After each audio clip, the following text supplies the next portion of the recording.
Hello. Sorry, I was chasing the cat around the house. Now wants food. You know these things. Pets when they want your attention. What do you want? How are we all doing? Hello. Hello. Yes, okay.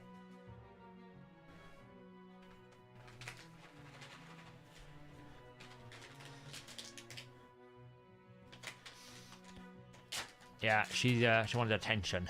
So, Valkyrin in lethal or savage or in reflex? What? For Hydra? Relentless, right? Probably. Decisions.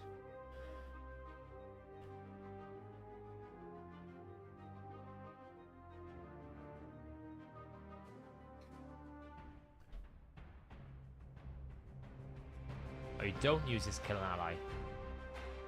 Alright, and then, yeah, if you're only using one active ability, reflex, yeah.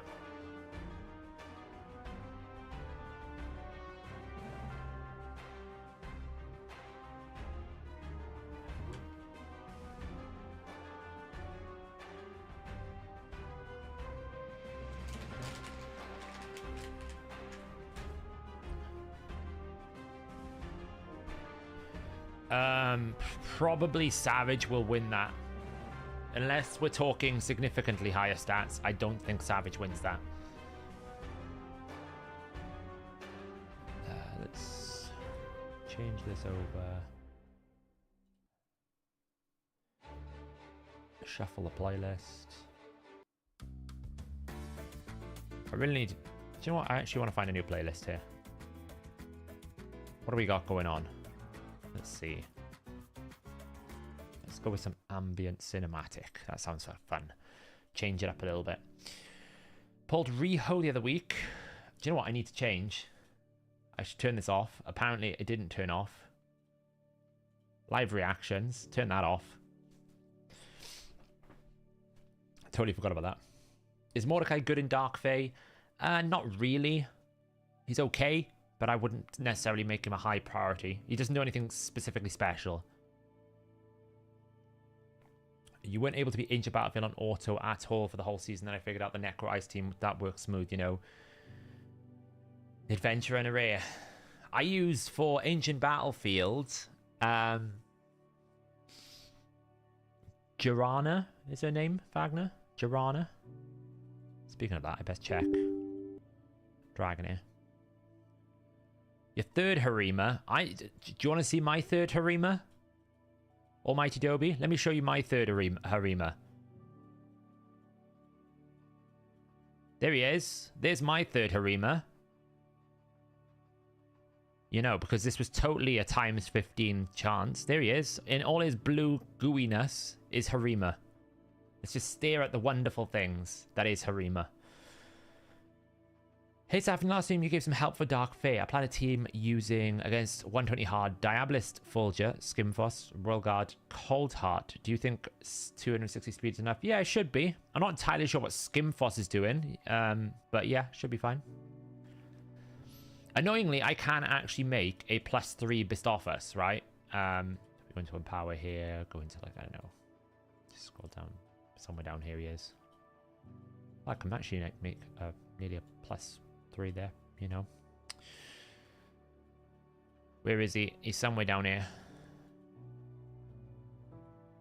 Too many champions, too many champions, too many champions. There he is. Look, I can make a +3.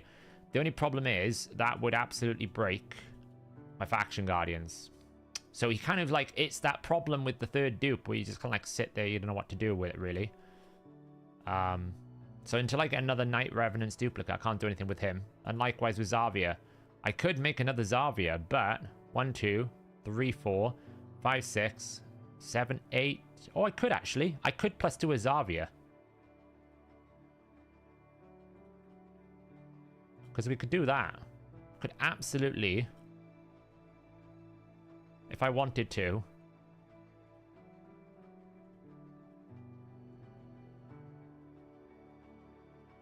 Where is it?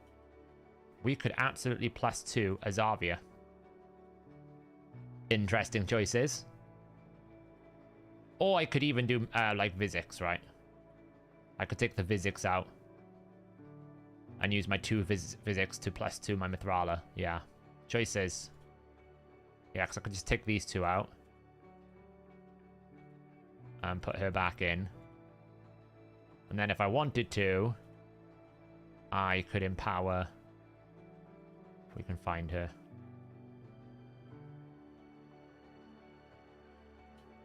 She's probably up here nearly.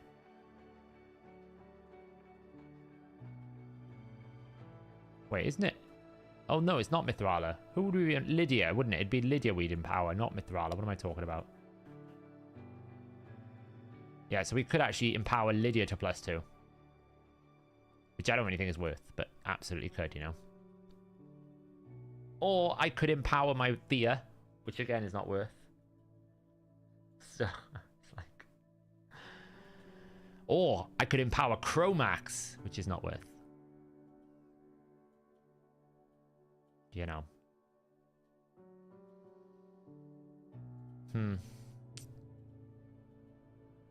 I mean, she's not bad, but is it worth burning Void Legendaries for it? I don't know. I don't know. Hey, I wonder if you had success with the Emic near Taunt team in Nightmare Hydra. I haven't actually tried it. We could run it today to see what it looks like. I could just run my Brutal team in Hydra in Nightmare tonight to see how far it gets. Thoughts on a Mithrala Ruel team? Ruel's pretty good. Very hard hitting. The only problem with Ruel, same with Thea, I've seen people using Thea, AoE DPS is just not very good in Hydra. Unless it's max HP, it's just not very good. My optimizer is suggesting double cruel for trying to over Savage and Hydra when decrease defense weaken and Savage. I take one of these off. Yes, that makes sense. Because what it's saying, Carter, is when you have decreased defense and weaken, the stats that you're gaining from double cruel is actually just better. You don't need the extra ignore defense, but probably when you take the weaken off or when you take the decreased defense off, it's causing it to force it into the Savage because then you're just getting more damage, right? It's reverse engineering the calculation, so it's probably feeling like that sounds right. Is it worth it to +3 or does it depend on the champion? So really, when you're empowering, the only things you really care about is +2 and +4. And the reason why I say +2 and +4 is if you just +1 a champion, you're getting very pointless stats, right? If you think 10% of 1500 is like 150 attacks, like half a ring. 15 accuracy is next to nothing today. It's very, very small amounts. So, you know, burning a duplicate champion for a +1 bonus is not worth it. +2 is worth it because you get all of the 1 and you get 10 speed, right? So 10 speed is worth it. So for debuffers generally, you kind of go, well, I might +2 them for debuffing. But again, if you want them for damage, +20% attack is not enough. It's basically the same as having an Ascension on a chest. It's not worth it. Where DPS really matters is when you get to +4. If you can +4 a nuker, that's a massive power spike then because of the crit rate and the crit damage. These stats give you so many extra rolls in your build that it makes it worth it to +4. So I would never so for a damage dealer, I would never do anything other than +4. I would just keep hold of them in case something comes up in the future. And if I was debuffing, +2 would be where I'd start. Like if you see I've got Ghost Spawn at +2, I wouldn't actually consider doing it at +1. It's not worth it. Believe it or not, Mr. T2 Sugars, empowerment is the least OP thing right now. Blessings are far more powerful than empowering. Why? Because it's flat addition, right? So for example, let's take Ghost Spawn. If I empower Ghost Spawn, which I have done, I'm getting 242 attack. Even if I get a +4 Ghost Spawn, it's still not more than what I'm getting from a simple 2-star blessing.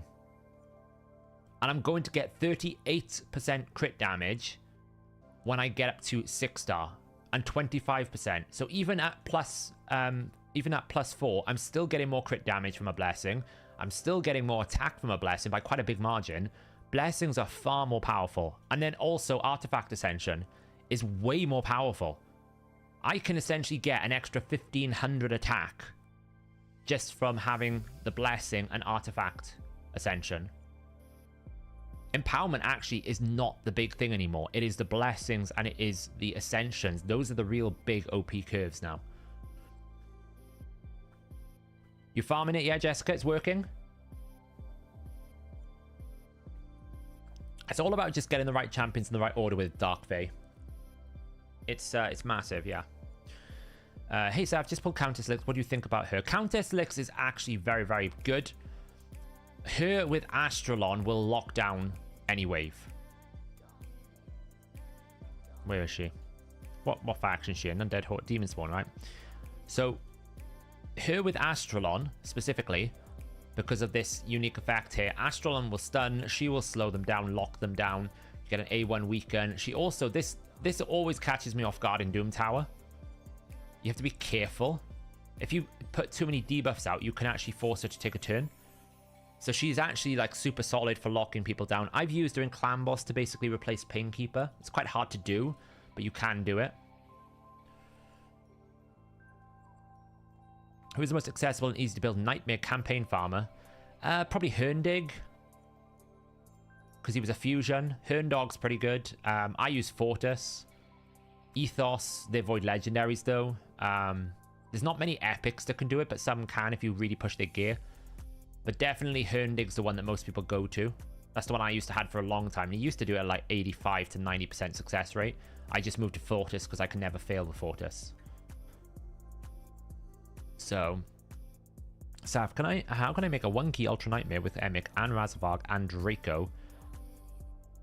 Well, if you want to make a 1-key Ultra Nightmare clan boss with Emic, you have to put Emic into a unkillable team, which requires him to have Painkeeper so that his A3 becomes a 3-turn cooldown. So you have to run some sort of Painkeeper in there, and then you're also going to need to balance off the Razorvarg. It's actually quite hard with Razorvarg because it's about when he gets his turn meter boosts. But Painkeeper's going to have to be in that team. Absolutely. And then probably Seeker as well to force it into a 2-1.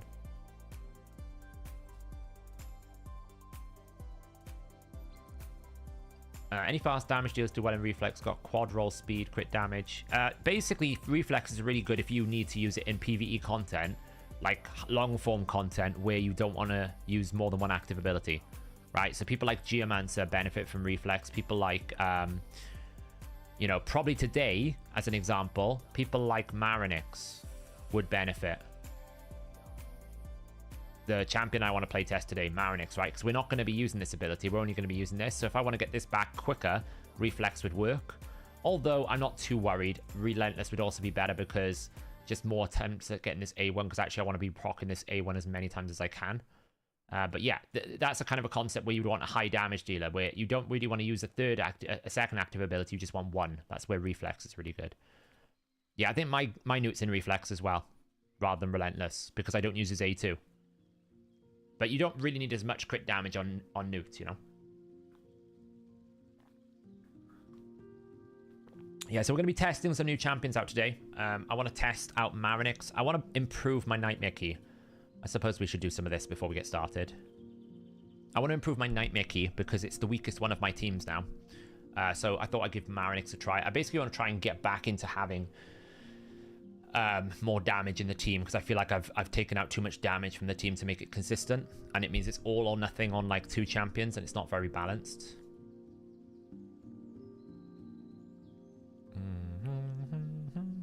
Can't remember what I was building in the end.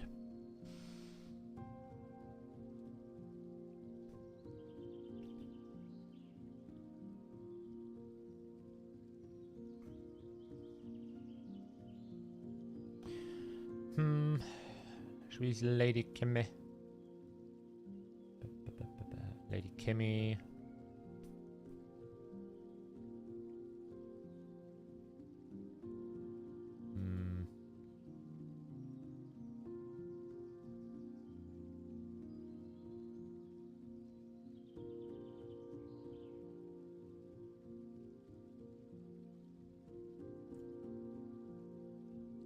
What are the top 5 sets you choose? You'd Chaos or if you could only pick 5. I'd only ever Chaos or Savage, Lethal, Relentless, Reaction, and then probably Mythical gear. Like, not Mythical gear, sorry, like Legendary, really high roll gear.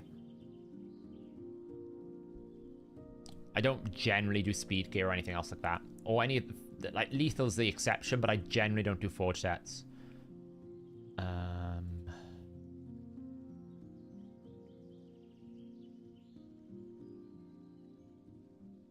Let's try that. Saf, what mastery would you pick for the last tier on Night Queen Chrysia for area mainly base form?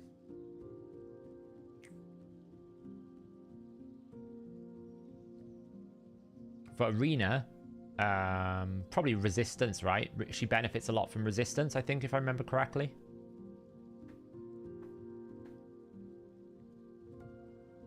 I'm pretty sure it's resistance she benefits from.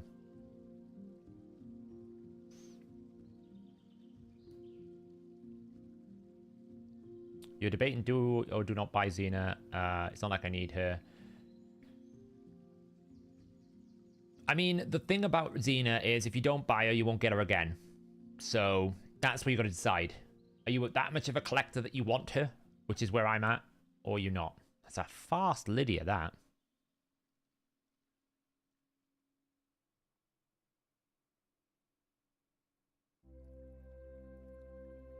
Oh well, that was fun. That was a fun matchup.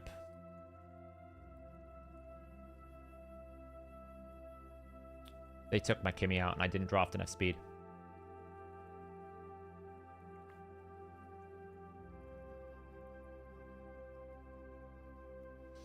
Hey Zeph, we're in the same clash group and I'm pretty sure 2 of us are dropping. So you may not need to push much. Alright, we will be pushing pretty hard this week, so we have a new strategy, so... No, not really, I just didn't build a proper team. Hey Nobo. So I don't get a decent Nightmare Hydra result with the Emic Taunt team this rotation. I'll run my team through it, Trev. We'll see how it deals with it. It's always the same awful setup.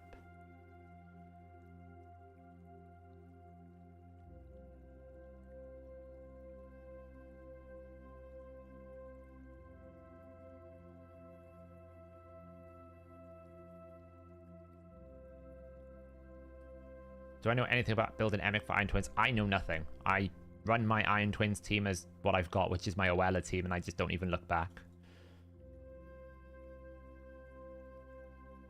Pulled a 5-star Nishak. Any tips on Blessing? Soul Reap sounds like a good idea. I think Soul Reap's the right one. Could also go Brimstone. Basically something that gives him accuracy.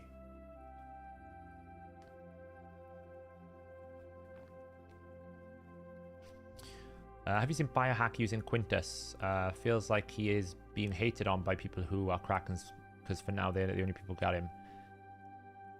Yeah, I mean, the thing about Quintus was he would have always been very good for... he was always going to be very good for PvE content because his A1 is a very strong A1. They pretty much exclusively looked at it, could he kill Taras, and he couldn't or something. I don't know. I haven't had any information, so...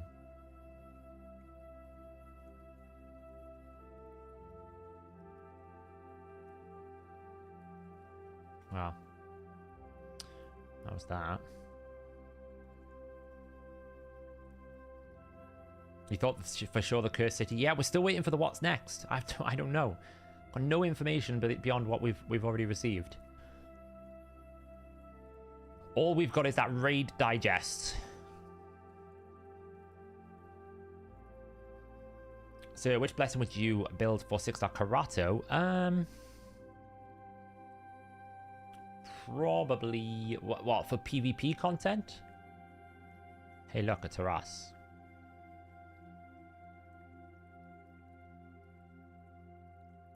For PvP content? Lightning Cage, probably. Soul Reap or Lightning Cage.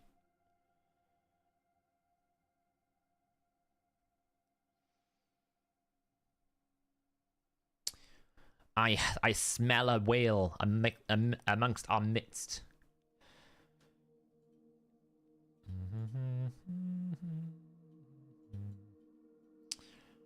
To build Arbiter. Where is she?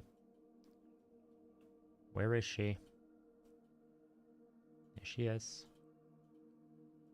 I'm going to build Vladimir.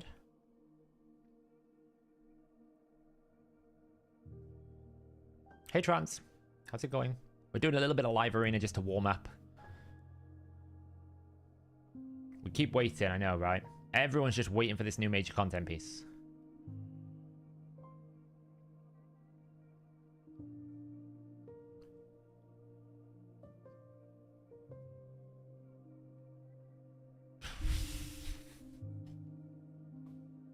What do I ban?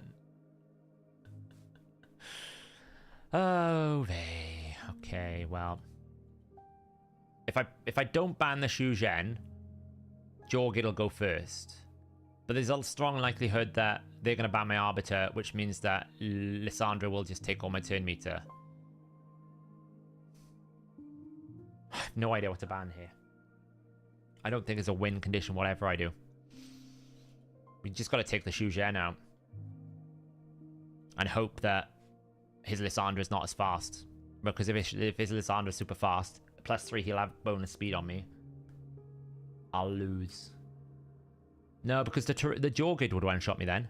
I gotta kill the Jorgid. I can defeat the Taras. I'm not worried about the Taras. It's this what I was worried about. I was never gonna be fast enough now. I've lost because I'm not fast enough. Really? Really?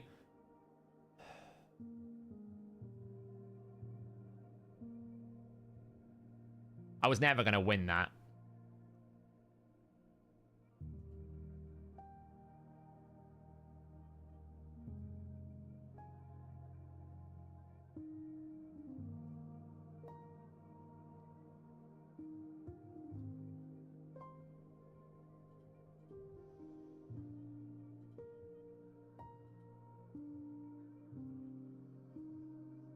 I was screwed whatever I did there, because if I ban the Lissandra, the Shu Zhen goes first, gives increased attack to Jorgid and one-shots my team. If I ban the Taras, then Jorgid still one-shots my team. If I ban the Jorgid, then Shu Zhen gives a turn to Taras and still one-shots my team. There was just no win condition there. I couldn't do anything. There's literally nothing I can do. Taras was not a problem because Jorgid would have killed me. If I didn't stop the turn, I was basically, you know, I was in trouble.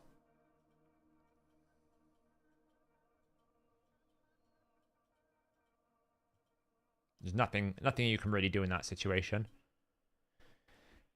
I had to go first. If I go first, I win that every single time. But without going first, there's no chance. Do you know, I'm going to start building a reverse blender at this rate. The amount of speed teams I'm facing.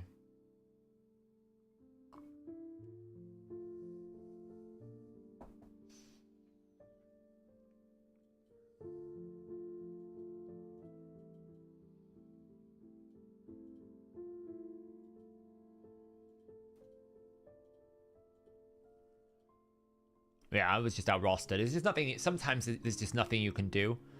The only way I win that is if I'm just faster, and I'm not. So, like this team here, probably I'm okay, because the likelihood is I can outpace them.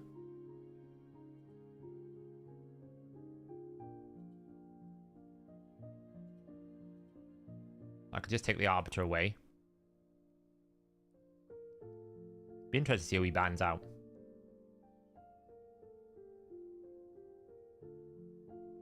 I mean, he should take the Baron. If I was a smart person, I'd take the Baron away. I haven't really got a Rotus killing solution. He took that away. Interesting. Alright. I don't really know why he took the Vlad away. I mean, I know the Baron can't one-shot the Rotus.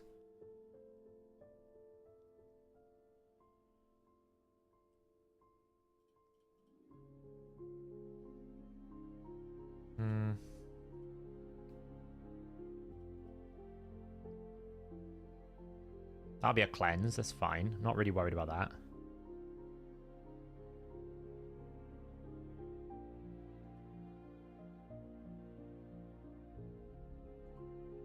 Take him out.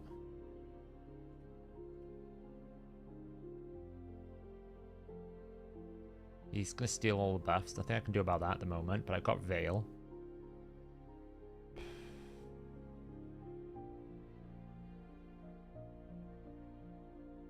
Problem is that cleanse to boost. The issue I've got is I can't kill the I can kill everyone but the Rotus right now.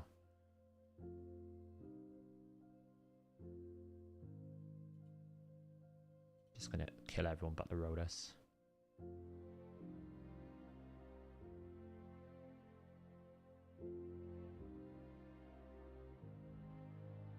Oh, he's gonna kill the Carja the Rye.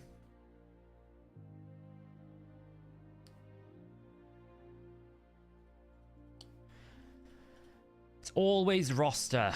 Every single time is roster. I can't do anything when they have Rodus Leo. I can't take away the trade. I can't do anything to counter it. It's so frustrating. It's just always the same problem.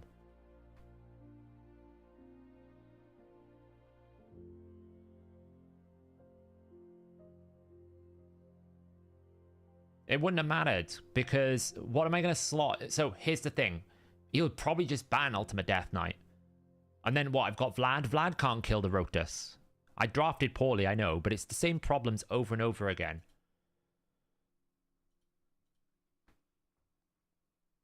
Lots of ads popping. They should only be popping once every 30 minutes or so, I think it is.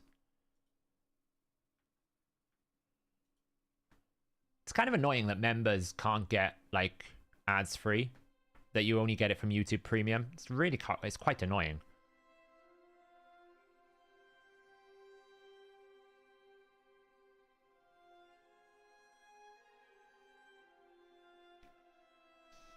No, because he can just A1 and repeat A attack. And also he had Leoria. So unless I can one-shot the Leoria, it was never going to work. He actually made a mistake, to be honest, because he should have... he should have actually... banned the Kimmy so that I didn't block his thing. This one's... should be okay.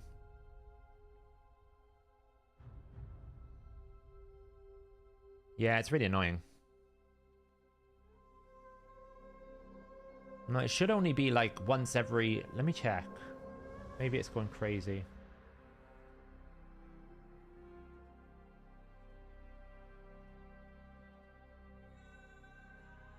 I'll just push it to manual.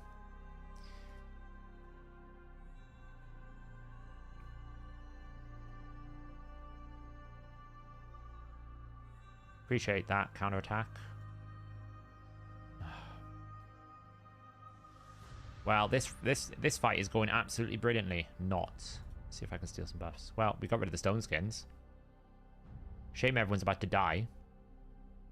Some Mukun's in accuracy build.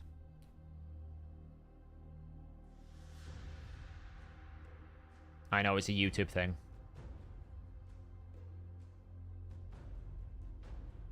Well, no, the counter to Rotus is Venax. My mistake I made was drafting 2 DPSs that were both single target hits. If I put Constantine in, it solves the problem. Oof. One down.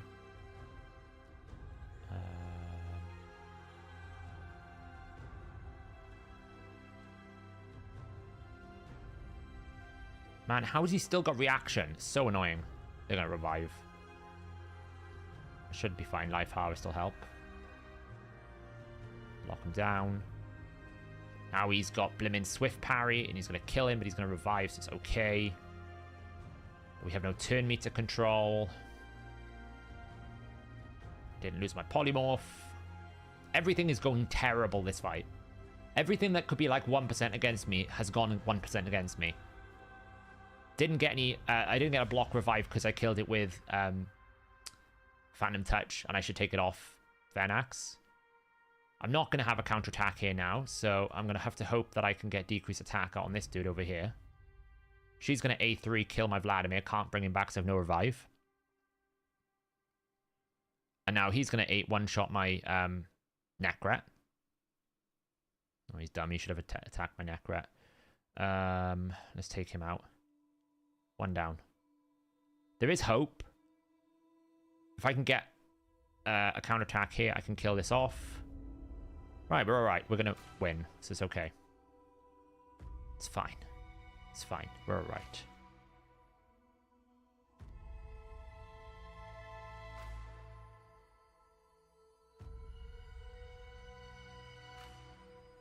Oof, attack speed, nice.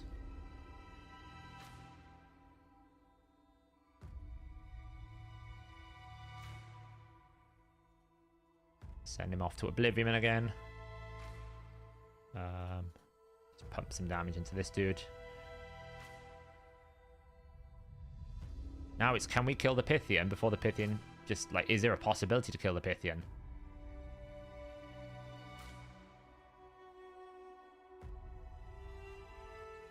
Oops. There we go. Ah, we won. I feel like this is just like self-abuse doing this live arena. I mean, that's the problem. There isn't a better blessing.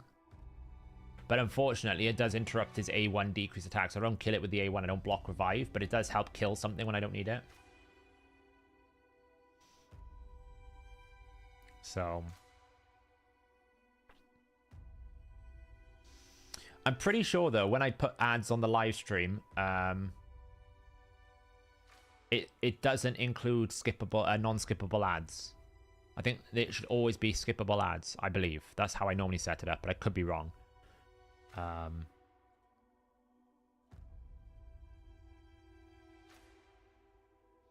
Yeah, I mean, Cruelty helps. It's going to give him, 2-star, it's going to give him all of, like, 0.5% ignore defense. It's so puny, it's pointless.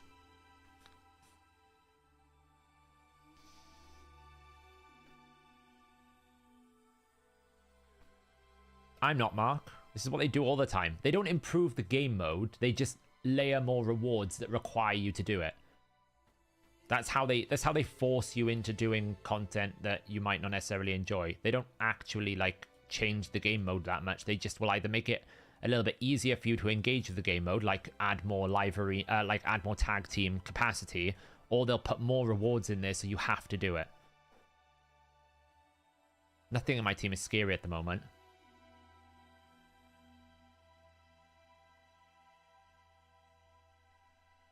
I have no speed in my team.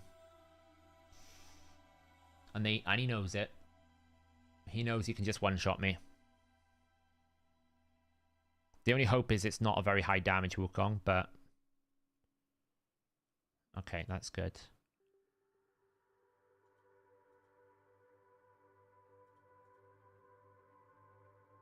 Well, that worked out well.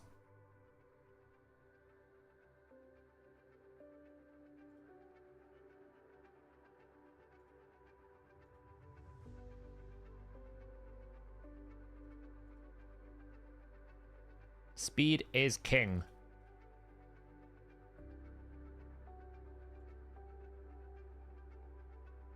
Speed is king. Oh, the problem is, QWERTY, you kind of do. Because, like, the area bonuses in Hydra are incredibly powerful. If I want to really progress my Hydra, then doing live arena is an essential part of doing that. So that's what I mean by they don't really fix the game mode. We know that live arena's got problems, but if they just keep adding area bonuses and adding a primal shard if you win 35 times and adding all these different things into it, then yeah, I mean, it forces you into the game mode. It forces you to engage with the content. Because if you don't, you're missing out on so much power. Just like Tag Team Arena. What did they do? They didn't fix Tag Team Arena. They just basically made it the best point haul for CVC. You know? So they forced you to do it. Same as Hydra. They didn't fix the main core problems with Hydra. They made Hydra Clash and forced you to do the Hydra Clash because of the rewards that they give you. And they keep adding more. It's like, oh, people don't like Hydra Clash as much. Well, let's add more tokens into it. Let's add a mythical tome into it.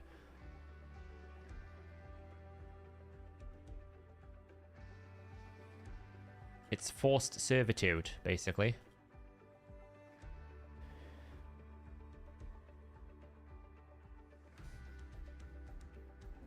Yeah, the area bonuses are way too powerful. I mean, they are and they aren't, right? They are powerful, but they're also not powerful. Oh, man. Just take a warlord out so I actually get a turn. I might just get one shot, though. And I have no cleanse, so I can't get rid of the bombs.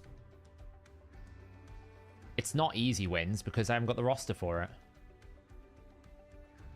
Granted, I do draft myself into holes like now. I did steal his increased attack, but he's going to be able to place it himself. That kind of sucks. This is just going to be a straight loss.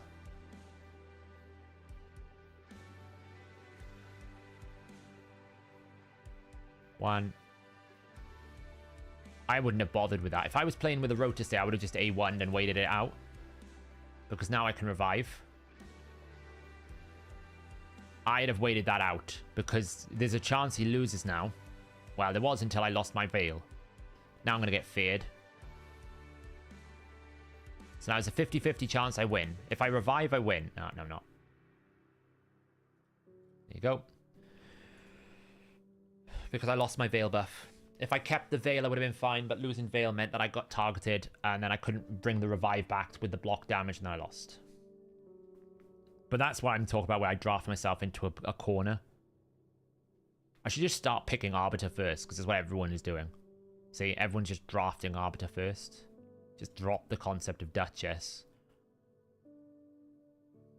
And just go like Kimmy that or something, I don't know. It's just depressing to play because I can't actually play what I want to play. I don't have Gothred now. Soul Reap for Constantine. Yes, Constantine is an exception with Soul Reap because Soul Reap will proc his passive because he block revives on a passive level. It helps.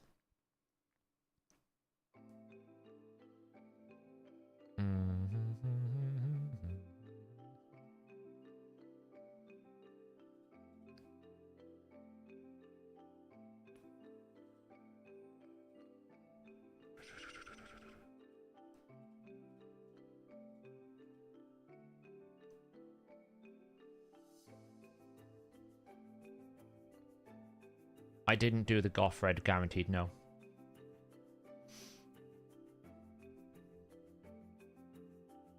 Yeah, Mithrala actually is really annoying. If you don't have a block debuffs, Mithrala is very difficult to deal with.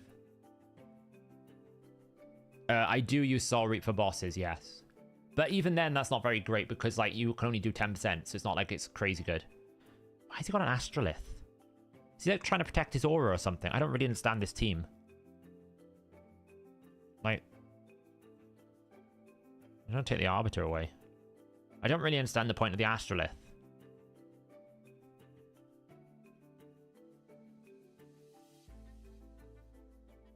I just don't really understand the point of the Astrolith.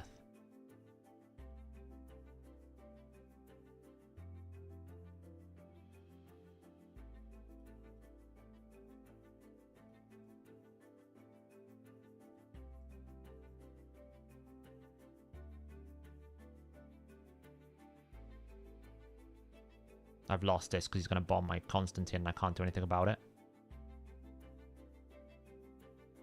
Death. I've got to revive at least. I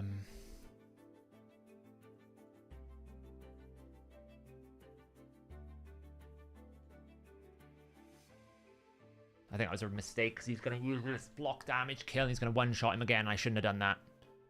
I'm an idiot. I should have waited. I've lost, unless I can just out-damage.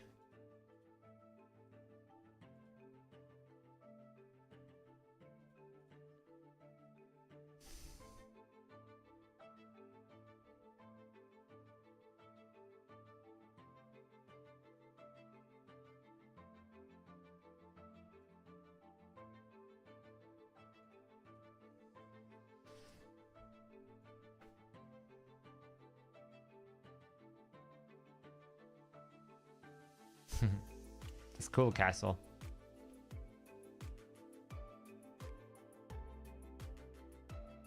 No, Astrolith was smart because you didn't need to kill all my team. You just had to kill my Nuka. And because she was in Stone Skin, I couldn't do anything. Just lame. Like, I'm going to get in this timeout now. Why? Because I've lost 3 in a row.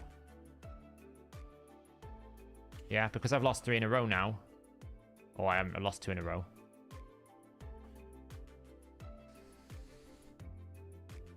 But yeah, you will in Classic Arena because it's much easier. You know, it's really easy. I mean, it doesn't make much sense because Arbiter isn't boosting anything for Tormin.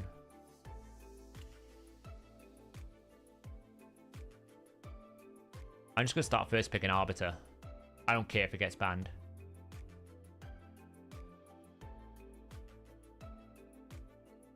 I just don't enjoy this, like... It's just too frustrating. I just don't have enough champions that I can offer as a bait, like a ban bait.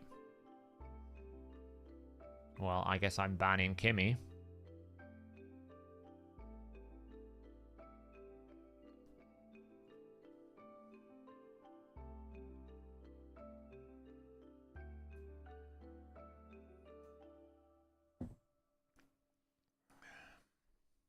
I'm still banning Kimmy, I think.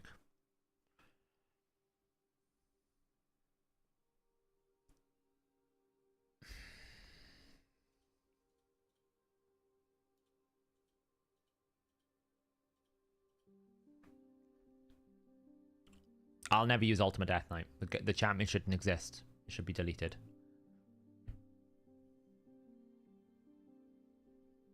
I feel like I have to ban Kimmy because of the... She'll be the fastest champion, right? Kimmy will be the fastest champion, so it's got to be banned. Oh, it didn't ban my... Why didn't you ban the Arbiter? Who...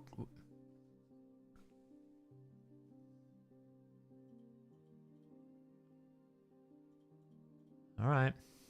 Thanks for that. That's the weirdest decision I've ever seen.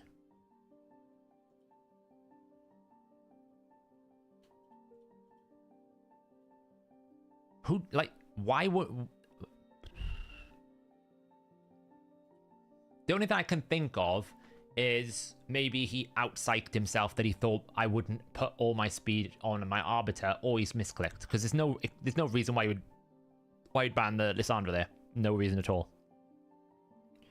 But I think maybe that's just one of those, like, he out-psyched himself because he thought I would probably offering up Arbiter because I knew you'd probably ban my Arbiter, so I've moved all my speed gear over to my Lissandra. So actually, my Lissandra's the fastest one, not the Arbiter. And I'm like, no, it's just Arbiter. Sometimes the simplest answer is the actual answer.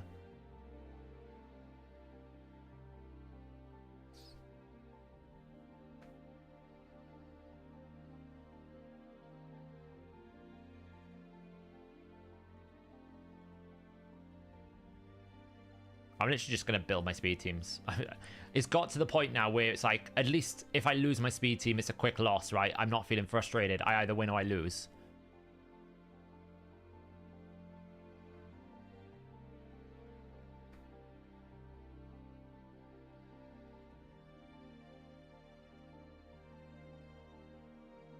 Just try and unleash the power rather than trying to... All right. I'll just take out your aura, right?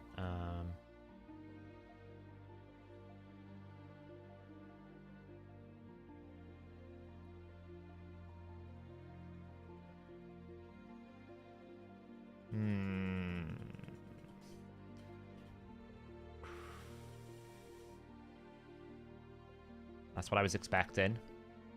I'm pretty confident that my Vlad Baron together will be able to take them out. And the revive from Marichka won't matter if you can't revive the Marichka.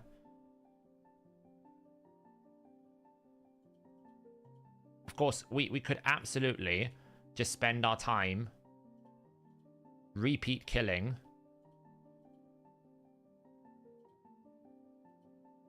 Well, we're probably going to lose because Arix is just going to one-shot us, but, you know. Stone Skin, right? Like, just no buff. You get 4 champion choices. It's like 50-50 chance, and I happen to have the one situation where I can't kill anything. It's GG. Oh well. I'm still at like 59% win rate. Just very hit and miss. But that's why I don't like building live arena teams, right? Because it just doesn't feel like there's a team that I can win with. I might as well buy some more because I'm close to a win. It just doesn't... If I draft speed, it's like all or nothing. Like, what do I ban there? If I don't ban the Arix, I've still got Stone Skin I've got to get through. So you got to wait out the Stone Skin. If you need to wait out the Stone Skin, speed teams don't work. So it's just like so frustrating. It really is just like a pain and a world of pain. And I'm a little bit... It's getting to the point where I'm getting a little bit frustrated. And I did see a message from Oracle earlier, which basically said, quote, "We don't want to deal with the arena meta. We're just going to make more champions that are more powerful." And I'm like, well, you've been trying to do that for 9 months pretty poorly. So perhaps we need to revisit the concept of that strategy because it isn't working. There's no arena diversity. You haven't released new powerful champions. You've added a whole tier of champions and none of them have made a dent in the arena meta. So perhaps we need to have a little bit of a discussion about that statement, right? Because clearly it is not working.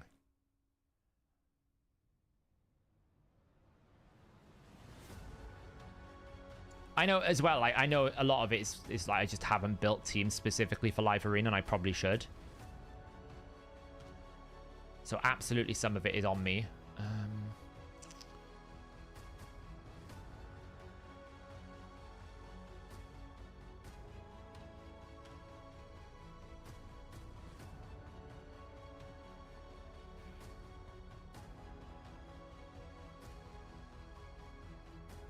I'll trust him to have swift parry. Oh well, this is all or nothing. I have to get rid of that, and I have to hope I can kill it before he takes a turn. Oh man, I'm in trouble. I'm in deep, deep trouble. We'll find out. I need to kill the Mortu Macabre. If he's got Peril, I'm in trouble.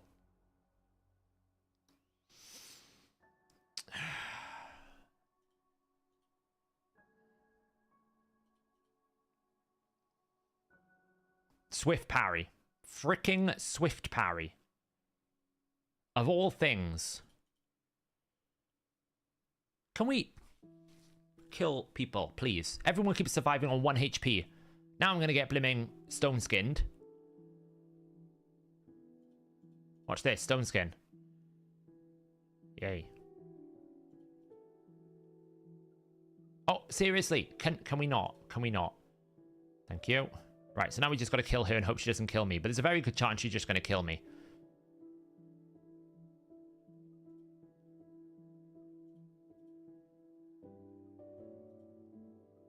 She's going to poison me to death, isn't she? I'm going to lose to Mithrala. I'm actually going to lose to Mithrala.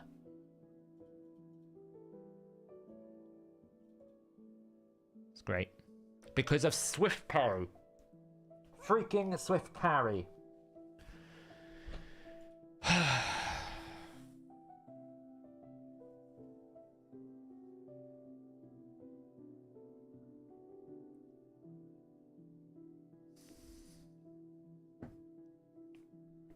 How close am I to Quintus? Miles off. Not even close.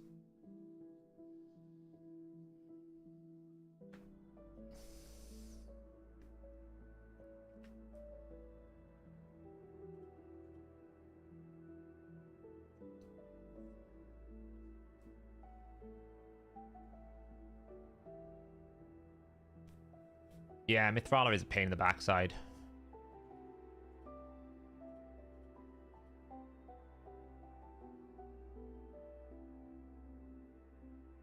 She's okay if you have block debuffs, right? But it's like everything...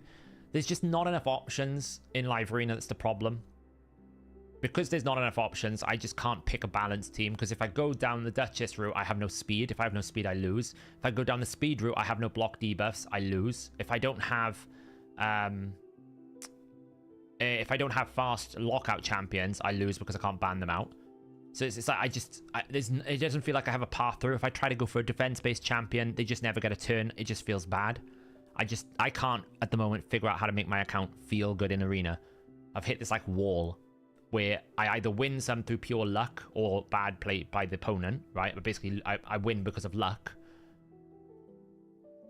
or I win or I lose. There's just not.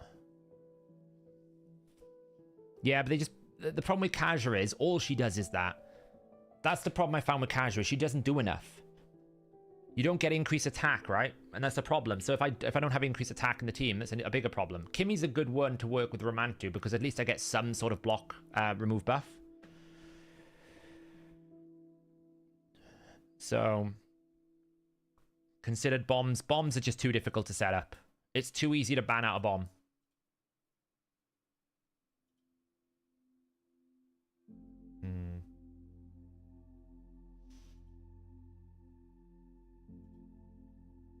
That was a mistake. That was a big mistake.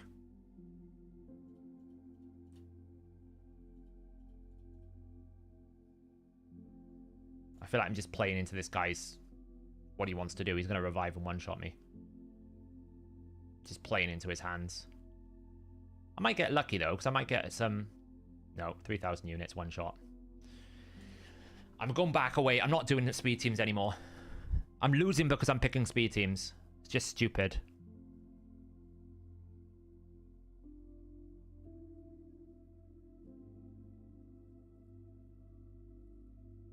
Yeah, my gear is not the problem. That's the thing, Wing Zero. It's the champion pool. I just don't have any meta champions. I have like 3, which is Necret, Duchess, and that's about it. There's no point in picking Cupidus Venus because they ban the Cupidus and then the Venus is a bot. Like, you can't pick anything that works in tag team or classic. You just cannot pick like one of those like really powerful combos because they'll just ban it away. You need to pick champions that can't be banned or can basically support themselves. But everything that I've got requires something set up with it. So, for example, if I want to use an attack-based champion, I have to use Necret because otherwise I can't keep the attack-based champion alive.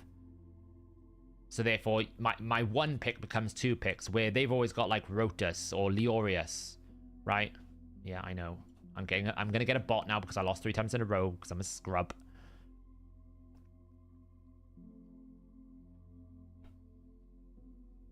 So you just can't set up bomb champions because the bomb champions require either multiple bomb. You need 2 bomb champions, then you need 2 increase accuracy, and you need 2 increase attack. Just not enough. It's too easy to ban them out. And that means you also have to not ban out. You can't show your hand too soon because otherwise they'll take 2 cleansers. And then it's just, you just end up in this difficult situation if you go down the bomb route that, you know, it either works or it doesn't. It's the same thing as speed teams. It's either going to win or it's going to lose, and you'll lose half the time. So you won't go anywhere. I don't have a warlord now.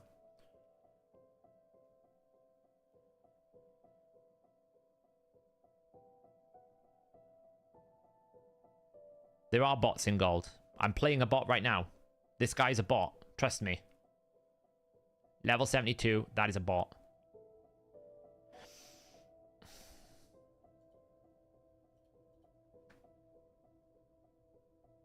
I did know Quintus can smack on Hydra. Quintus is very good for PvE. You pulled Uga. Is he worth building? Uga, I think, is like a good bomb support champion. He's like a Yoshi light. I do have a fast arbiter. The problem is, it doesn't matter how fast your arbiter is going if you can't get around Stone Skin. You know, and that's what it comes down to.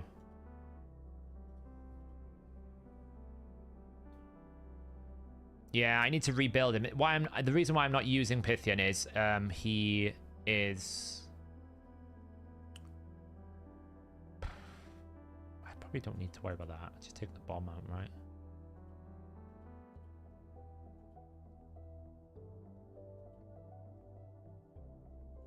Okay, it's not a bot. Interesting. Might be alright. Probably lose, but we'll see what happens.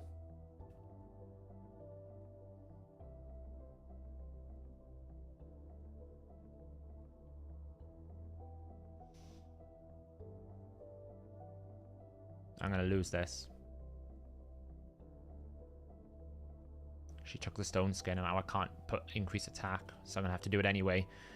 Because I'm going to need to try and keep Vlad alive. But she's going to get 1 shot and I've lost pretty much. I can't get a turn. Never going to get a turn.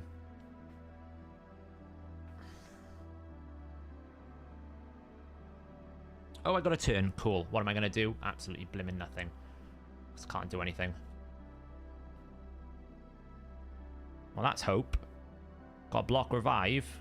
We're not over yet because Cardial can still be a problem and my... Why didn't he carry on?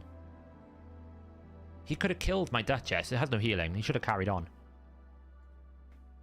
I thought I was losing that one because his Kimmy... The thing about Kimmy, what a lot of people don't realize is how much passive turn meter she deals because of the passive that she has.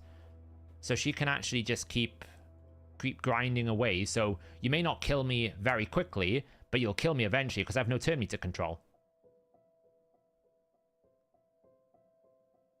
He would have beaten me still because he would have killed the Duchess because the combination damage of Warlord, Cardiel constantly healing. I wouldn't have been able to win that.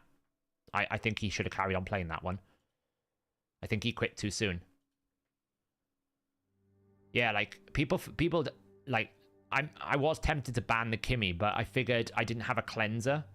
And if you don't have a cleanser, that is a real problem. The only problem with this team that I draft here is there's not a lot of pace. Like, there's not a lot of turn meter manipulation with the Duchess, with the four of them. Like, Vlad can get himself turn meter back by stealing, but I just don't have any sort of push in the team.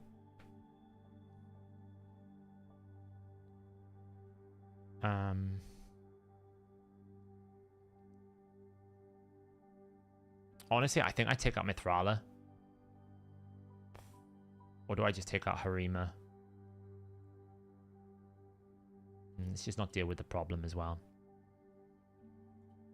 See, I have no aura now. He can't go first.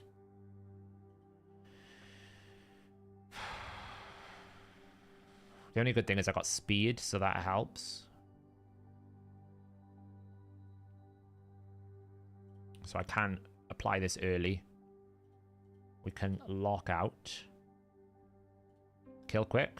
Nice. Nice.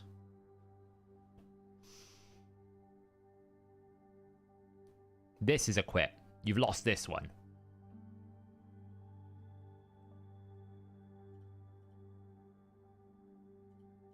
Stone skin, probably. Ooh.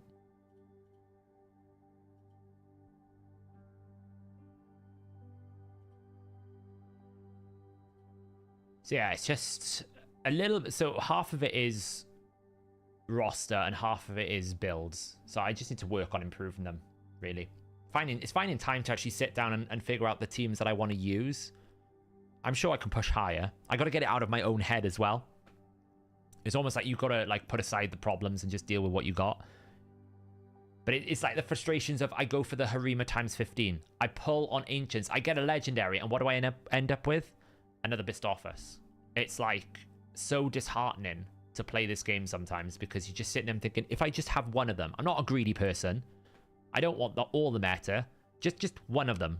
Just like a Rotus or a Leorius or, you know, a Jorgid or even like a Warlord, a Kaiman. Just one of them. That's all I need. I just need a little bit more in my roster that I can actually work around. But there's just not a lot of flexibility. I'm very, very restricted to just a few meta options. And when you don't have that many options, it's easy to ban it out. I did complete the Shadowkin Arena event, yes. Trash talking live arena, right? Yeah. How would you use Harima without Siphi? Mithrala. There are defense-based champions that you can get a buff with. It is quite hard. Siphi is a kind of a quintessential aspect. But you can also just stall a lot so that she can find the defense buff within her own A2. So you can stall for that. Again, the problem is I don't really have a cleanse.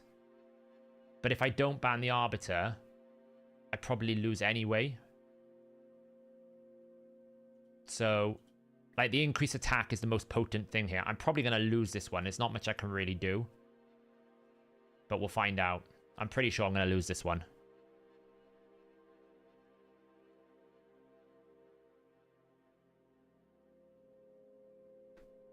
I'm pretty sure.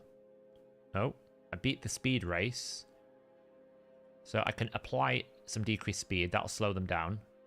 This is what I don't... Like, the bombs. We'll see what happens. He hasn't been able to land it on 2 of them. If I can kill someone... There we go. Nice. Now I can do that. I was hoping I would kill someone, so I actually got revive on death.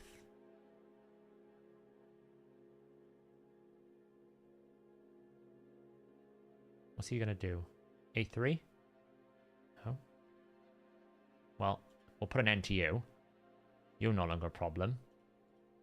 That's the difference between having...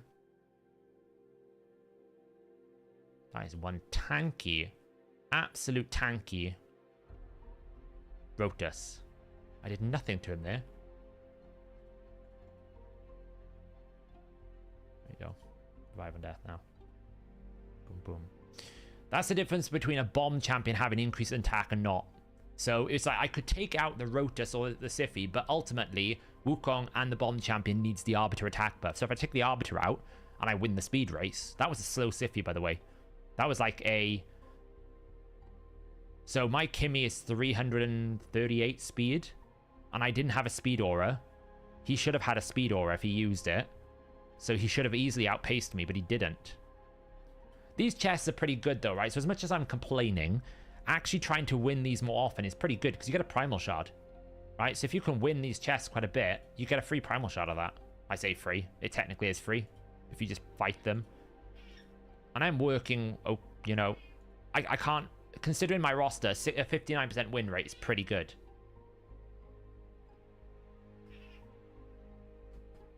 Yeah, I mean, the Nishak's going to be weak anyway because he hasn't got increased attack. Oof. Hey, cat. So I'm pretty, like, to be fair, if I put it in context, considering, like, if you listed out the top 10 champions in Arena, I have, like, maybe 2 of them, maybe 1 of them now. Because, to be honest, Necret's not really in that top 10 list as much because he's easily countered. Having a 59% win rate is probably pretty good going, considering. So, yeah. Can we get any more upgrades?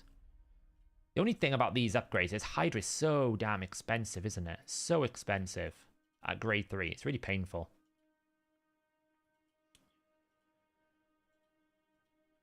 Just got to keep doing them every day. Building and just getting a little bit more experience.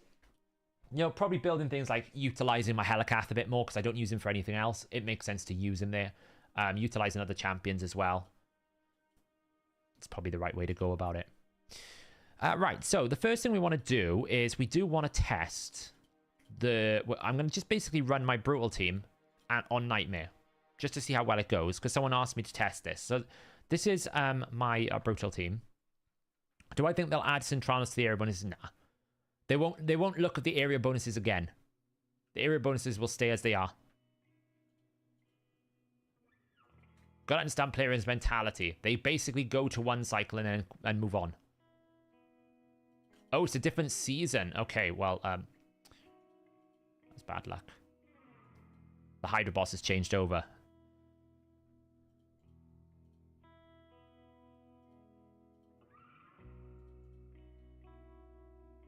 We're basically running this. Do you know what? I actually can't run my team. I can't actually test it against Nightmare because my team is not built for accuracy for Nightmare. It's built for Brutal. So look, he's resisting. We'd have to basically run this multiple times until that cleanse head.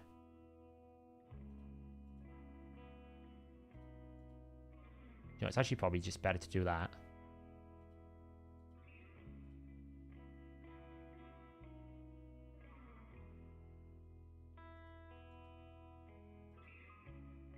We have to basically keep rerunning this until Provoke Set works.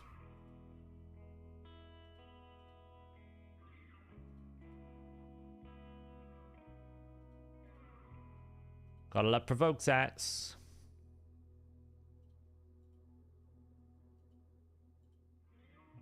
Eventually it'll fly. There we go. Oh, trust it to...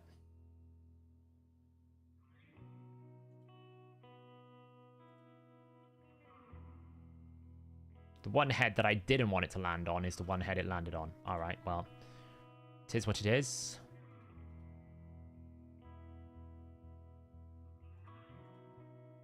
I'm curious to see how well it can do. How well it can cope.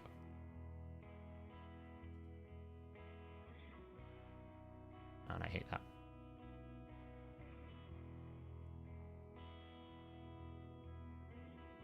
Should you upgrade my 5-star with a 6-star I pulled or use it in a second?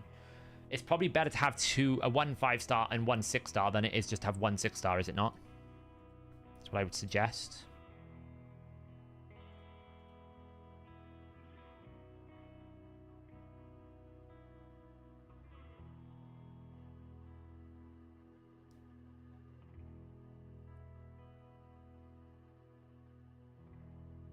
Build the mythical dwarf. Nice. Yeah, the mythical dwarf's good if you can scale him. Only downside to the mythical dwarf is if you can't scale him.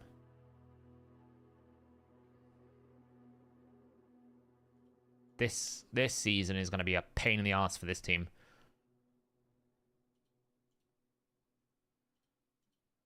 Because it depends on Uko, provoking and resistant. I can't run it on this. I can't run that team on Nightmare this season because Uko's not got enough accuracy. He's built for this, right? So when I set this up, he's absolutely fine, but he's built for this difficulty, not Nightmare. And the accuracy step up is too high, so he's not landing his debuffs. He still didn't land the debuffs, mind. Isn't that great? Like, all I need is a provoke and a block debuffs on that left head. That's all I need to set it up, so I can actually kill the head that's going to cleanse. That's my goal.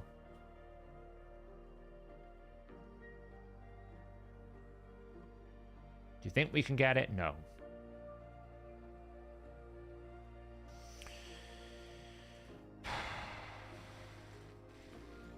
Why do I get this feeling tonight is going to be one of those nights where I get extremely frustrated by this game? There we go. Right, we're set up.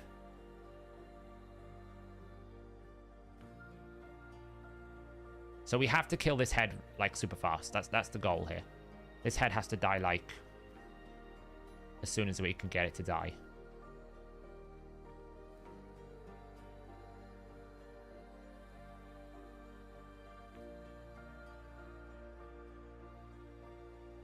That provoke's not ideal.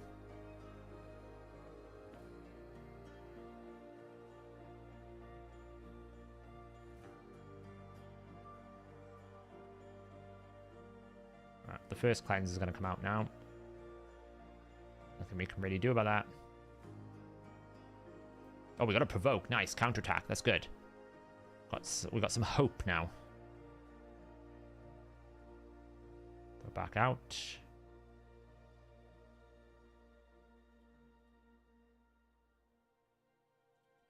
Shields. Proc is passive, so we don't take any damage.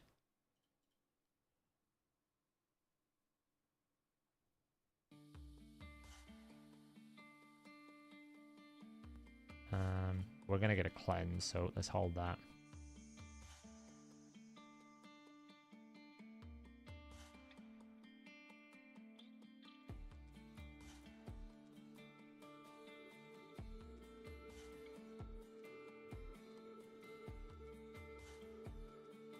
Decrease attack sucks here, honestly. Right, first cleanse coming through. So we got unlucky. So hold that because cleanse is coming through.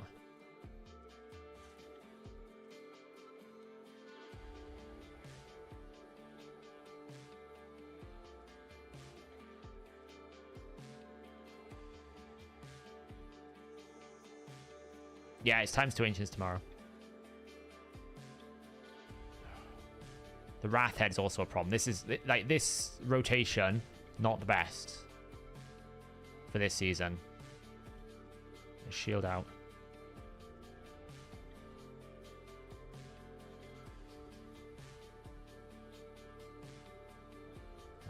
Man, we didn't get decreased attack.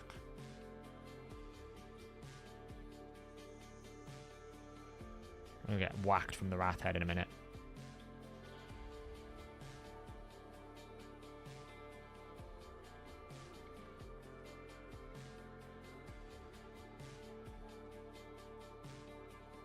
Whoa.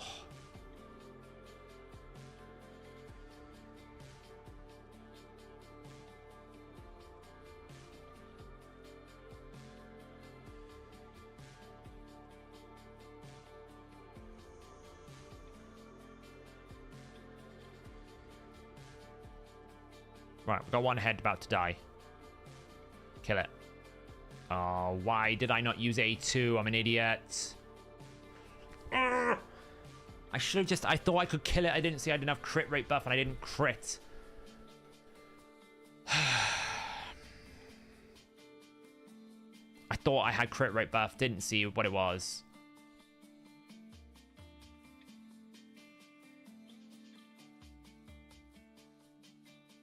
And now it's got ally protection. I'm an idiot.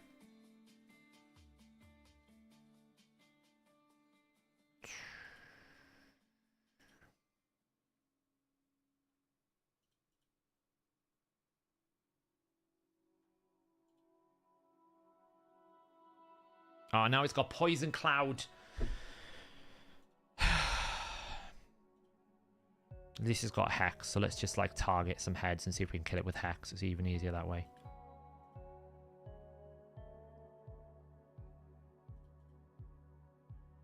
There we go. Okay. Okay.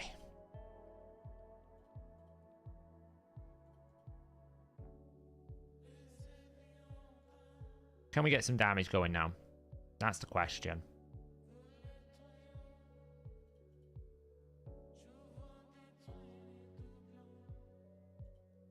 We don't have any buffs here right now. We did get an extra turn, though. Thank you, passive. It's a bit better.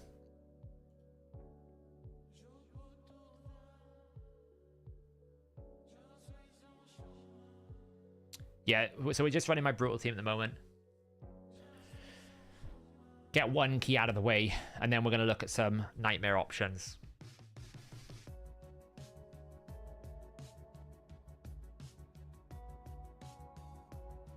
I basically just don't want that starting setup is about as bad as the setup could be, right? So when we have that Provoke Head, Poison Cloud, and Wrath all up at the same time, that's pretty bad. That's like as bad as it could get. That's what we really don't want. This is great. I know I haven't got crit rate, but we do that for the guaranteed extra turn. It didn't crit twice in a row, which kind of sucks, but it's fine. So we got another Provoke Head here, so that's really bad.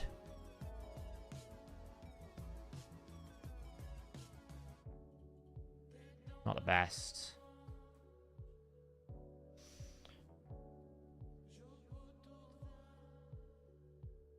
Well, the new guaranteed mythicals in this new content piece, right? They said this already. There's no point doing that. Oh, we got to provoke. Nice. So, like the new City of Sintranos, that's gonna have the the guaranteed mythical they were talking about. It's not gonna be missions. Well, it might be missions within that content piece, if that makes sense, but it's gonna be that content piece.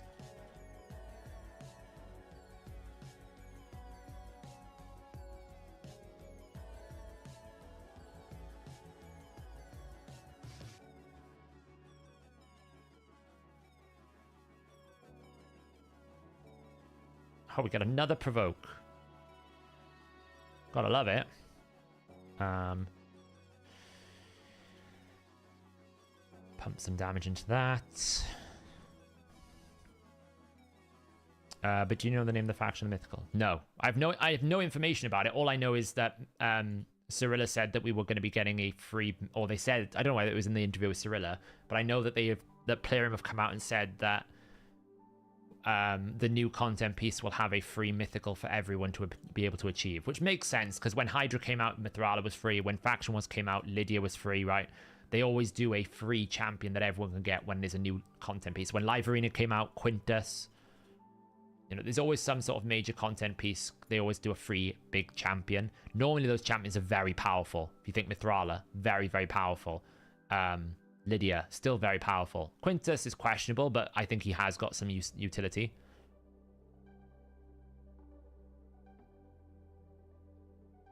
Okay. All right, so slightly better because there's no Poison Cloud, but the Wrath Provoke Head is a bit of a scary situation. So now we have to kill this Provoke Head. Like, my goal is to kill this head, because as long as he can't cleanse, we're okay. Probably shouldn't have used that there because a cleanse is going to come in, and there's nothing I can do about it. But, you know, hindsight is 2020. Should have not done that.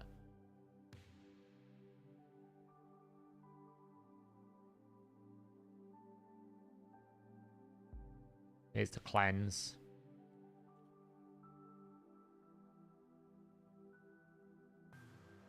Luckily, the good news is we don't have... I could have done with a decreased attack there. We don't have the Poison Cloud this time, so the cleanse is far less powerful. That Provoke, though, is not great. I could get one shot here if I'm not careful.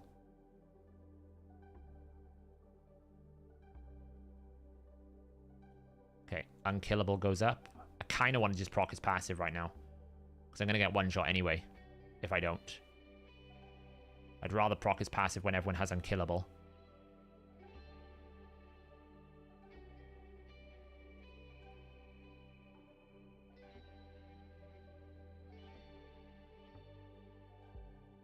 I guess we're going to lose our...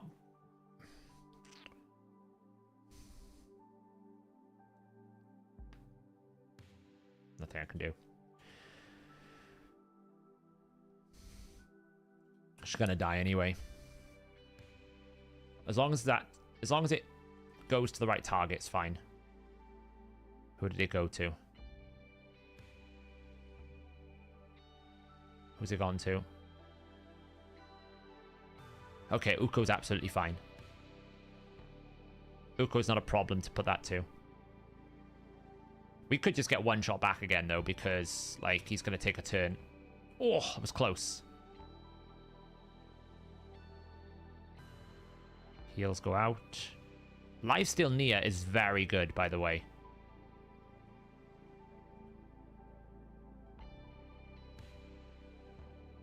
I highly recommend Lifesteal Nia. It's very good.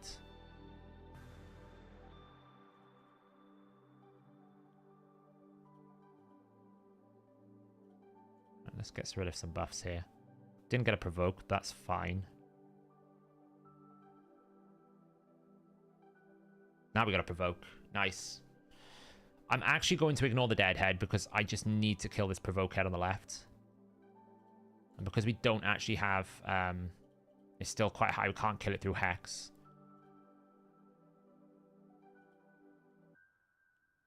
Just going to try and kill it outright. Ooh, nearly. Extra turn. Damn. Like, look how much healing we're getting from a Lifesteal Nia. It's very good. Yeah, Lifesteal over regen with War Master. It's very good. Gotta be careful here. I don't want to proc his passive just yet. Okay, this is the awkward situation.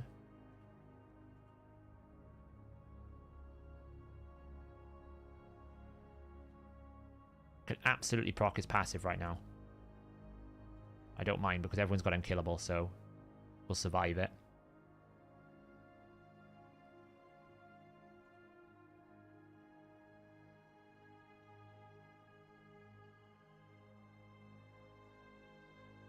Would like to get Weaken out on this. Resisted twice.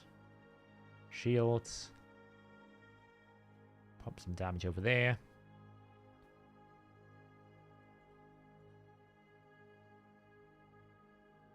Kind of wasted that A2, to be honest, because it only went on one target, but it's fine.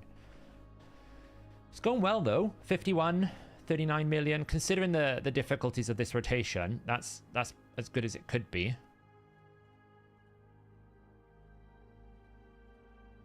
Close to 80 frags. That's not bad. He's not bad. He's just not like the Taras that everyone thought he was going to be. He's very good for PvE content, I think. And I bounce this. So we get a bounce over here. might as well just whack this again. Having decreased defense.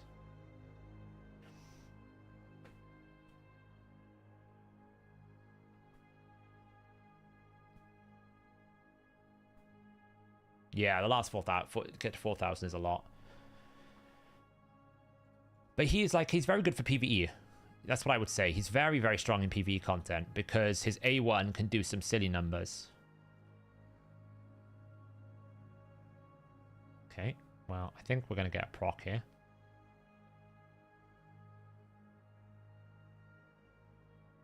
Tell you what.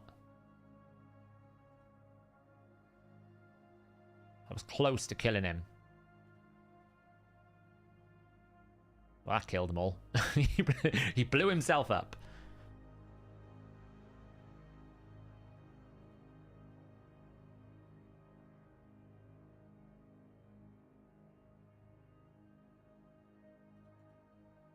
No, Whisper is still in lethal. I've kept her in there now. Why did I use that? That was a waste. Right, so the key thing is we definitely don't want to hit this Head of Suffering. Less damage potential.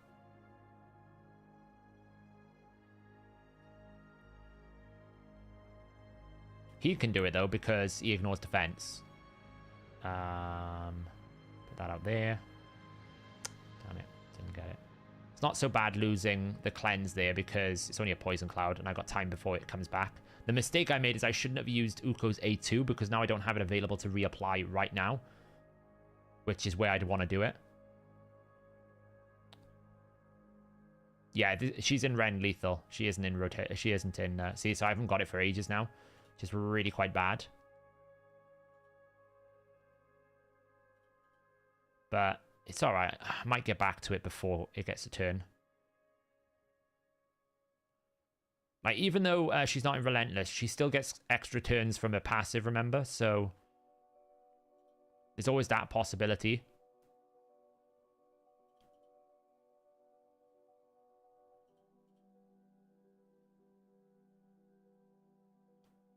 Uko needs to have his A2 back here, otherwise I'm in trouble.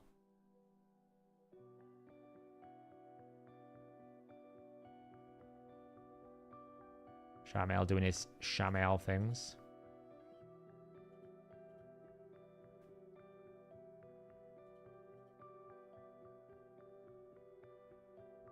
Yes. We won't be able to block the Mischief Head, but we'll be able to block everyone else. So this is the first Mischief Head we've had. Oh, we can block him now. Nice. Okay, that's fine. I don't mind if he has it. So again, we're now back to prioritizing killing the Hydra head that's got the provoke. We've actually had this like cleansing head up a hell of a lot this rotation so far. But we need to kill it, basically. Because one, it's putting heal reduction on my Whisper, which is quite annoying. Secondly, it's cleansing all my debuffs, so it's reducing my damage potential. And it's also just a major risk if it gets out of control, you know? The Torment Head here is going to help us a lot because it's going to help power our Whisper to kill. The Whisper is going to be able to outrun the heal reduction debuff, which is a major problem. I don't mind that Poison Cloud going out on that. That's fine. Oh, we only did a single target loss on cooldown, that's why.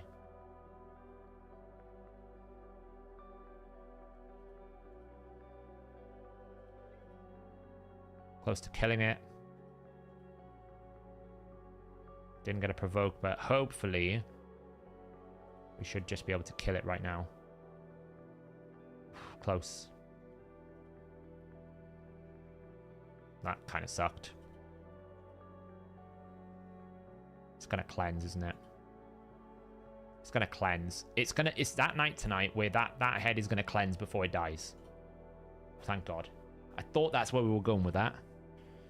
There's actually no value in doing that right now. I'll just do that for now.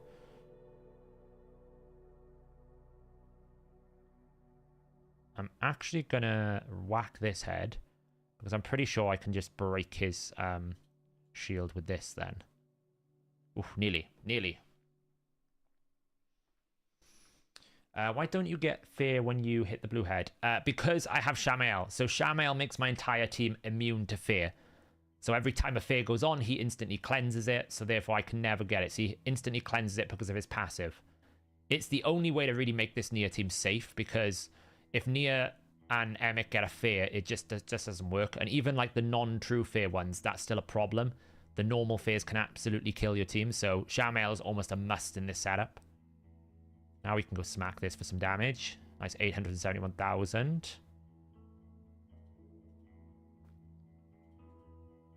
That was a waste. Shouldn't have done that. Never mind. This is brutal difficulty.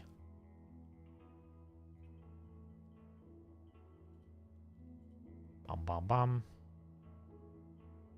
Yeah, this is brutal difficulty. So, you know, it's pretty high damage in terms of what we're receiving here.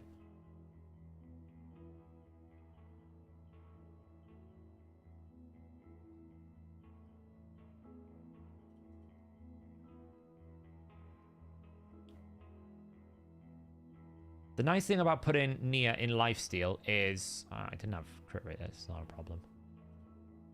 The nice thing about putting Nia in lifesteal is that when the heads are dead, she's going to get a lot more healing. So she actually outpaces regen by doing that. Whereas when she's in regen, it's always going to be a fixed constant. Like, I'm using War Master mainly to power the healing. It's the War Master that's actually doing a lot of the healing here.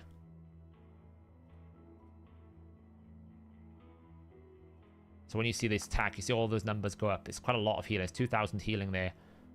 You know, it's not like it can be used as like a main source of healing, but pretty much if I get chunked, compared with the damage from Life Drinker and her healing, I pretty much heal straight back up. Now, if I'm a Smart Bunny, I'll kill this if I have a turn before I can do this. Damn it. Smart Bunny would have killed the Mischief Head.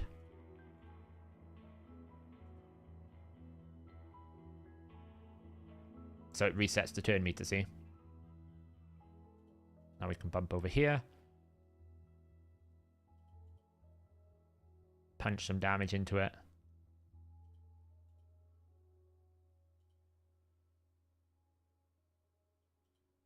Make sure you can't get a reflect buff, because that's quite annoying.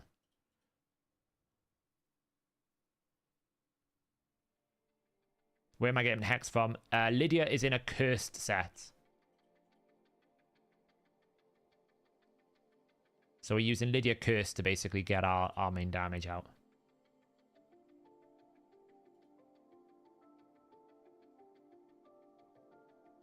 I'm going to lose the Torment Head in a moment. That's fine.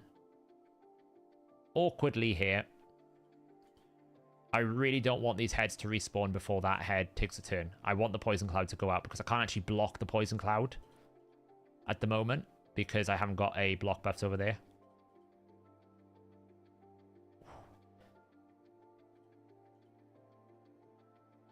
So that's absolutely fine to do that because there wasn't much I could do about it anyway.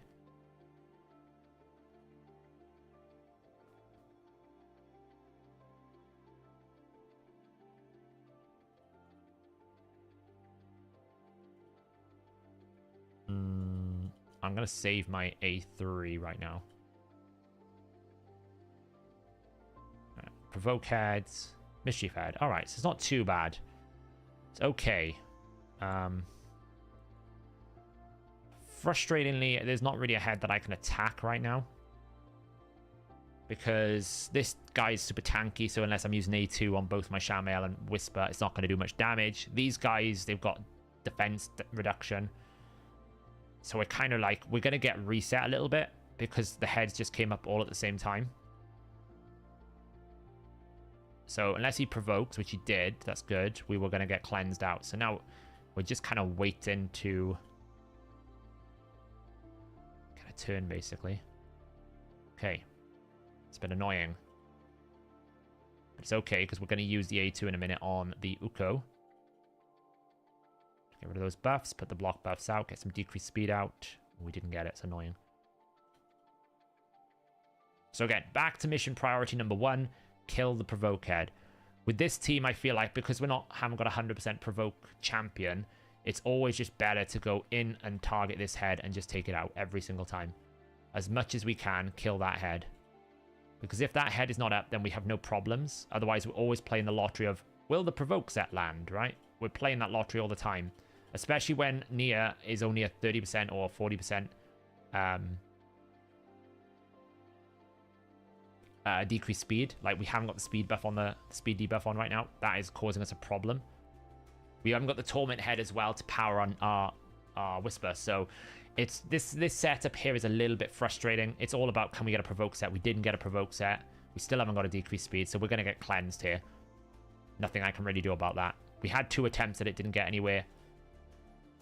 The buff differential is always a little bit awkward in this team. Even though I got lots of buffs on Emic, Whisper, because she does increase crit rate, can cause problems. Thankfully, we've got that back, which is nice. So we've been able to re-establish control pretty quickly. There isn't a weaken on this head, so can't do a 3. The good thing about the consumption bouncing over to Uko is Uko is built just with a little bit more HP than Whisper. Also doesn't get as much turns, so it means that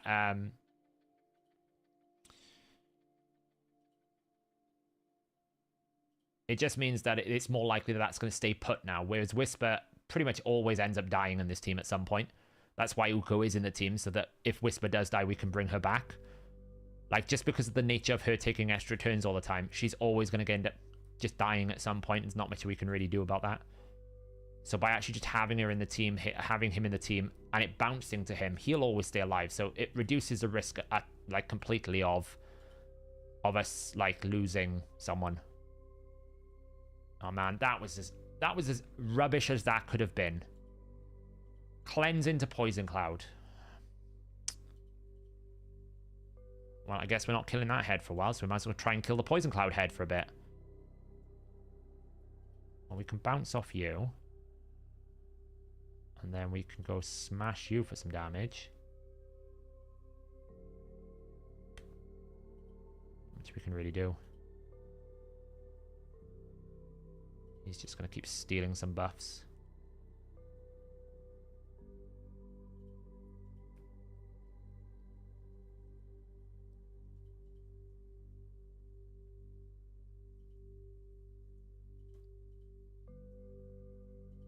Might as well try and kill a Poison Cloud head if we can't actually deal with this monstrosity. The thing about the Poison Cloud head is if you kill it, you'll get rid of Poison Cloud, right? So, she's going to kill herself on that reflect, isn't she? So if you've got a situation like this where you have a Poison Cloud out on a head, but you can actually kill the Poison Cloud head, then go take him out. Because when he dies, any Poison Cloud that's on the battle will get cleansed away. So it's a good way of essentially getting rid of it. Because now I've been cleansed out, which is kind of frustrating. But at least we can actually start getting rid of some buffs here. Get decreased speed out. The main good thing here is we haven't got the Wrath Head. The Wrath Head is what's scary when this situation can happen, because he's the only one that can really kill this team. He's the only one that can cause an actual wipe.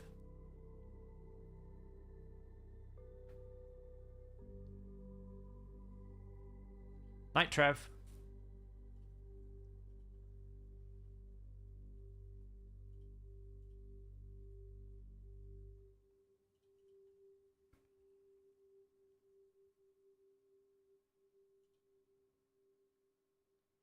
So we can bounce from here. Pump some damage into here. So we stun it up.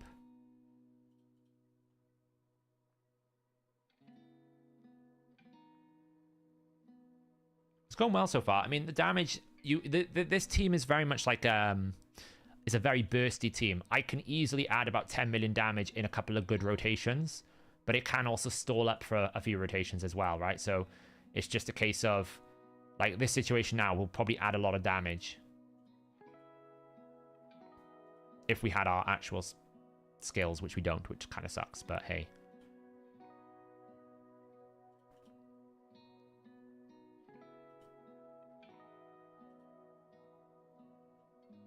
Because we're basically able to punch a dead head for a lot of damage. Hopefully it's Torment. Nice. We always like Torments. Also, the Mischief Head, because it keeps targeting the Whisper, is actually doing a lot of problems because it is, it's consuming my turn meter. So because it's eating into my turn meter, what it's actually doing is it's slowing down my damage output because Whisper keeps losing half her turn meter every single time he steals her buffs. He may have block buffs on, so he may not steal any buffs, but he will still steal the turn meter, which can be frustrating. At times, it can be a blessing if he's got like a poison cloud or if he's got a some form of effect. I'm actually going to try and kill him to reset turn meters.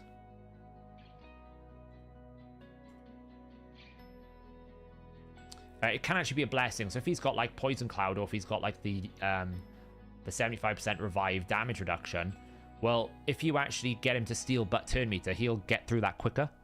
But most of the time, you just don't want him stealing a champion's turn meters because you want them taking turns. Pump out some damage there. Nice 100k damage. I need Lydia's A2. There we go. And now I need Nia to have the ability to A1, but I think she's going to have to do her A2. Let's bounce. You're the squishiest head. Boof. Oh, here we go. See, this is what I mean by burst. I can go through a rotation where we suddenly get lots of damage.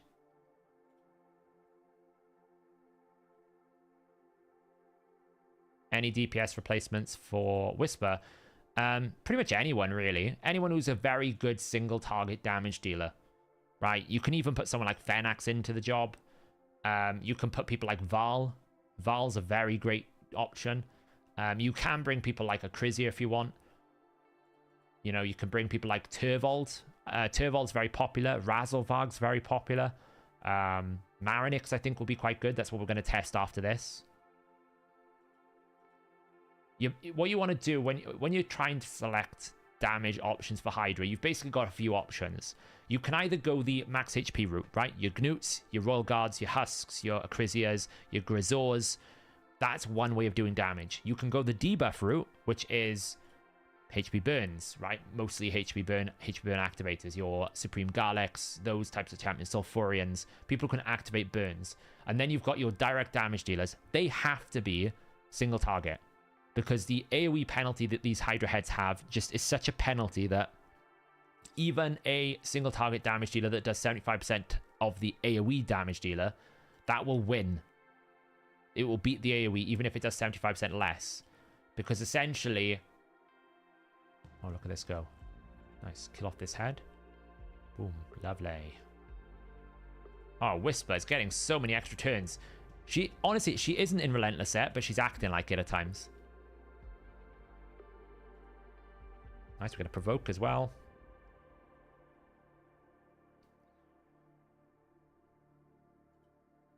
So what you're really looking for from a direct damage dealer is someone like a Fenax type champion, right? Someone who's got lots of single target damage.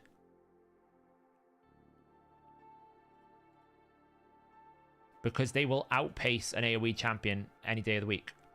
Unless the AoE champion has got like some sort of special component. Like Marinix, you would use her AoE ability to apply decreased defense and hex, but what makes her strong is her A1. Do you think it's worth holding Ancients for 1+1 if I'm close for Mercy? It depends what you want. If you still need epic champions, ×2 Ancients is very good for epic champions. Like, I'm at the boat now where I'm actually tempted to maybe do a bit of a session trying to get some of the epics I don't have. Especially in the back of my mind where I'm thinking, well, we've got City of Sintranos coming. It sounds like it's going to require a very deep roster. And there are some very powerful epics I am still missing. Like, Creodon is the main one that's frustrating me at the moment. So I am tempted to, like, try and get some of the, maybe do a little bit of a ×10, a ×2 Ancient pull. But I don't really have many Ancients, so... And I just reset my Mercy, so I won't get much Legendary. Yeah, if you want Darky, that would be great, because we're going to be building it in a minute. Like, we're gonna finish this run, and then we will be building it.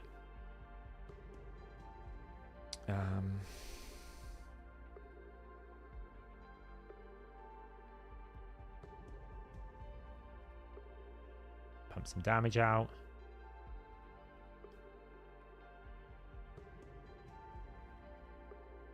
Yeah, Fenax is low-key OP for Hydra. I've been meaning to do a video on it highlighting his power. He's actually incredibly powerful for Hydra. Not many people actually realize, people think of Fenax for his A1 damage capability. His A2 and his A3 is very, very strong utility. Pretty decent setup. Just kill this head again. We know the drill by now. What do? We kill the provoke head. Get block buffs up on everyone. Chunk him for some damage.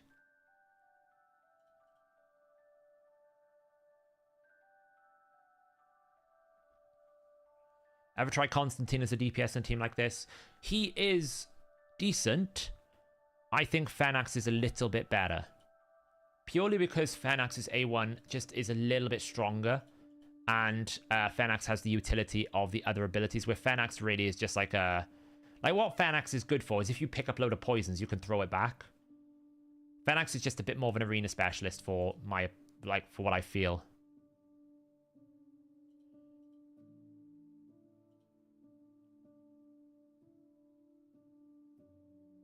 This is brutal shooter. It's my brutal team. I can't really run it on Nightmare because I don't have the accuracy level set properly for Uko. Any thoughts on this team I'm making for Hydra, hard or brutal? Gnut, Artak, Ugo, Harima, Dwedan, Marichka lead. I don't really know what Dwedan's doing. What's the goal of Dwedan in that team? Do you keep Fenax in his arena build? Probably. You might need to add accuracy to him, but otherwise you can probably keep him in that team, yeah.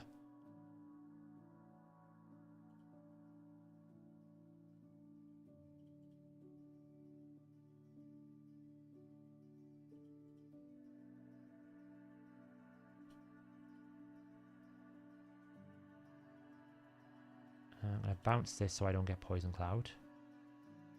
And then bash into that. So with taunt, it can't be correct. You can see I've been taunting the entire time and not a single one of my champions has ever been eaten so far. Not one consumption. The only situation we had was Whisper died, which led to the consumption buff to jump towards Uko. And that is as bad a timing as I can possibly get for that.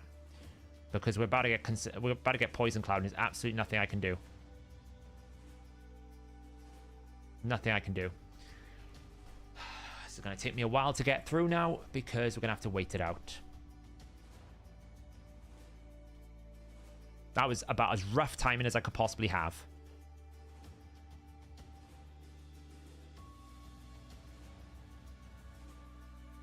At least it's suffering head, right? So it's going to get round off the Poison Cloud. I'd use him in Arena, not Hydra. I feel like I have enough Hydra options. Oh, we can put some block buffs out on you.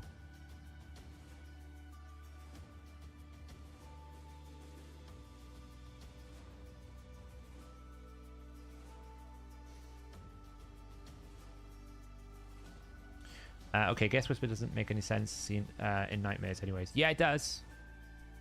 I think this team would be excellent in Nightmare if it's set up properly. The problem is I don't have enough accuracy on Uko. So because I didn't have enough accuracy on Uko, it wasn't going to work. But I actually think she'd be really good. Like, the thing about her is she can ignore defense, so she scales really well, right? This is going to one-shot now, watch. She scales really well. Her only challenge is, can you keep her alive? That is the only challenge you have with Whisper. It's not about whether or not she's viable. It's, can you actually get her in a situation where you can give her the tools for success? And that often means, can you keep her alive? Can you set up her weaken and decrease defense configuration, right?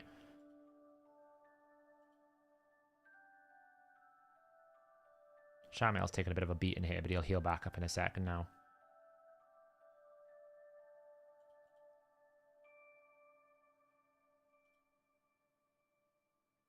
Right, so can you find the moments in time where Whisper really shines? I do have a Trunda, yeah. But here's the thing. Trunda's only good if you have the double Yumiko, the Yumiko Kaimar, or some combination of. Because I don't have a Yumiko, I don't have a Kaimar. Setting up a Trunda is incredibly difficult and isn't much more success than this. So I really need to stop that mischief head from doing stuff. It's so annoying. Honestly, all we keep getting is this stupid provoke head every single time. I feel like we've had that more than any other head. We'll kill the Poison Cloud head next then. There's no decreased defense. Didn't see that.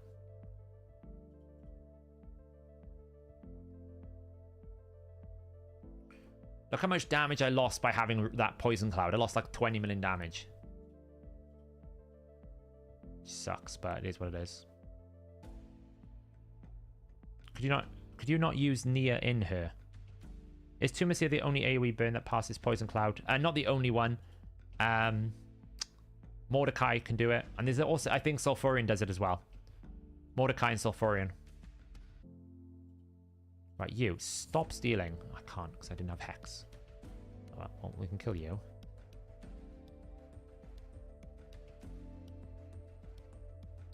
Honestly, that Mischief head keeps stealing all of my Whisper buffs. It's frustrating me.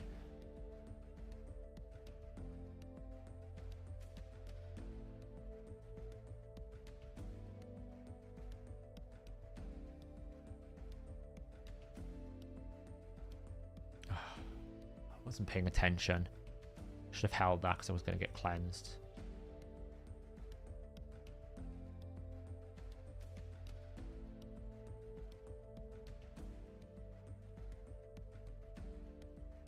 Right, can you stop doing your thing?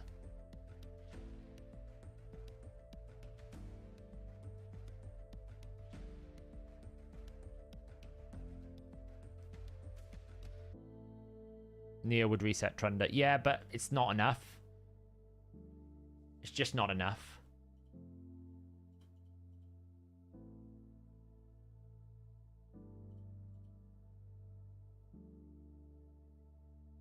Torment head, nice. Like, I can produce a better team that doesn't require a Trunda at the moment because I don't have that setup.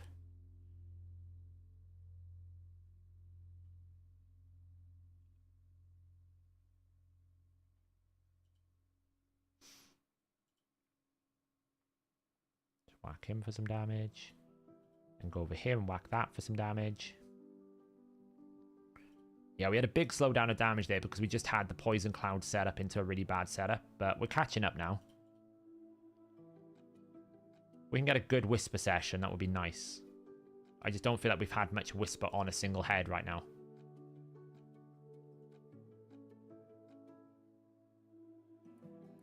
But this is nice because the Torment head's out. So we're about to basically boost loads of damage into Whisper.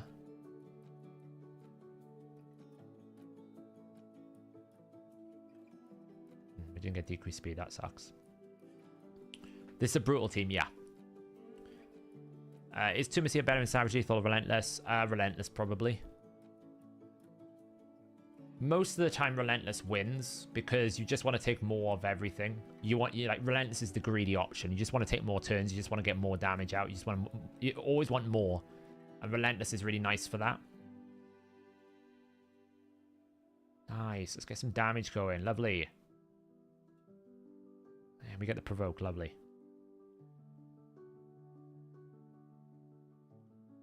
The only downside with Nia in this team is you don't really get that many times to do A1.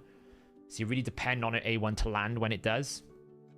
Because 9 times out of 10, half the time you're using your A2 to reset the Emic. So it can be quite frustrating.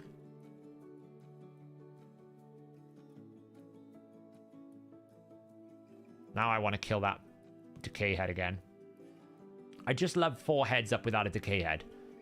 That's all I would really like. I don't think I've had one setup like that so far where I haven't had to deal with the Provoke head. Nice. Well done, Whisper. Take it out. Kill it, Whisper. Cut the head of the snake off. Yeah, lifesteal on Nia is so good. Honestly, whoever... I think it was Papa or someone suggested that to me. Absolute genius. Genius idea. It's so effective. You put it with War Master, and then when the heads die, you just get a lot of damage because you're getting that multiplication. So because of that, it's really good.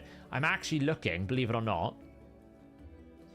I'm I'm trying to see if I can get some Bloodthirst gear. I was thinking the other day that when Rotation 2 comes around, I might actually farm a bit of Eternal Dragon just so I can get a really, really good Bloodthirst. A really, really good Bloodthirst set because you get the crit rate with it. It's like Lifesteal 2.0. So I was like, I might do that. Let's bounce off him.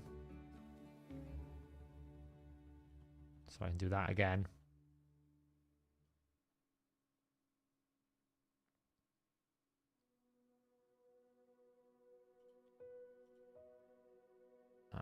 It's fine.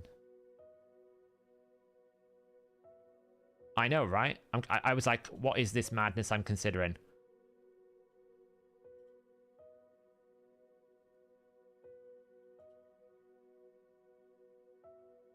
But then wouldn't a healing set do more healing? No, because of Warmaster, right? Look at this. Let me slow it down. Look how much damage she's going to deal. So if she was in like, say like she was in regen set. If she's in regen set, she's going to get 18% healing. So she's going to get 18% healing, right? And she's at like, say 65,000 HP. Or let's just do 70,000, right? 70,000 times 0.18. She's going to get... Or is it 15%? I don't know. What's the regen set? Is it 15% or 18%? I can't remember if regen plus immortal's 18%. I thought it was 18%. Anyone confirm?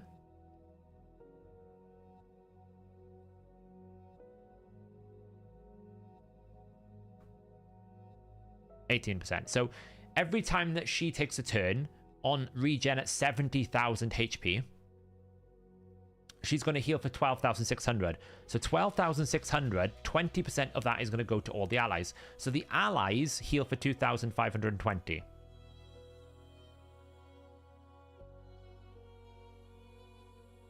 Right? That's how the allies are healing.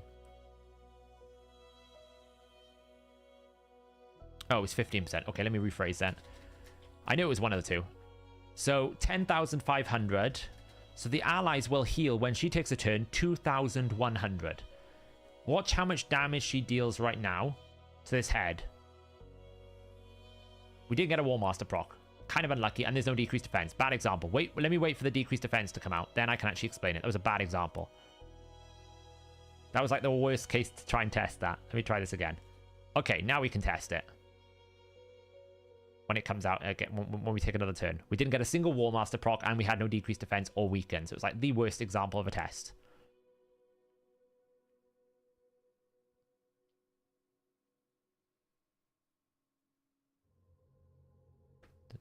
Right, okay, so can't do it yet because we've got to do this. Do that. Might as well hold that because we've only just used that.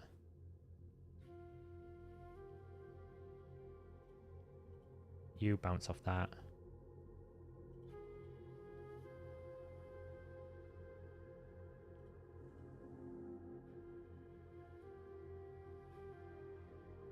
Okay, so watch how much damage she does to this head.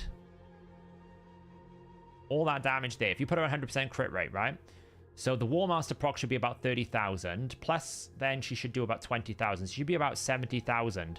So 70, she should do about 70,000. So she's actually going to deal about 1,600 to her healing to herself. But she's going to do it 4 times.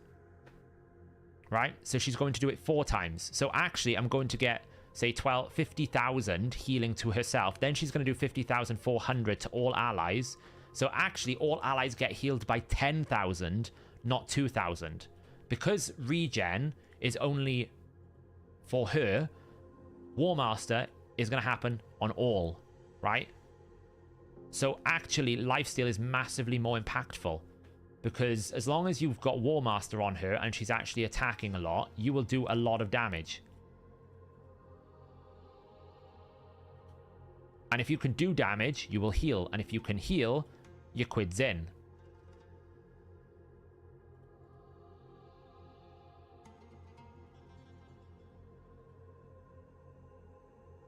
We actually don't have a provoke head for the first time in ages. Wait, there's no leech on here. My bad. I was thinking there's another healing fight. Yeah. So you don't really want leech. Like, that's why we have the lifesteal, because we don't have leech, right? So we can literally see the Lydia. You can see the healing move, whereas normally you would not be able to. I'd like to proc the Wrath Head now.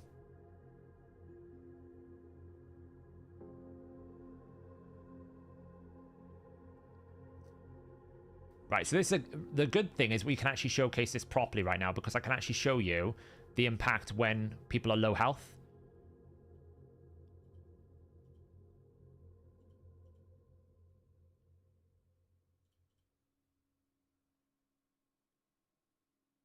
Because we're dealing with this stupid Wrath Head, we can actually see the healing impact. So we'll put this back out. Annoyingly, Uko is... Oh, we lost Lydia. That's a bit annoying. Uko is weak affinity here, right? So watch the healing. You can see the bars move, whereas if she was just taking a turn, you would never see that bar move. I'm just going to kill this head off.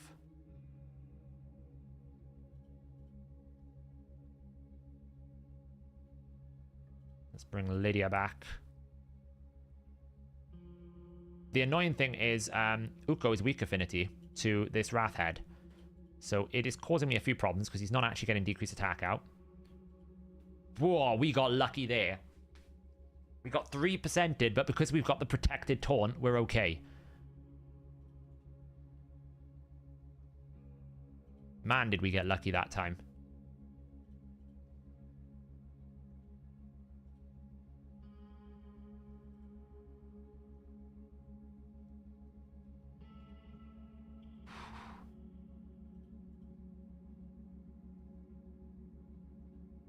That was close. There we go. We got decreased attack out. Right, we're under control now.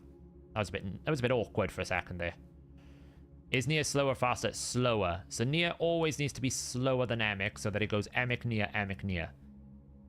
That's how we've set this up.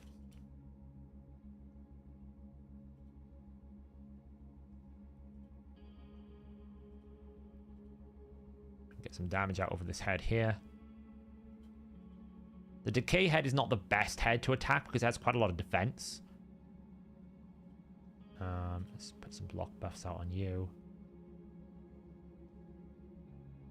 Nice. We can deal with the Poison Cloud head. Do need to make sure we get all these block buffs out. And I kill the Wrath Head next because he's the only... The real only massive risk in this team is if you lose your taunt buff or if the Wrath Head just one-shots your team, which is very difficult to do when you have Emic protecting your team. What's so great about Emic in this team is you're actually getting more than just the taunt. If you use someone like Ambassador Lethelin, all you're doing is you're just getting the taunt.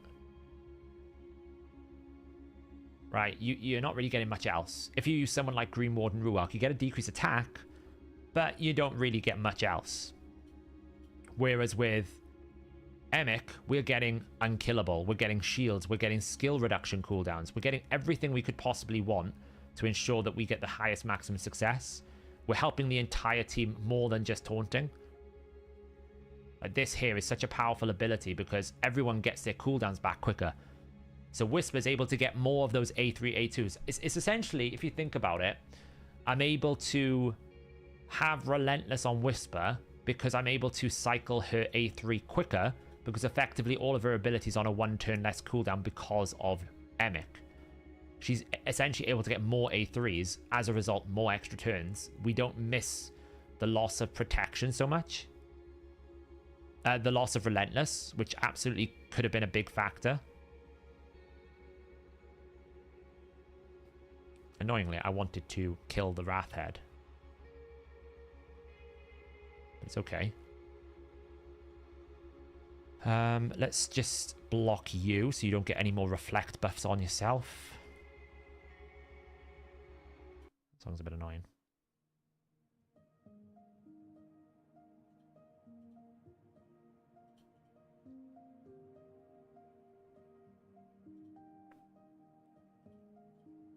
Didn't have weaken.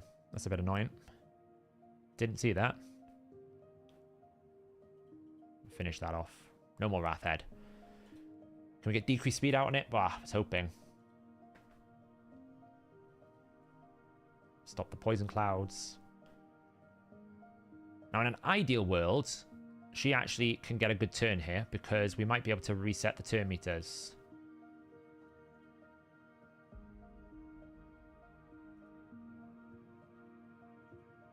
Cleanse. Not really. Just pump it for some damage.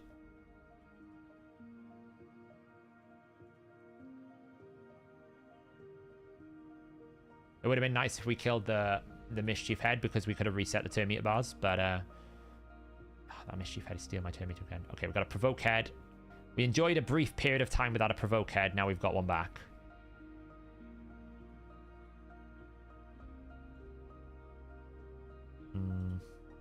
Well, let's just kill that.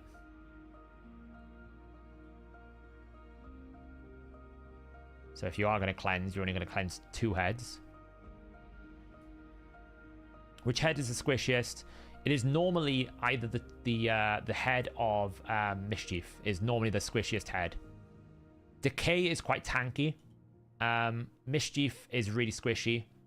Wrath is quite squishy as well.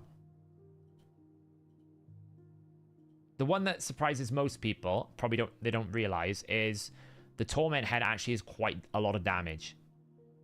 The Torment Head does a lot of damage.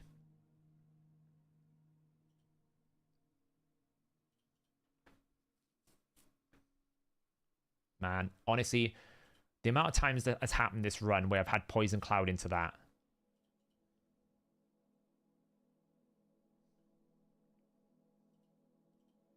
Now we have to wait loads of turns. Thankfully, we can attack this head over here. But it's just frustrating.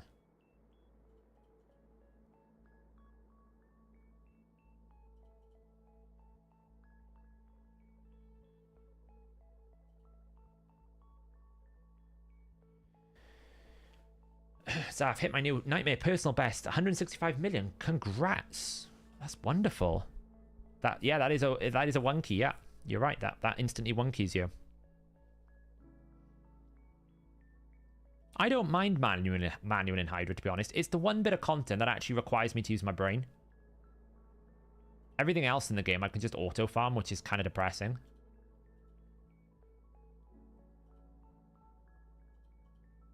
Pump this for some damage. Oof, 1.2 million there. She's got some legs on her.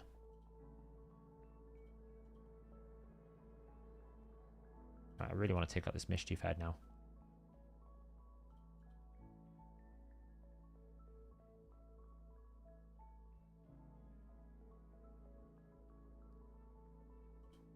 I have to share my Hydra efforts because I need to work on Secret Rooms for Romantu. Yeah, it's a thing. I really need to kill this Mischief Head. He's doing my head in. Can I get a Hex out on him? Oh, come on. Alright, I guess we're killing the Poison Cloud Head next. Seeing as though we're about to get cleansed again, there's nothing I can do.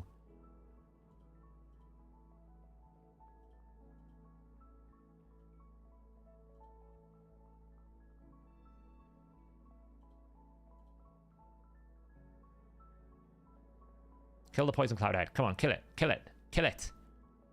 Oh, we got to provoke out on a counterattack. Counterattack Uko, very, very, very valuable in Hydra. Ah, man. Mischief fully healed. I'm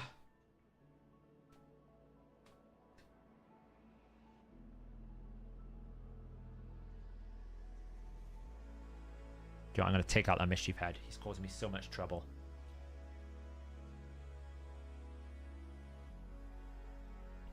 Freaking fully healed because of the stupid... Problem is I can't target him until I get Hex, and I've been really unlucky with the curse set so far. I've not been able to get cursed on him enough.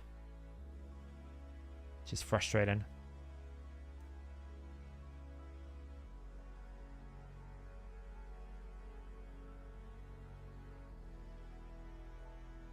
Oh, we got it this time.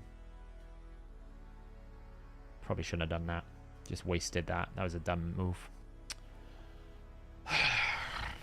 Ah! Mischief, when this is set up like this, can be an absolute problem because Mischief keeps stealing my turn meter on Whisper, which is creating problems for me because I'm then not able to actually do as much damage, and the Cleansing Head keeps removing the Hex, so I can't target the Mischief Head. So it is frustrating me. It is the reason why my damage is a lot lower right now, because I can't actually... I keep losing too much turn meter. It's really frustrating me.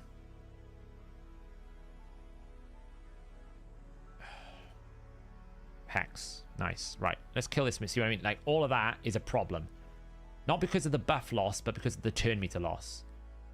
And when you don't have the Torment Head out, that is a big problem here. And I haven't really had much luck with the Torment Head. So I'm going to stop this behavior now. Uko should have this to basically get rid of some buffs here. And I'm going to basically take this head out. You'll see how squishy this head is now when I actually start focusing it, because he's just...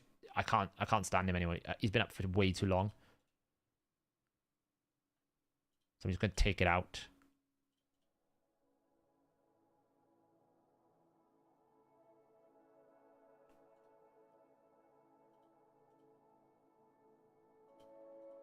Watch how quickly this head dies now that I focus it.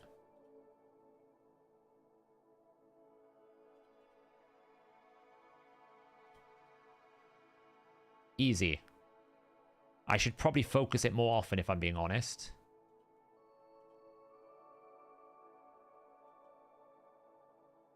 Decrease speed? Nope. Can't get much luck. This key last rotation did 322 million for reference. It's not going to do 322 million this time around because I've had a lot of bad luck. But it will probably do 250 at least. It should do anyway. If I can get some good uptime on decapitated heads, it would be even better.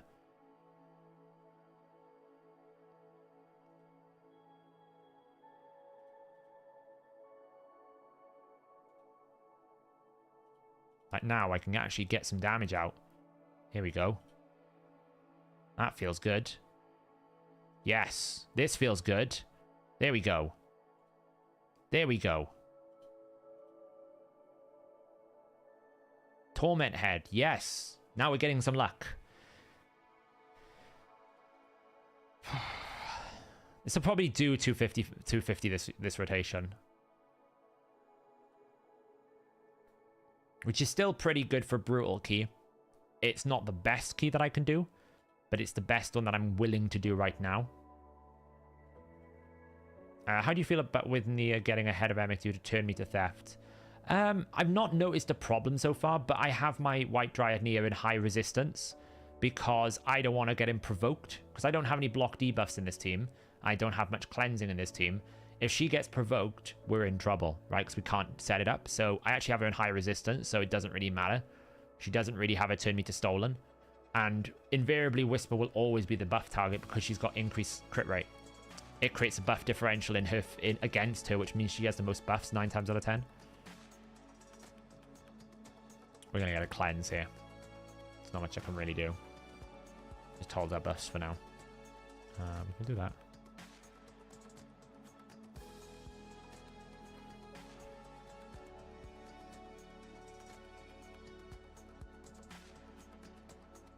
The main problem with Sis here is the same problem that I have with Whisper here. She takes too many extra turns, so she gets ahead of herself, which can be a problem.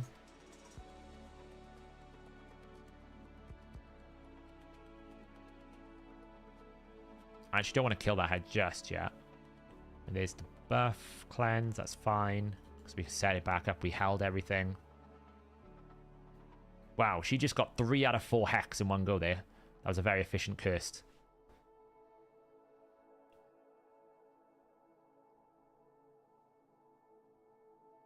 Can you still decapitate heads if they have unkillable? I don't really know. Never really tried it.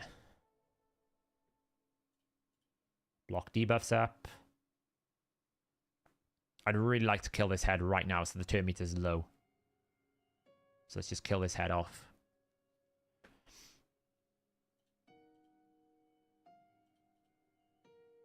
I think, honestly, the only thing that could improve this team is more consistent decrease speed. Because White Dryad Nia is in the situation that she's in, where she has to, every other attack, not attack, having a better source of decreased attack, decreased speed could be a good idea. be able to pump some damage here.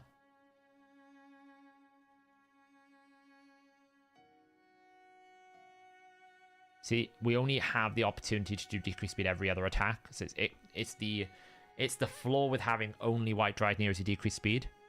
But because you need 3 champions to set up this perma-taunt, it's actually quite difficult for you to find access to another decreased speed champion, right? It's not like you have a lot of space, especially if you're trying to force someone like Whisper, who, you know, with all the goodest, best intents in the world, doesn't actually have much in her kit.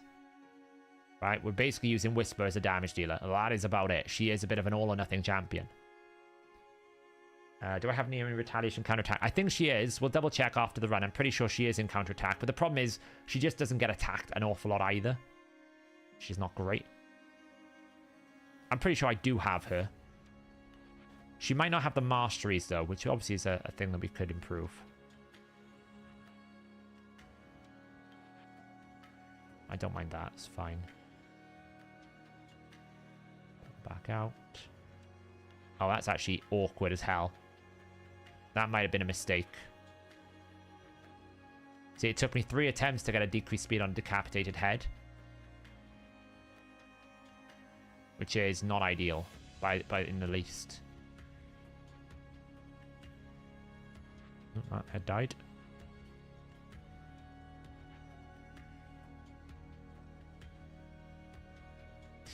Well, that was not great, I'll be honest, but we should be able to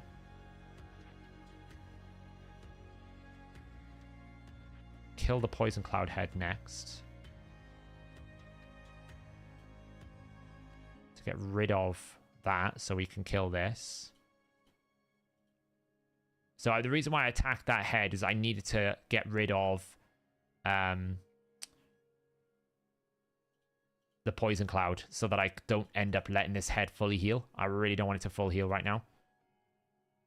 I did that. It was a mistake. It's just going to re-cleanse it. That was a bit of a mistake my end. So I'm going to bounce off this for some damage. Then A1 this head, because I need to stun it. I just got decreased attack out as soon as possible there. Stun it away. Nice. Oh, we actually had a refresh. That's kind of cool.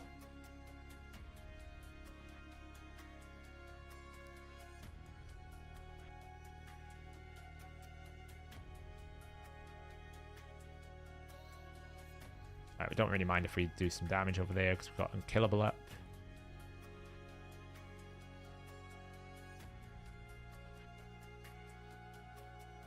That.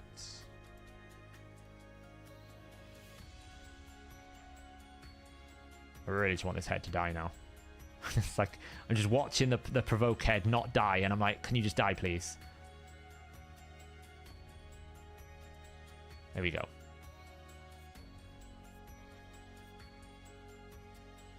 Oh, reflect.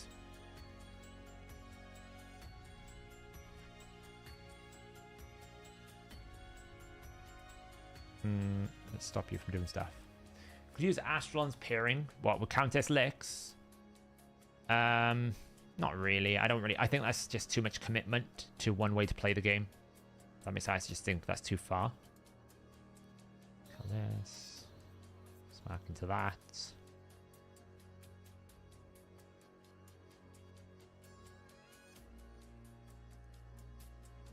If I was to improve this team, what I would be looking for is a champion that can give me increased attack and more decreased speed options. That's what I would be looking for. But it's very hard to replace it because you have to keep a revive. You need decreased defense and weakening here somewhere, right? It's just like, where do you find all these different things that you require to make this work? It's very difficult. We don't have Unkillable, so we'll just do that over here a second. That's fine, it's not going to do any damage to us anyway.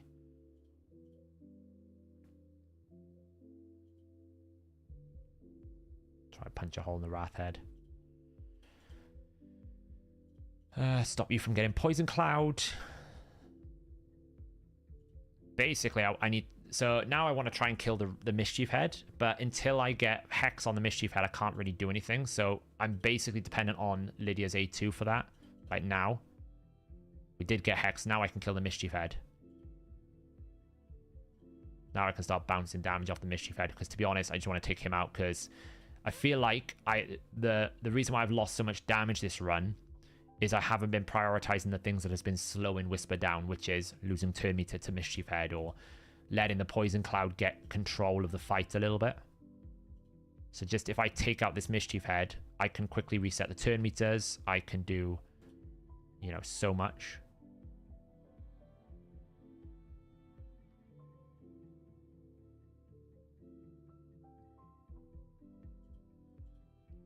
So block buffs.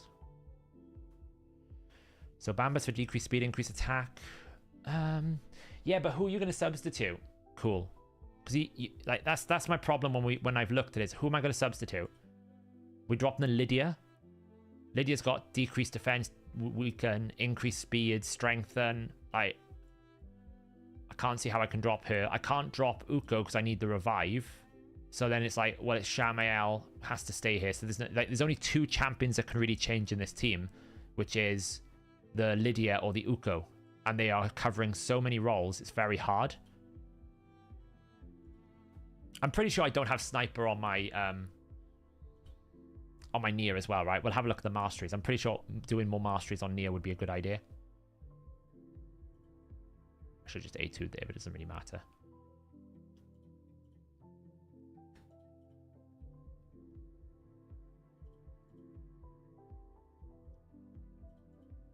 Defense weaken. Just A1 there. We don't need to do anything right now. You can't drop Shamael. You absolutely cannot drop Shamael. If you get a fear, this team falls apart. That's what we discovered when we were building this team. You just simply cannot drop Shamael. Because the fears are brutal. It breaks the taunt setup. Because even like we don't even have to worry about the true fears. It's the actual normal fears that the Head of Torment will put on you that will absolutely break your team. So Shamael was the only way that I could find to make this absolutely stable. So Shamael is a absolute, like, non-starter from a removal perspective.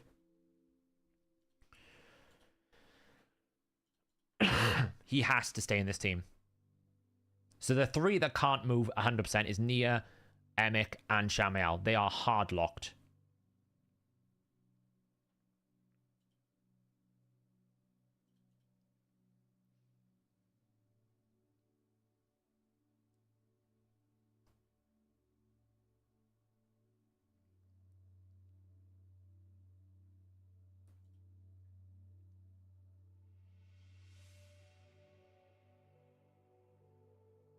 You still want to know how Nia keeps passing from Emic? I mean, they might interchange, but they never lose turn meter, right? They're both high resist. So it's always consistent. They're about 5 speed difference, so they just stay where they need to.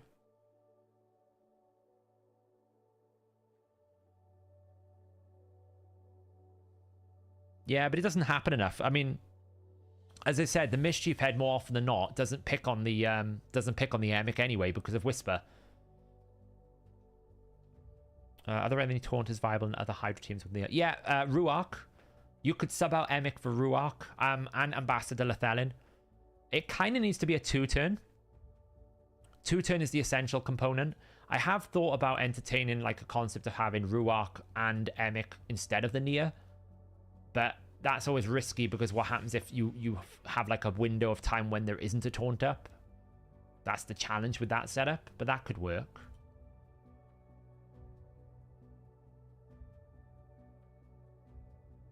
Yeah, exactly. That's the issue. There's just no way that I could trust Whisper not to die. I mean, to be fair, she hasn't died much, but she died once, right? She's only died once this run, but she did die that run. Let's just do that.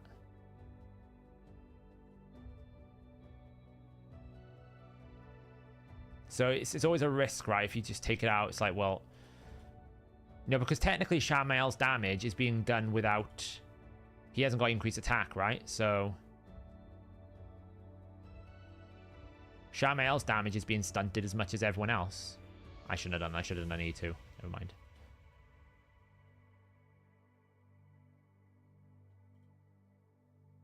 But you can see how often the decreased speed doesn't land on the decapitated head. It's quite frustrating.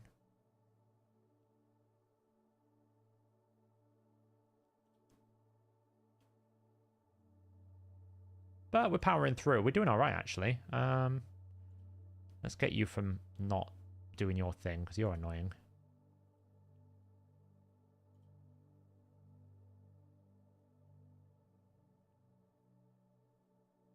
See, resist, so we're fine. But one of the adjustments I did make was put Nia in high resistance as well, because I just didn't want her having provokes.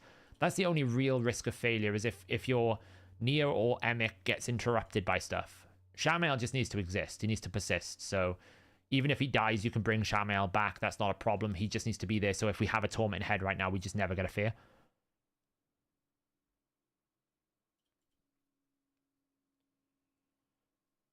Yeah, I don't know why. I've never had that problem.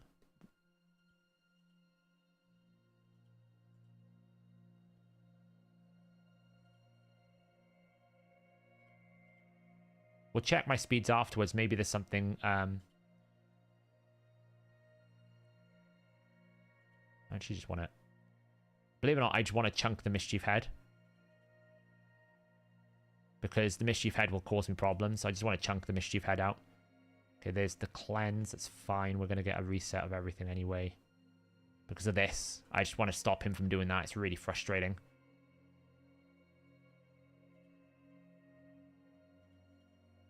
Get rid of that. So I'm just going to kill the Mischief Head.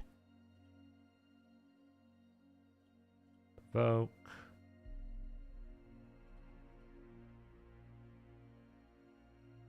I can literally one-shot the Mischief Head. I have so much damage, I can actually just one-shot the Mischief Head when he pops up. So I should absolutely be focusing him on doing that. And then the next thing I want to do is make sure you don't get any block buffs, because I always want to be able to control you as much as I can. The other nice thing about this setup as well, Hex is a curse set. Provoke is a provoke set. They're not skills.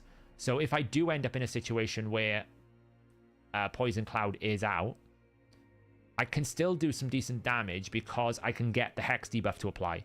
So the Hex debuff will sort of ignore the Poison Cloud. So if I can keep one Hydra head without a Poison Cloud, I can still do damage to all the other heads by just putting the Hex out behind the Poison Cloud, because it doesn't matter if it weak hits. And the same with the Poison Cloud, with the Provoke. I can still provoke the people even though even though it might be a situation where there's a Poison Cloud, because it can do it on weak hits. So there is advantages to having artifact sets providing the effects that you require over skills. It's not always an advantage, but...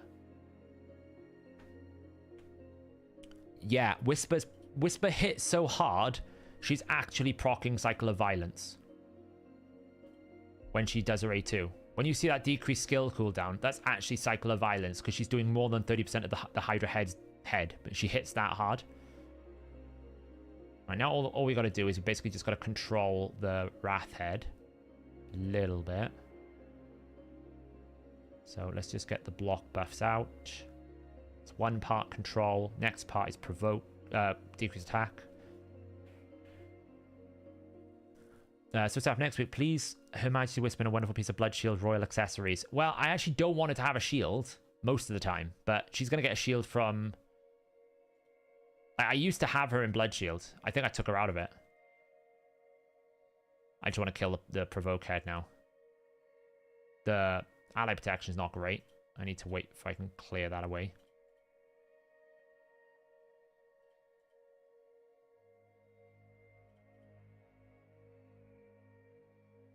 And that's really not ideal. So we do have a wipe risk here right now, because we haven't got decreased attack out. Now we have. We're good now. That's the value of a triple revenge on Uko. If you're using Uko in Hydra and you don't have retaliation or you don't have revenge accessories, change it. Being able to counterattack with Uko is so valuable on an A1 decrease attack, because it meant that I got a free provoke and free decrease attack on 2 champions there. Wouldn't have had that otherwise.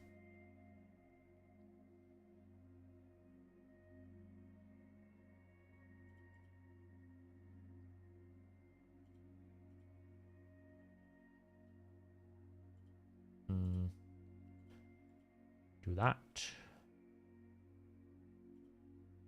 Nice, we've got to provoke.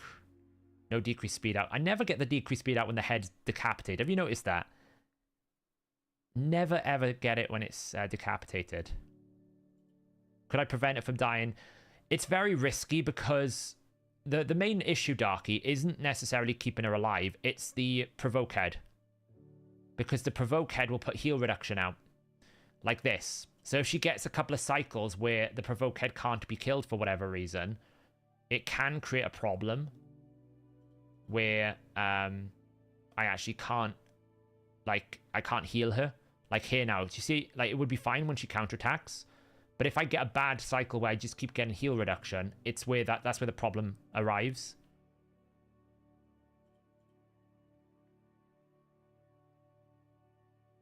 So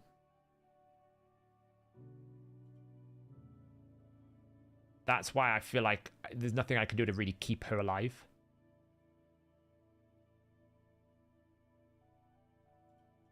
Yeah, unlike Polymorph, the turn meter bars kind of don't change, which is really annoying. We can just do that to make sure he doesn't get Poison Cloud. Actually, I should have let him get Poison Cloud because I'd rather him stay alive as long as possible. That was a mistake then. I should have let him have Poison Cloud. Kill that.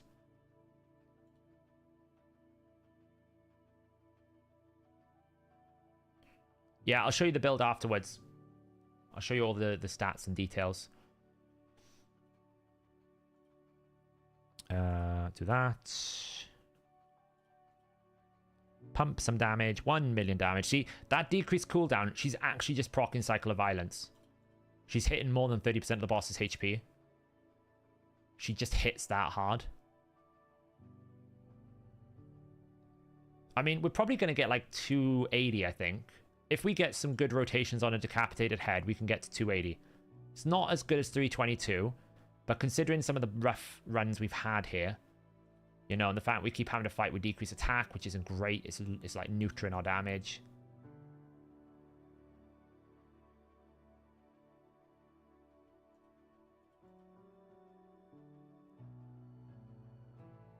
Hey, Zoinks.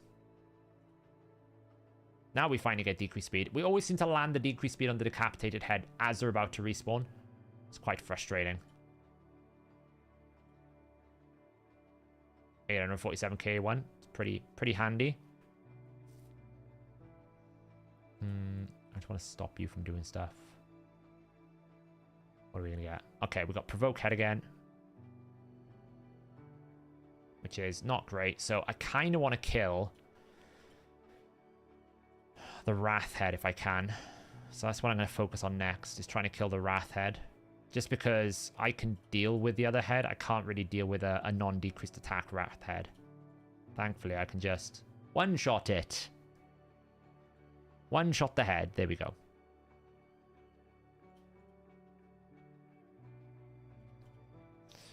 What do you think is more valuable? Blessings or support? Blessings for support or blessings for nuker? In Arena...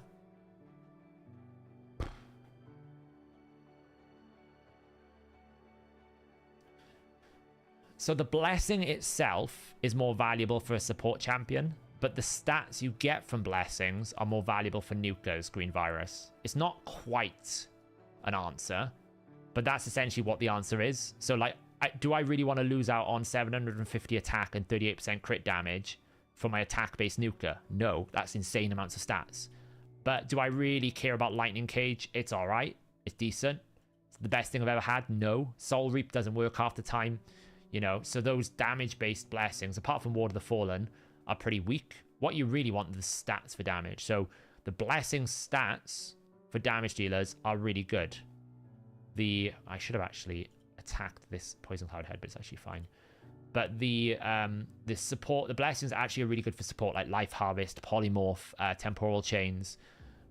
They're really good. So it's kind of like not really an answer, but you know what I mean. So it's just a different priority.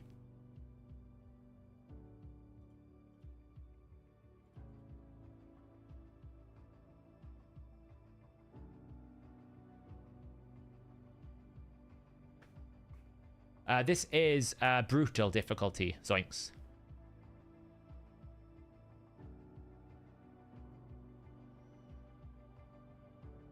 Now, I'm sure there's ways to build this team that could be much more effective without the Whisper, right? The Whisper basically forces you down a road you don't really want to take, but you have no choice. Because essentially the Whisper doesn't bring anything to the fight other than damage. Her damage is excellent. But if you want to bring the Whisper, you're paying a price for it. So that's why I have no flexibility in my team. If your damage dealer in that lead position actually has utility with it, like, for example, Val brings Weaken. Well, if he brings one of them, then that's, you know, pretty good.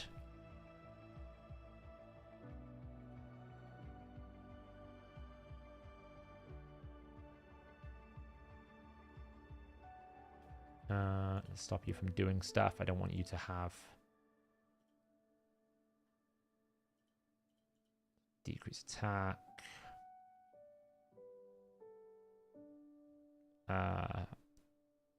100% chance for Phantom Touch is amazing for Rotus killing. Yeah, I can see that. I can bounce this into that.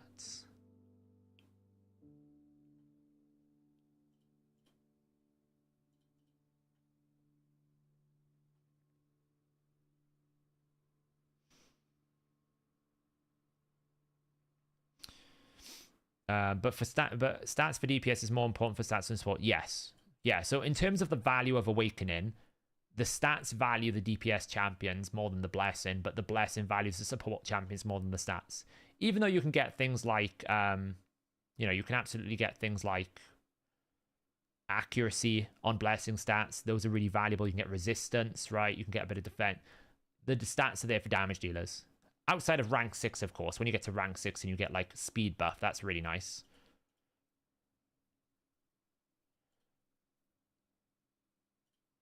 Dear Lord, we actually landed a decreased speed on Decapitated Head on the first attempt. What is this game? Right, you.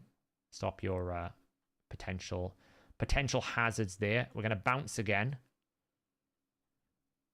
into a nuke over here.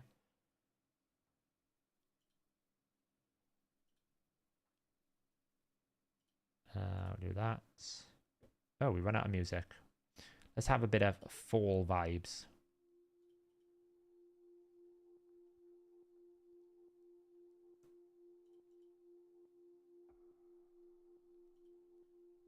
Nice. Pump some damage. But you see what I mean about the heal reduction? How it's always on Whisper. So it's always a risk trying to keep her alive because she just might not be able to re-heal back up. The damage is absolutely there, but if she can't heal it, it's a problem. But 100 turns left. Can we hit 300 million in 100 turns? It's a bit of a stretch, if I'm being honest, but we'll try it.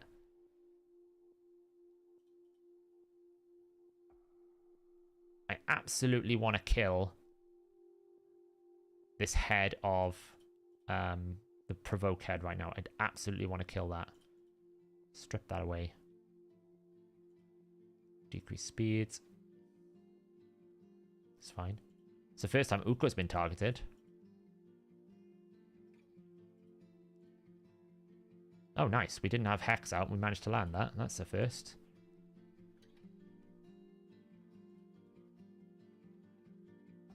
So I'd like to kill this head off now.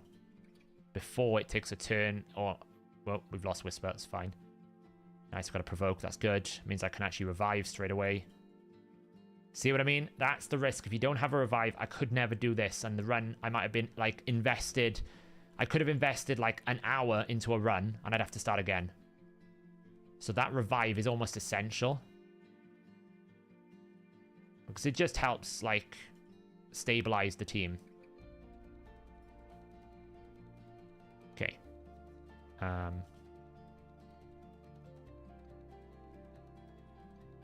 You stop your buffing. It doesn't help as well. Uko's my decreased attack champion. He's weak affinity to the Wrath Head, so that is also a bit of a risk. There we go. Decreased attacks out now. We're on brutal. 292, you think, is it? I think 300 is a bit of a stretch, to be honest, because of that death. I mean, I don't know. If we can get a couple of extra turns, we're good. You know, her A2 is 1,000,000 damage, plus plus Hex. So now we got Torment Head. That improves our probability even higher. Let's try and take out the Mischief Heads. 40 turns. It's going to be tight. It is going to be tight.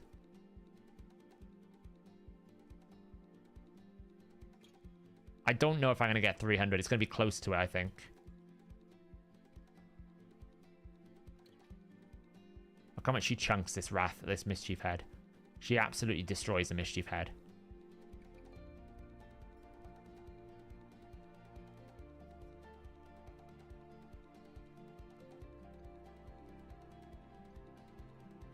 I would very much like to kill this Mischief Head as quickly as possible. Finish him off. There he goes. Never get decreased speed out when you want. 284 million. It's a bit of a race to the run here. Just got Isin 60. What's the best build for Hydra? Just stats, really. You know, I don't really see any need other than just make him like make him a mischief target. So you put the resist, the accuracy, good HP. Make sure when you're building him, you're looking at the defense breakpoints because he heals every 500 defense. If you're like, you know, 599 defense, finding one defense is very valuable because it gives you an extra 1% healing. It does make a huge difference. So just keep that in mind. But just build him tanky, build him like that. I've built him with a little bit of damage, put him at 100% crit rate. Come on, we need to get some rotations. Whisper, A2, Whisper A2. Yes, here we go. 1 million damage. Ooh, that was chunky. 287. It's not going to... We're going to fall just short of 300 million, aren't we? I feel it. I feel like we're just going to fall short. Just... We are going to have an A3. We might get there. This is going to do a lot because there is Hex up everywhere. Oh, she's got extra turns. Ooh, that was close. See, we always put decreased speed just as the head's about to respawn. It's very frustrating.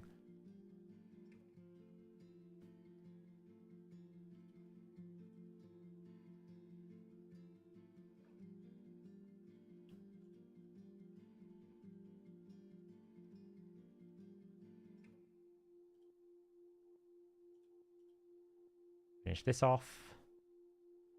293. Ooh, we can bounce. Let's bounce off that. Then A1 over here.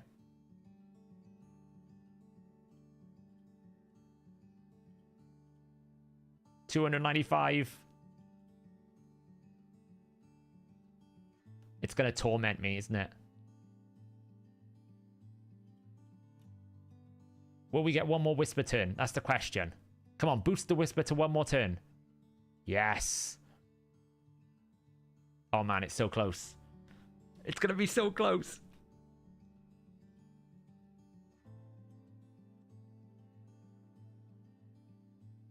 It's going to be like $299, isn't it? Just to really annoy me.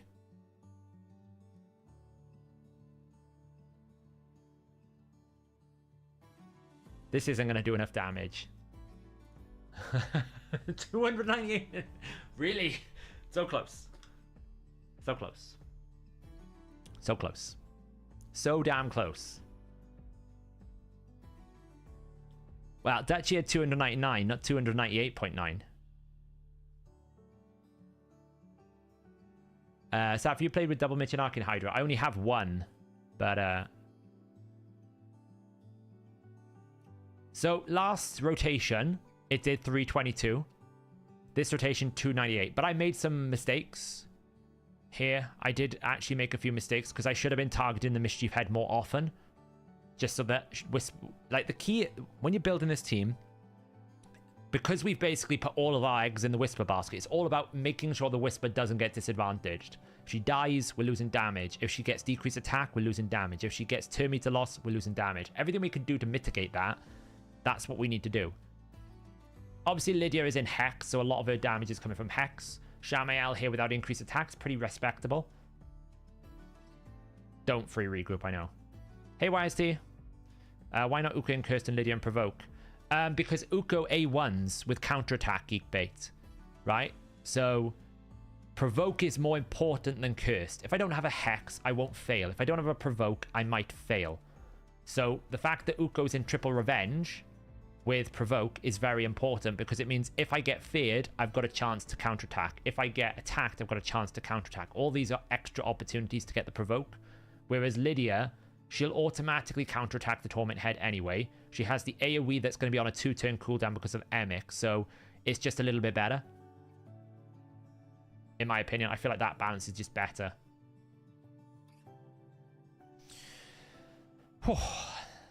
I always hate it when it lags like this. You're like, please, please, save it. Come on. Save. Don't crash. Don't crash. Save it. Oh.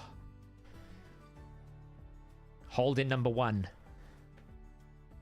Yeah, I'm going to show the champs now.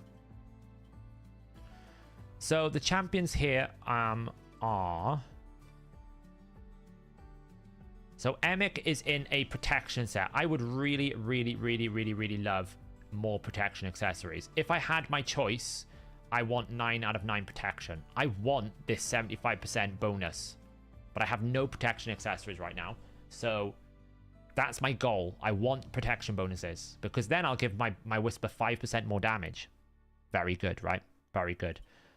In terms of stats here, we've got him at 264 speed, 77% crit rate, 449 resistance, 284 accuracy, 73k HP, and 2.7k defense. His shield is based off his HP, so it's very good to have some shield.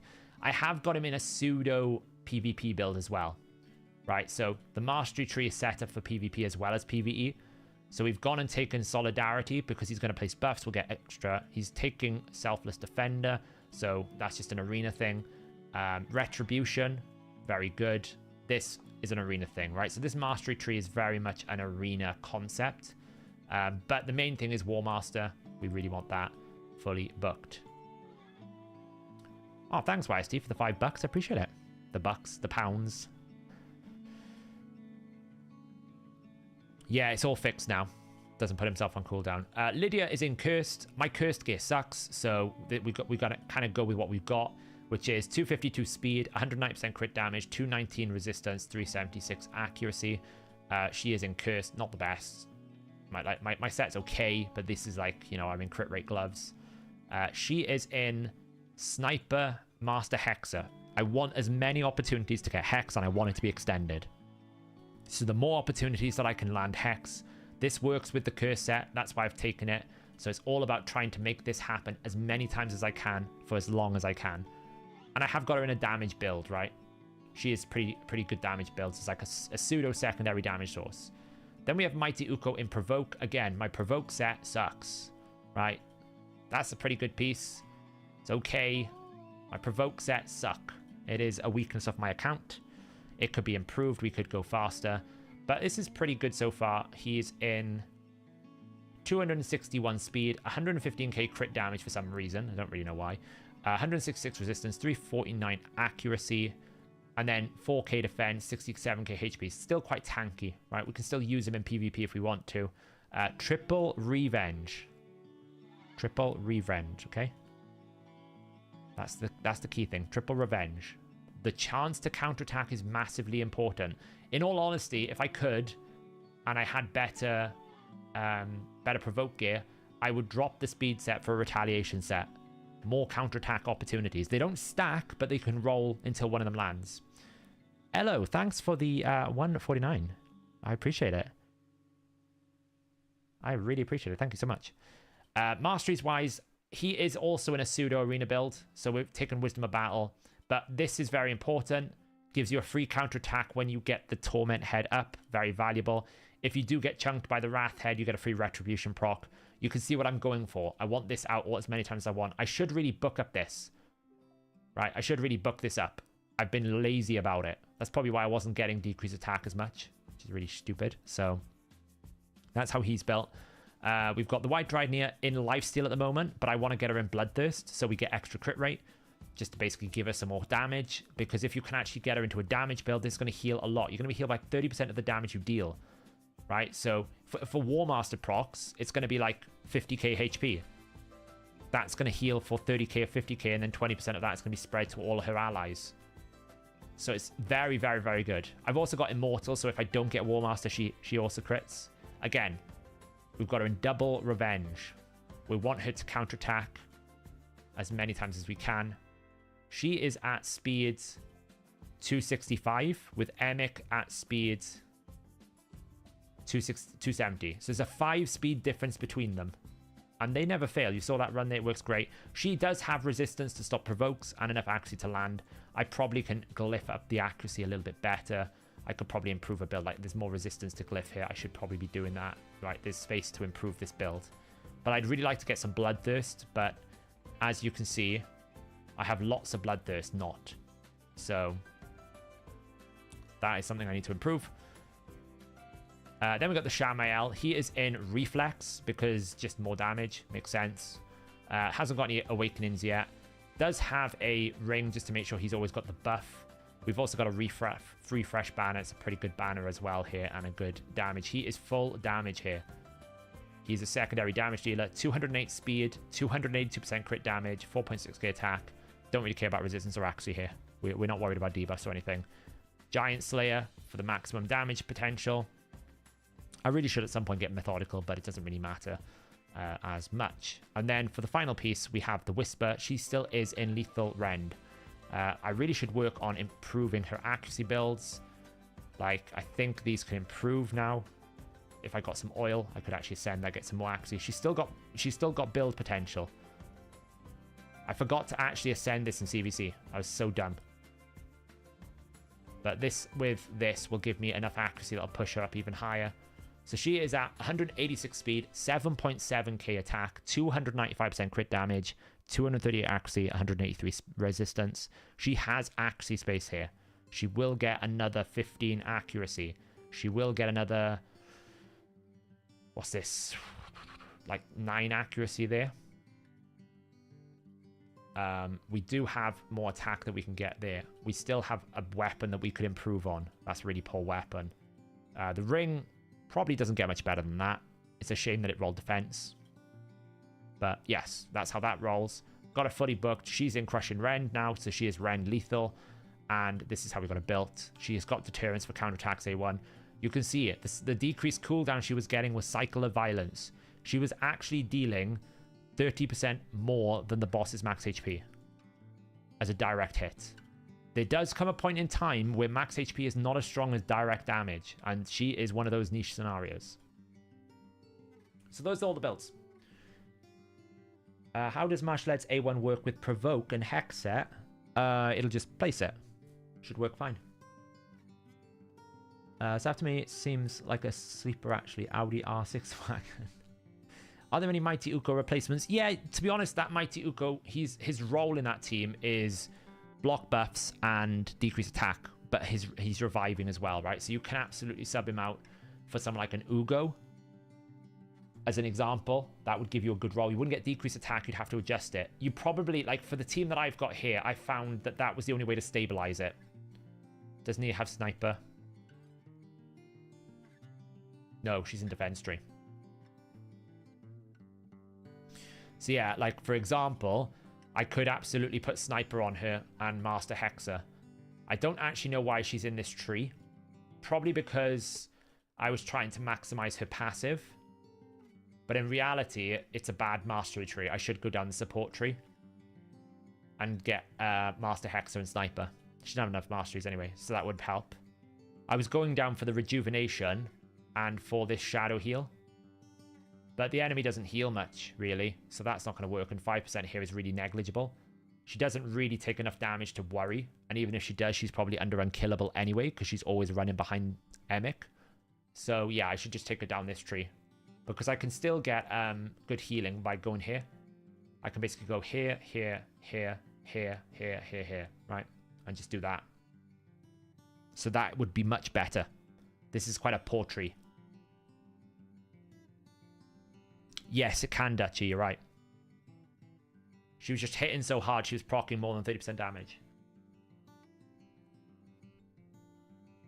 So, right, so that's one key done, which is nice. That's a really good key done. That's put us, you know, we're sitting comfortable here. This is our push week. We're going hard this week. Shooter's already racking up a 409 million. That's higher, isn't it, Shooter?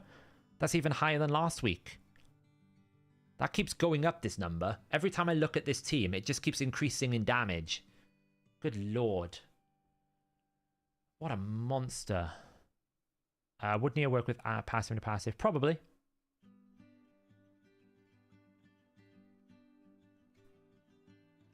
Yeah, absolutely. I think the mastery tree for Nia needs revising. Honestly, I don't think they'll nerf it because it's not like that team that you're seeing there, Nobo. I don't think you can get maybe much more than another 100 million. Right? I think it's actually quite limited. So to get the perma taunt set up is very hard. You need Emic or Ruach. You need probably White Dryad Nia. You can run like an auto team, but that requires double Painkeeper. It's even less damage. You probably need a Shamael, otherwise it doesn't work. So you're already like taking 3 slots up just to make it work. So, you know, I'm using some of my best and strongest gear to do that damage. Right? This number here, that is like an end game whisper. That's very hard to achieve those numbers. Like Dutchy will tell you. I think Dutchy's one slightly stronger than mine at the moment because I've got some suboptimal rolls on the Awakening, but I can't get much better than what I've got on Whisper there. That's really, really strong Whisper. So these are like end game numbers. So if this is the top pinnacle of the team, you probably might be able to get an extra 100 million. I think that's balanced, right? I don't think that's OP. When you put into consideration that, you know, some people are running this team, right? So I don't think it's a problem for me. She's approaching acceptable stats. Do you know how my Hydra matchups are done? Honestly, I feel like it's done based on your last damage settings. It's like whoever got the most amount of damage. So we're trying to push this week to push as hard as we can to win the top chest. Next week, we'll then take a bit of easy. We'll step back a bit. So we're going to be alternating because actually it's nice because the clan gets to have like 1 week a month, or like basically 2 weeks. It's basically 2 weeks a month they have to push really hard, but 2 weeks a month they can take it a little bit easier because it is stressful having to do this every single week, and it does take it out of you and it kind of demotivates the people. So we're trying to find a way to keep people happy and also still maximize our wins, because you can end up if you're just like coasting third every single time, you never get any good matchups. I'd rather basically not get a win and then get a good win rather than get average wins all the time.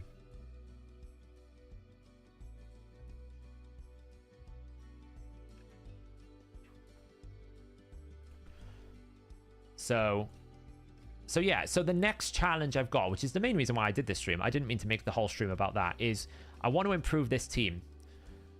This is my Nightmare team, and I want to change it up. I want to completely change it up a little bit. I feel like Nekmothar is absolutely staying. I feel like Shamael comes out. I feel like this comes out. I want to try Marinix, because I feel like Marinix, because I got a 4-star soul, could be quite good. Right, because I did book her up now, so she is booked. I don't think I've done Masteries fully yet, but this is really strong. She has a 50% chance to place 2 extra hits if there's a Hex debuff. We have AoE decreased defense and Hex, which is nice. I want to get a Weaken in the team.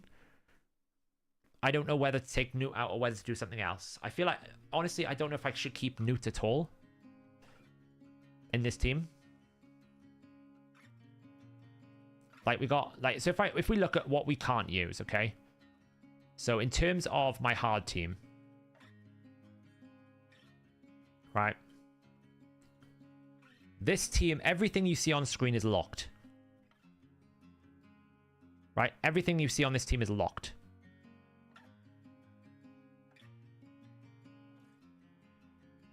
But that's fine, right? Because I feel like these champions are pretty safe. So we could have Michinaki in my Nightmare team.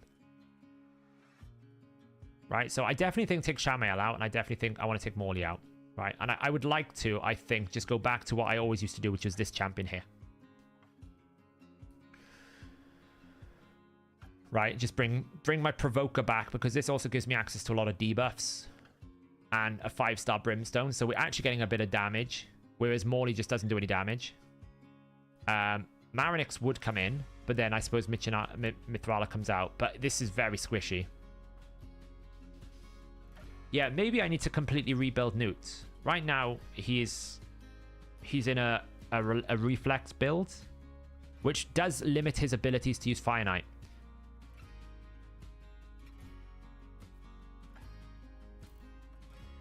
So, yeah, the problem with Morley, she just doesn't do enough damage.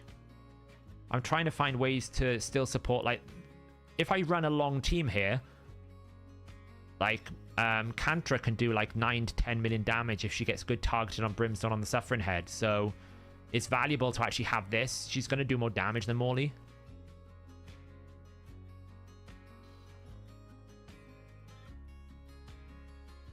So I saw some really cool Marinix teams.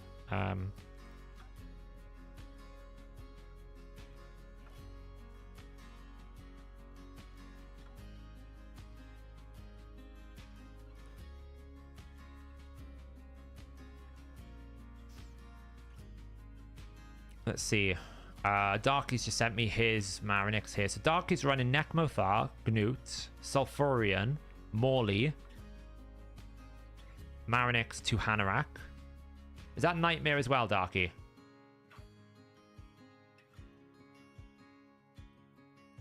You got it at 5.3k attack, 232 speed, and 338. Okay. Nightmare. She's in Relentless as well. Okay. So we do have Michinaki for Hex.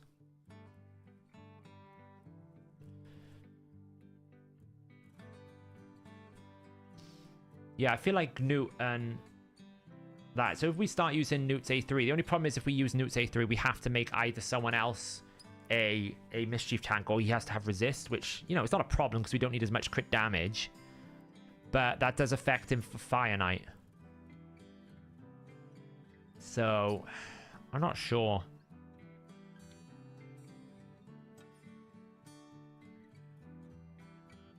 Like, I think if we have these, we don't really need Ugo.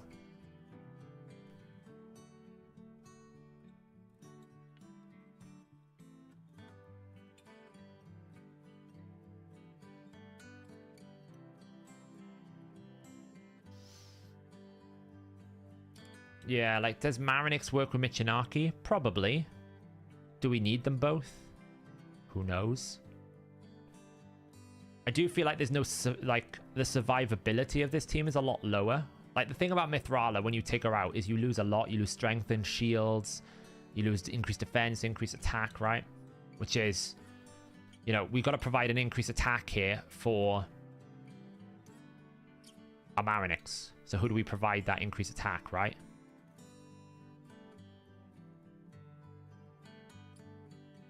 That's the challenge. Like, the turn meter boosting should absolutely be fine with Nekmothar.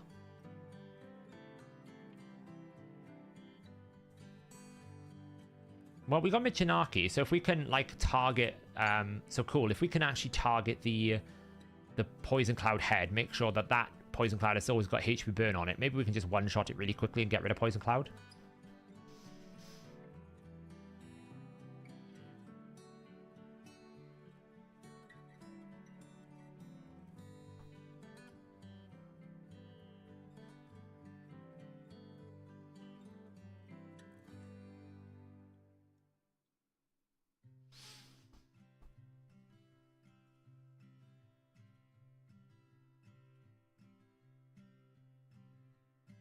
It's a 4-turn cooldown, that's the problem.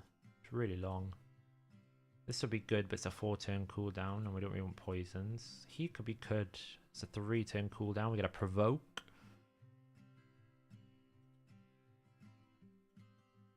I do like the concept of Gizgard. He could just be quite good. See, that's the thing, right? Because we're running defense buff champions and an attack buff champions, we need both. And I don't really want to bring Mithrala as well because it's just a triple hex and we're just going too far in support then. But we could drop a Kantra for Gizgard. Yeah, Torment we would just have to delete, right? We just have to kill it really fast. I don't really have a two-hand rack, which is what I would really like. Someone else sent me a really, really big...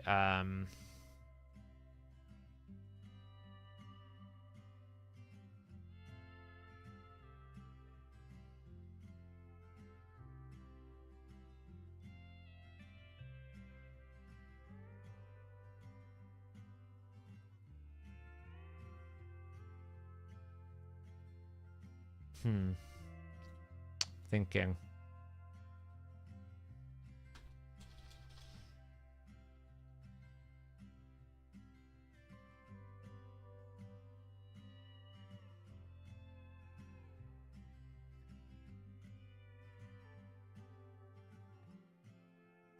Nekmo, Kantra, Michinaki, Mithrala, Newt Shamel. Yeah, I just don't... There's not enough damage in it. I just want to... That's what I'm worried about. I'm trying to increase the damage, right? Because... like, the current Nightmare team I've got is stable. It does a good job. It can do 144 million damage, but it can also not. And I just want more damage. Because at the moment, I've basically got 1, 2, 3, 4 support champions, essentially. Even though Mithrala will do Hex, she's a support champion. So I'd like to bring another DPS just to punish it a little bit more. Because if you look at the clan's damage here, like Shooter, for example, he's got like 1, 2, 3 damage dealers, which is making a big difference. Fox's here has got like... has got 3 damage dealers, you know, and I think that's just kind of like what when I look at these teams here and I'm looking at Nightmare, like they've always got a 3rd damage dealer, well, that I don't have in my team. So I'd like to just try and improve that if I can. So we can see here, look, 172 million, 1, 2, 3 damage dealer. Krokmar, look at that, Krokmar doing 37 million. Must be in Hex or something. Yeah, I was gonna say, must be in Hex to make that happen. You know, this team, 151. 1, 2, 3, 4 damage dealers here. So I'm just looking to try and improve it.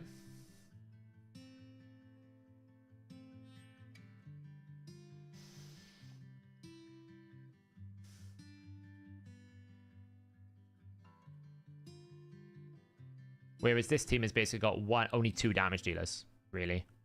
And Shamael is not exactly the craziest damage dealer on my account. So, you know, one option we could do is put like Provoke Set on Nekmo, but I really don't want to lose the Relentless. I feel like that's a bad idea. But we could absolutely put Provoke Set on Nekmo Thar.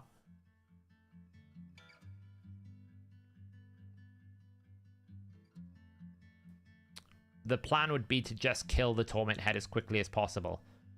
The thing is, Marinix would have a lot of single target damage, right? This champ can pump some numbers. When's the Artifact Enhancement event? Is it open yet? Or is it tomorrow? It's open tomorrow. Damn it. Where is she? Marinix. So because I got a 4-star, I thought it would be a good test for it. Let's just prep it. That was a 1.2 million roll. That was nice to watch.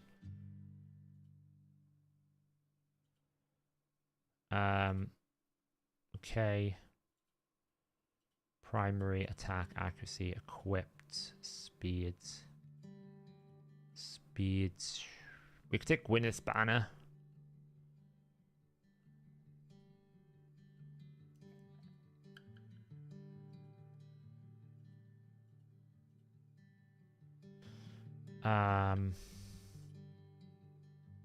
That's not a bad banner either. Nor is that. Maybe we just let the optimizer decide that. Is the ring good?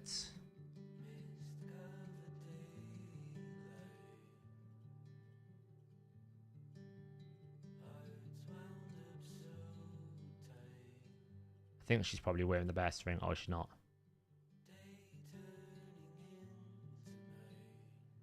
Okay. Let's just see what we can get on here, and let's just give her a bit of a spin, shall we? Let's just see how good she does damage. Let's do a bit of damage test on Marinix. She hasn't got Masteries fully, which is a problem. She hasn't got War Master. I don't know if I'm actually got the energy to run a full Nightmare run, but I can definitely forecast a build for a team, you know?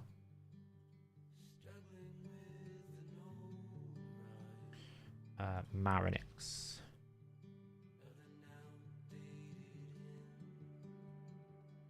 Alright, so.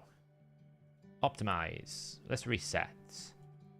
So we want to go damage mode. We want to go for A1. We don't want to use anything from locked 1. We're probably going to go down the defense tree because she does need to stay alive. So that seems fine. We're going to go battle.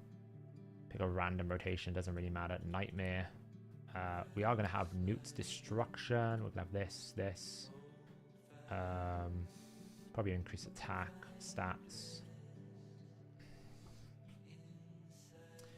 How much stats do we need for this? Like 340. So let's just put 350.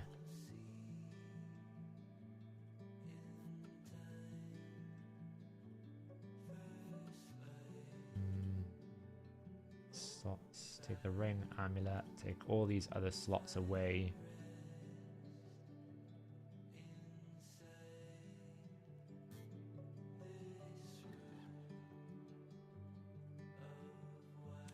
Probably...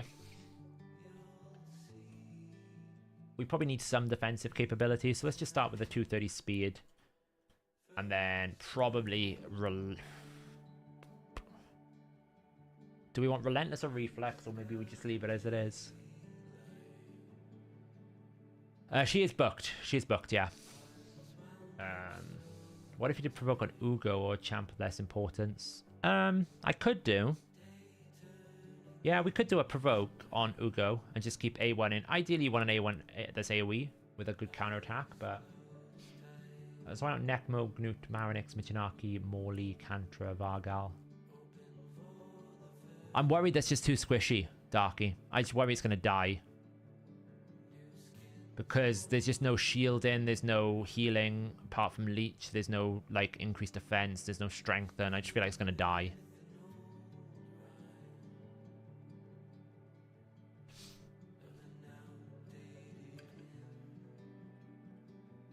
Let's see what we can do here, shall we?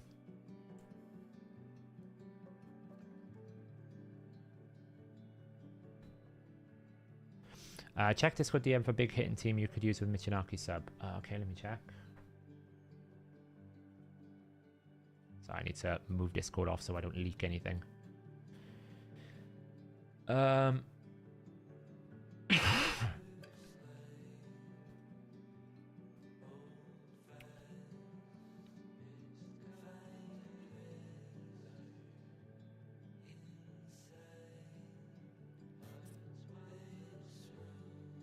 Yeah, that's not bad, that.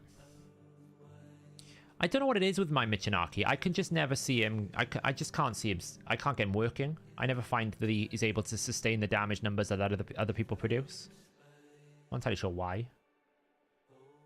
6k attack, 298% crit damage. It's not bad for reflex, is it? We need to figure out which Shamael that's taking reflex gear off, though, first. That's probably taken off the Shamael I've just used, I bet. Yeah, it is. So he needs to be locked to 1.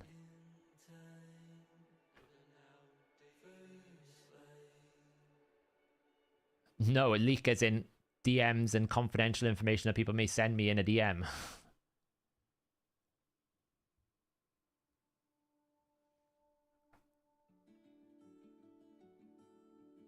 Those boots really do go. Did I get any new gear? Let's just see if I got any new gear before I keep doing this.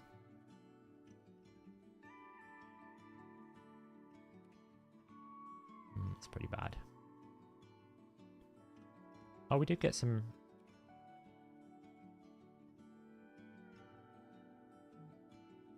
It's alright.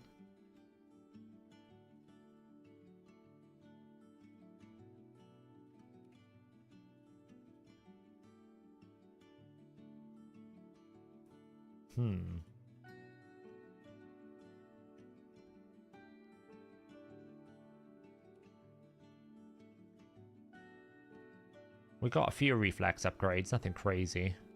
Loads of lethal gear. Need to roll that. And bolster gear and defiant gear. I've got a big gear cleansing session tomorrow. Oh, that's handy. We'll pull that in a second. Just got a tier 2 stone. We'll pull that in a second now. Okay, so I mean, that's reflex. Let's just have a look at... Let's just check first. Who is locked on 1 and has reflex? So, Morley's sitting on reflex, as is Newt.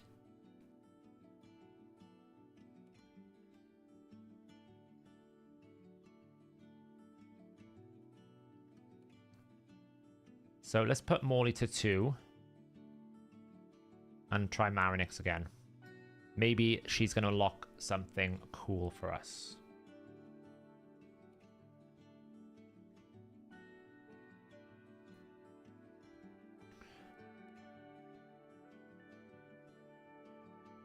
Have I put a soul on her? That's a question.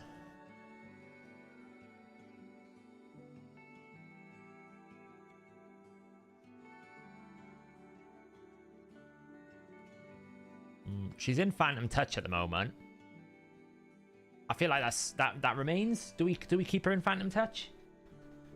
I feel like we do, right?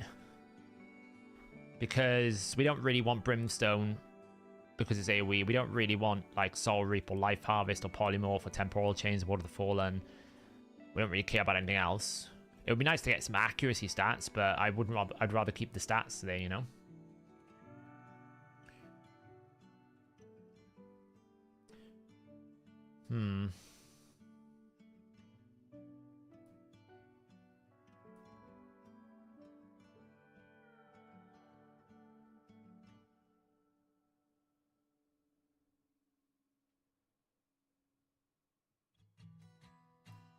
Yeah, she's at 353 accuracy here. That should be fine.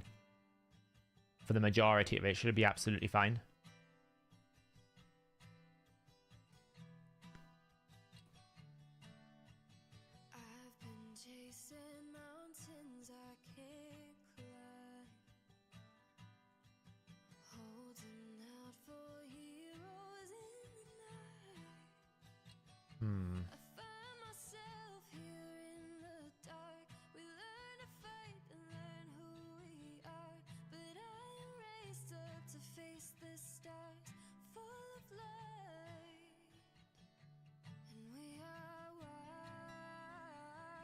Doesn't really improve it.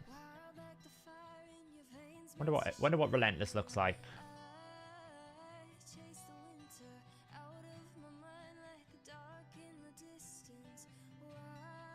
Yeah, see, I mean, Relentless I can go a lot harder on than Reflex. Look at the damage difference here.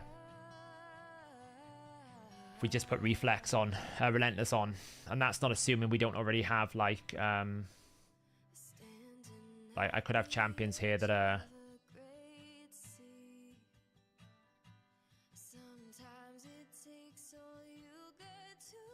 So that's with both Michinaki and Nekmuthar locked. I'm pulling these out. Like 333% crit damage, 6k attack in Relentless. I feel like... I'll be honest, I feel like that's more valuable than Reflex. Because of the stat difference is so much higher.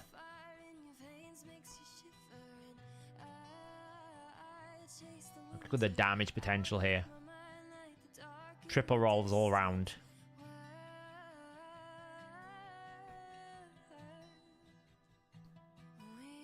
Do we feel 230 speed's good enough for Nightmare? Or is that a bit too slow?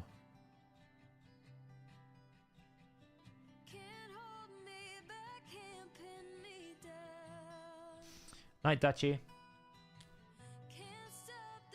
It's a bit slow, isn't it?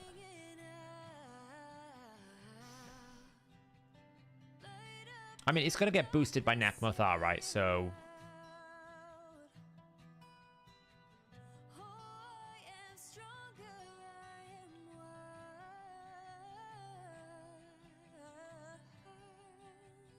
Those damage numbers are 4 times higher than mine. What, the build numbers or the calculation? You mean these damage here?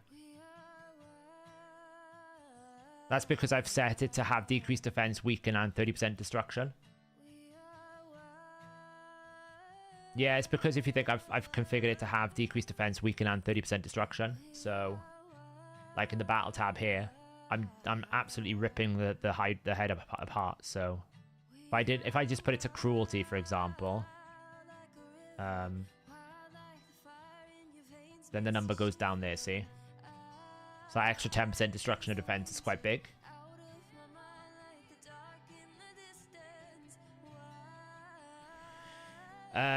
Yeah, I think I don't know if Dwed and Emmett can work. The risk you've got if you don't just keep one taunt champion is what happens if you have a few turns where the taunt falls off before Dwed can reapply it. That's the only risk. If the Hydra heads intervene, if you haven't got the coverage across all of them.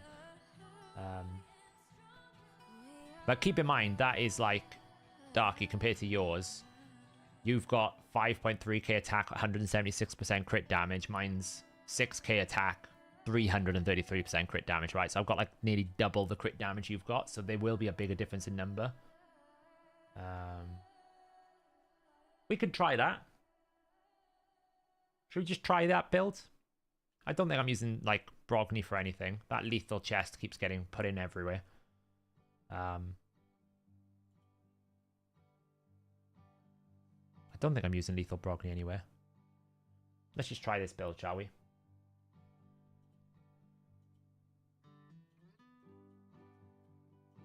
Because it will require some artifact ascension before I can use it anyway.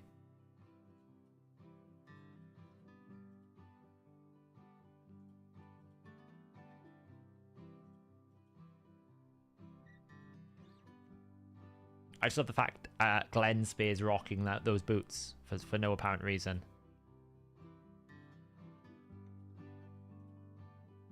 You know,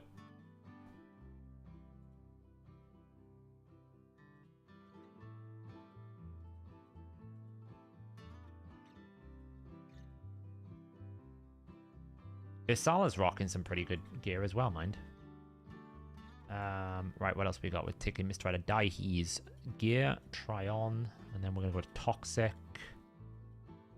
Eventually, those Toxic boots will make their way to Clan Boss at some point. I have faith they will.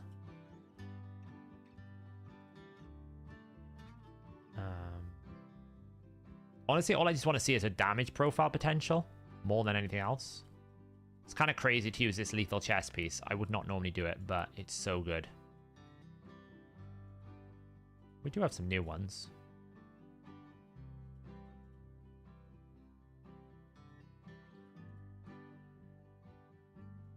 Oh, we do have a new attack percentage chest.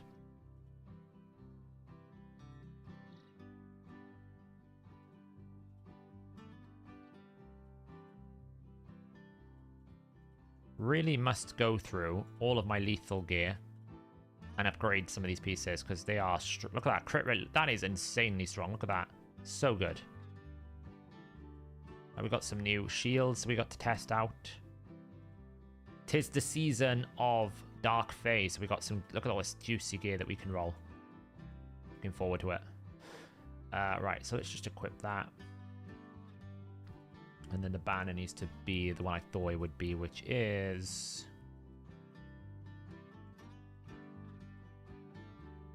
This one? No. So we'd have to glyph, naturally. But as an unglyphed version, it's 203. This is where speed glyphs are such a big power, you know? Like, I can basically give myself another 70 accuracy and another, like... Was it 27 speed just by glyphing? I'm not really sure where the missing crit damage is. Oh, because I haven't maxed out the amulet yet. Right, so like I can go through this build and go, look, I can get another 1 speed there. I can get another 1 speed there. Get more attack there, actually. Speeds. Accuracy. Can get some more glyph on accuracy there. This really should be like a 6-star speed glyph at this point. Speeds. This, when this maxes out, will give me lots of speed. I can glyph it.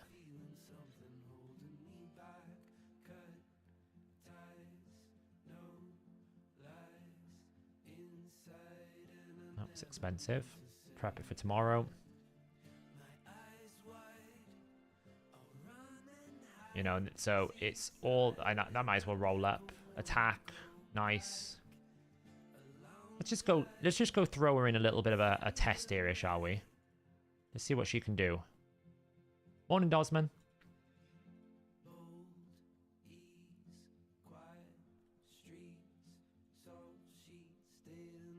I know, right? I can triple roll gear. That's about the extent of my ability.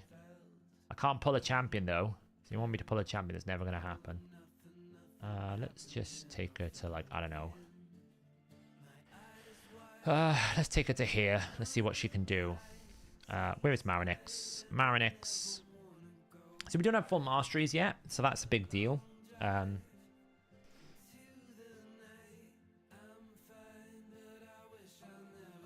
Let's see what she can do.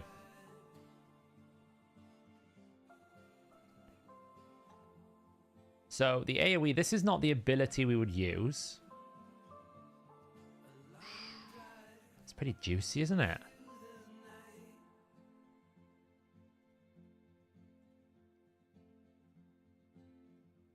So this would be Hex. It's pretty strong. If we set this up with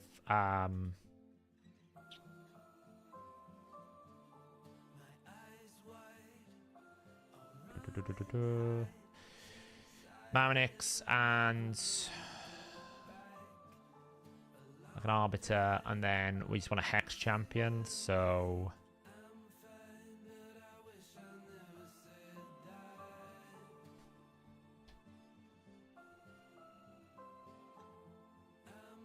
is he still built?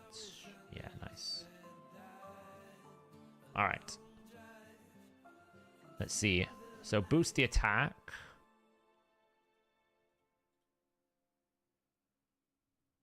So with the Hex out here, she could just go... It's a lot of damage there. That's not even with decreased defense, you know? If we basically set this up even better, recently used... Boost, boost, boost. Really hate I have to do this every single time. That... And then, I don't know, Ceres. Do you still have gear, Madam Ceres? Or have I stripped you of your livelihood? I've stripped you of your livelihood. Who places decreased defense without attacking? Not many people. Which is really great.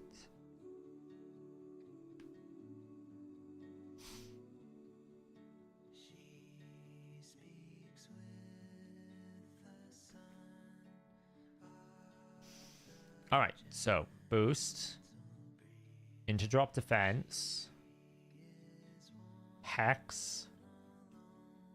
Alright then, let's pick on Isala. Let's pick on Husk. He's a HP based champion.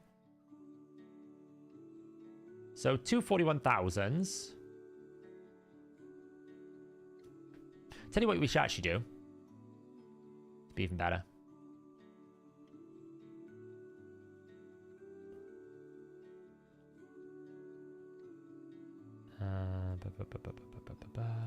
Arbiter. Let's just get Venus. Marinix. Phoenix.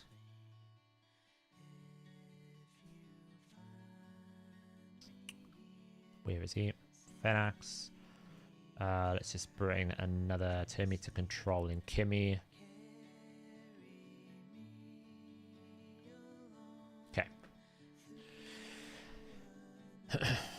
So I just want to test some damage profiling here. So we're just going to do this. We're going to drop the speeds out of these champs. We're going to kill one head. Probably kill a provoke head over the left there.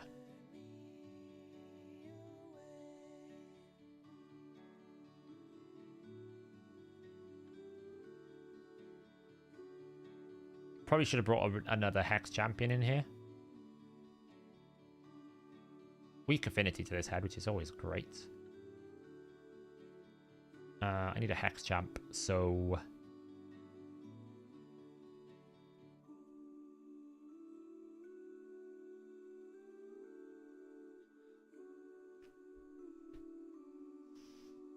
I have 2 Cupiduses and 3 Venuses. Way too many.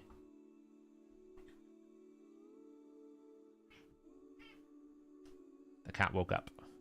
Alright, so we can hex it out. I kind of have to kill the provoke head, otherwise it's gonna... It's not gonna die, you know? So I have to kill that head kind of fast. Oh wait, she kind of like did a weird attack then.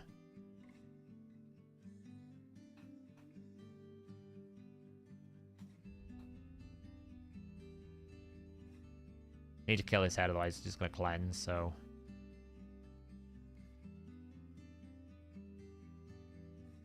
There you go. Alright, cool. We got the head down. So, this is a test. How much can it actually do to a decapitated head? We can apply decreased defense and... Never mind, it's weak hit. Let's kill another head and then we'll test on a proper head. Trust to be weak to the blimmin'. Alright, you kill that. Thank you.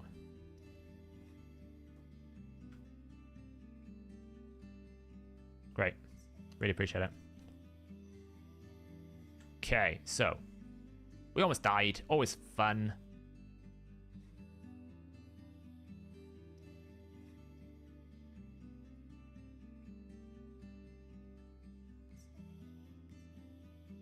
I just want to test it. Alright, we can revive. It's fine. Can't yet, but we can in a minute. Alright, okay, cool. Excellent. Boost. So, to a single, it's 250k twice, but there was no Hex out there, so... Like, Hex gives her a lot of attack. Slow these down. Gonna revive out. Alright, so we can put the Hex out here now. So AoE-wise, it's going to be reduced. 300k, though, on an AoE, still strong.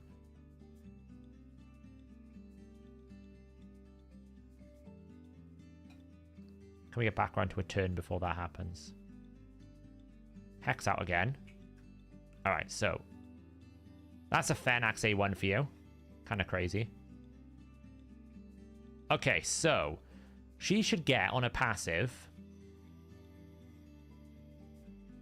So, increases this champion's attack by 5% for each enemy at a Hex. So we've got 2 enemies, so she's getting 10% bonus attack right now. And she is on around about 6,000 attack, so she should be getting 6,000 times 1.5, which is 9,000, then 9,000 times 1.1. So she should be on about 9,900 attack here. And this here now is going to, and I think resets the cooldown for next one. That's fine, doesn't do anything. So attacks one enemy 2 times, has a 50% chance of placing 2 extra hits if the target is under a Hex debuff. This chance to place an extra hit is calculated individually per hit, so it basically means the first hit has a roll. If it doesn't work, the second hit has a roll. So we can attack this head. How much damage does this deal? 232, 265. It's kind of cool. Go again. No increased attack this time. 175, 173, 149. It's not bad, is it? Let's just let this run through a little bit, see what happens.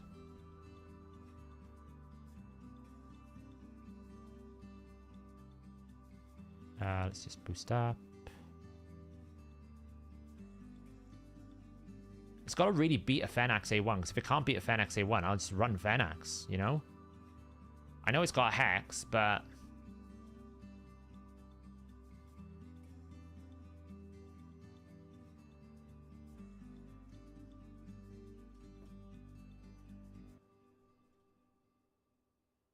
Spread the burns.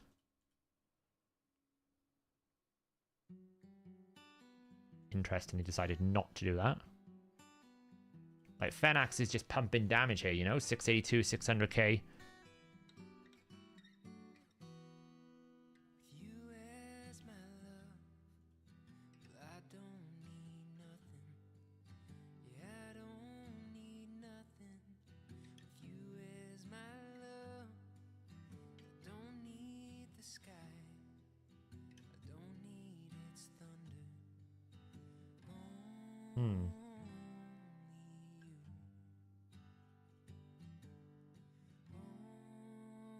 It's all going to go a bit messy now. So we'll run it to like turn 30 and we'll see who wins the DPS race. Keep in mind as well, I suppose Fenax has got masteries, whereas she still doesn't have War Master. So that's probably a consideration we need to have here.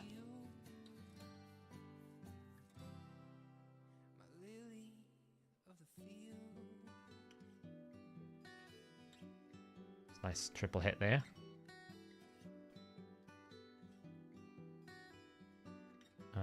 Why don't you go and pop along and kill that head over there? There we go.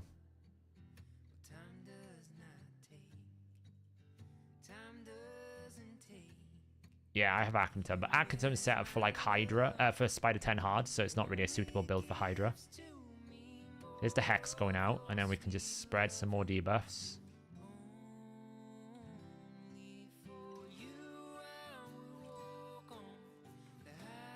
Right, so he can just pump some damage over here. Like, Fenax is basically doing 550 to 650 per hit. So that is 550. Worst case scenario, he's doing 1.1 million in attack. Right, so I know he doesn't bring Hex, but make sure Hex goes back out. Fear's kind of annoying. Just kill this head off.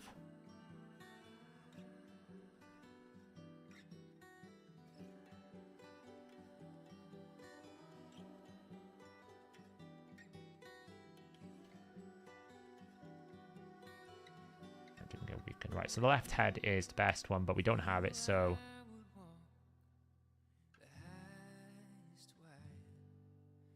Suffering Head was not a great test there, to be fair, but she was weaker finishes to the rest, so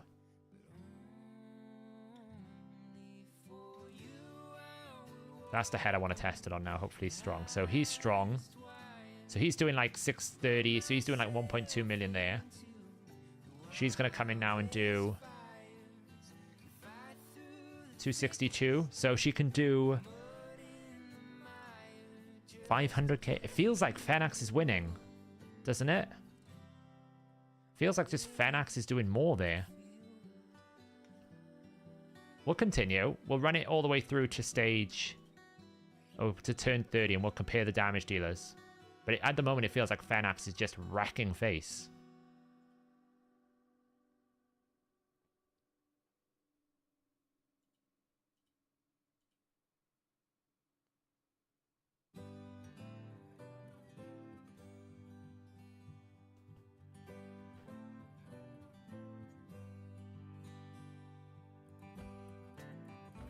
I love Akatum's debuff spread, and it's so strong. He's really good for Hydra debuff spreading. Like this situation here where I needed burns out on everyone. He's like another way that you can put burns. Where you can put burns on a poison cloud head. Right? I had no way of stopping that, but he spread the debuffs. Which means now he can come along here and put some debuffs out.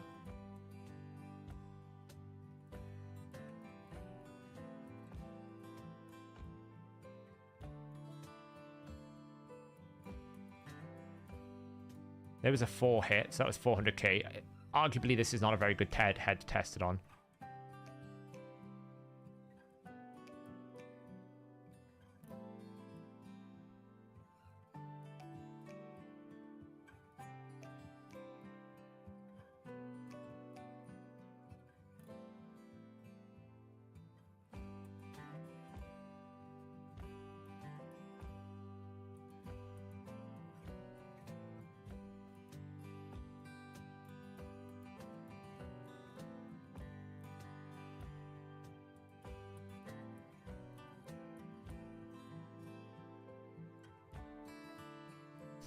I don't know.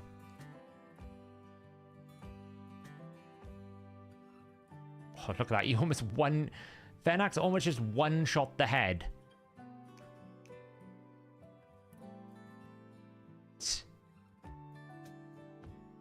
Literally just almost just one-shot the head. Decrease speed. I just want to basically get one more try at like a decapitated head setup.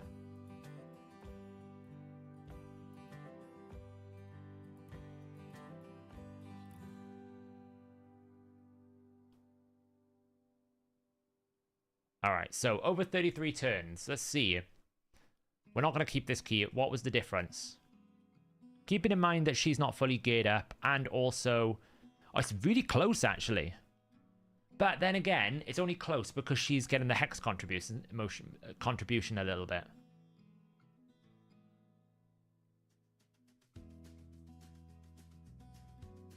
But, I mean, I feel like Fenax just dominated her there. I suppose, like, Fenax doesn't have War Master either, so it's a fair shout.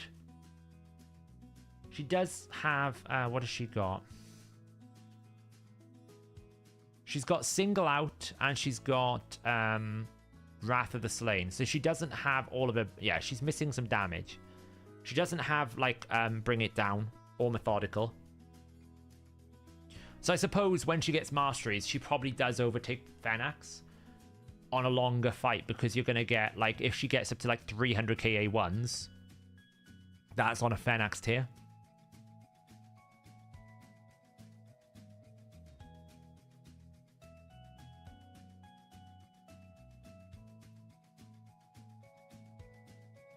Can I show the Accrington build? Yeah.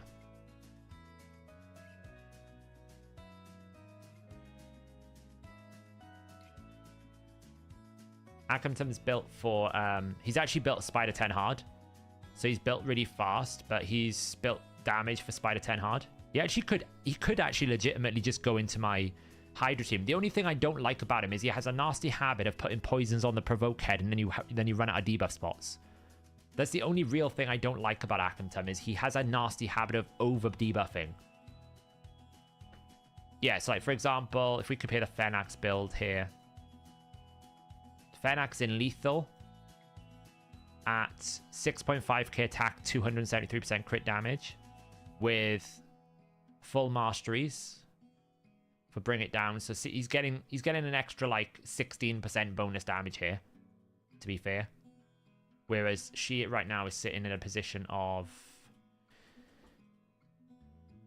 like, she doesn't have this, she hasn't got that. I don't even know why I've got Wrath of the Slain, to be honest. That's a bit of an odd pick.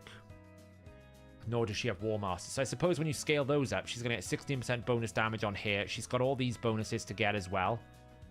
Like these two bonuses here. If I boost the speed up as well, that's a lot more bonus. There's Awakening bonuses to have here. So she can get all the way up to 330% crit damage.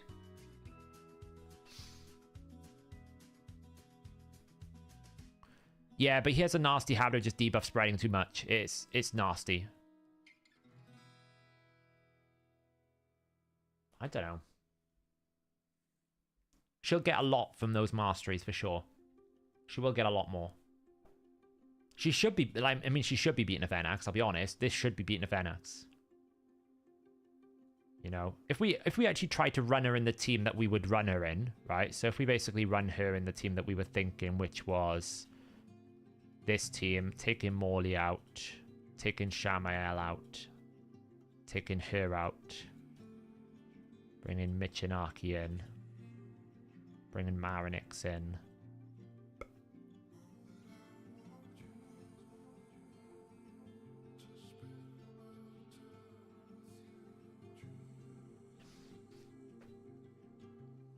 I mean, normally you can stop that by just bringing defense around her, right? She doesn't need to be too tanky.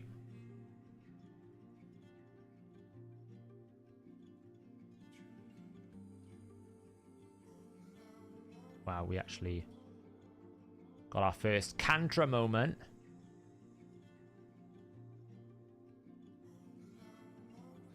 Yeah, I am wondering if it's just like, do I even need her?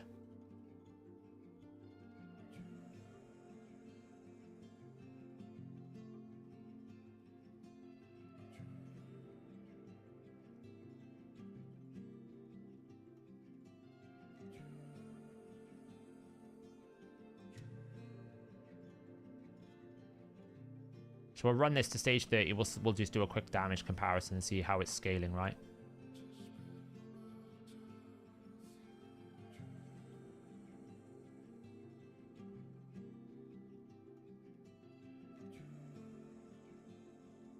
So many debuffs. It's like there is like debuff central here. So many of them. So we can basically come in and start racking this head. She randomly attacked before she attacked then. I don't really know what happened.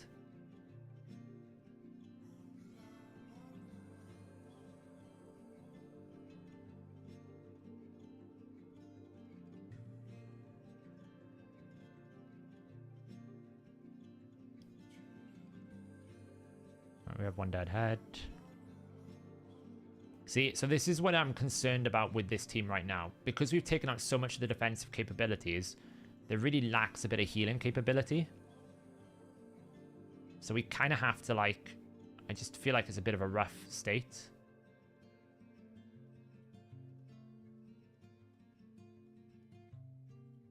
I mean, theoretically, she should win because she'll get, you know, bonus decrease attack.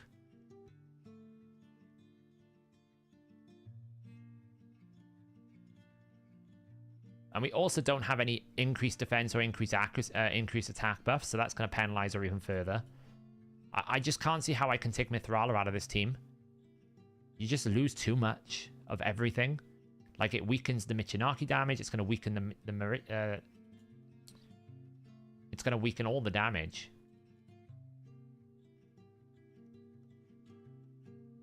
You know, this is without increased attack. It's good. But I feel like, you know, this is only normal, so it's obviously going to be pretty straightforward. But you know what I mean? It just feels like...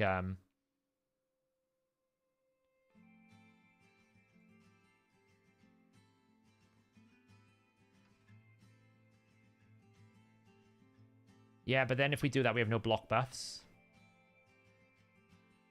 You know, we can obviously do that AoE, which is alright. And then this would be the situation that we would now have to get ourselves in. We'd have to figure a way to basically get rid of this Torment Head as soon as possible.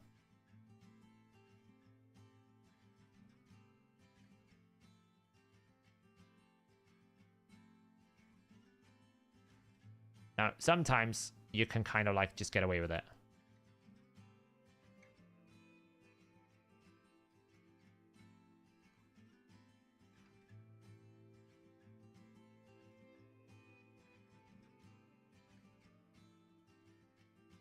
We can do a combination of like cleansing and a bunch of different things.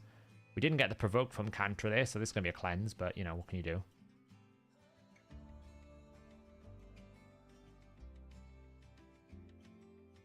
But honestly, I feel like the reason why I can never get Michinaki pumping is I feel like I always maybe pair him without increased defense. And that's just a massive damage loss for him.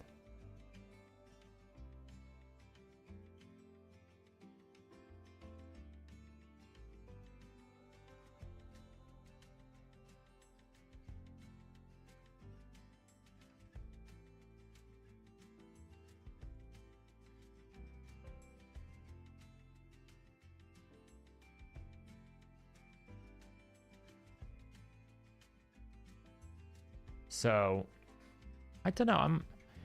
It's not that I think she's bad. I just don't know if, like, I could not just run Fenax in exactly the same spot and achieve the exact same outcomes.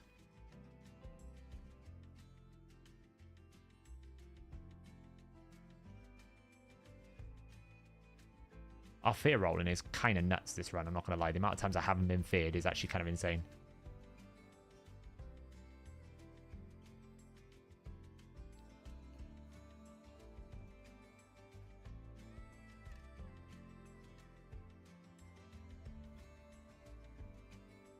That fear head. Get rid of all the fears. So that would be the idea, is we basically kill the fear head off as quickly as possible so we don't have to deal with it. Just pray we don't get it back. Obviously that's going to be a lot harder on Nightmare than it is down here. There's that whack that we're afraid of. Newt's like fighting his will to die. Why did I do that? That was dumb. Not going to do any damage, is it?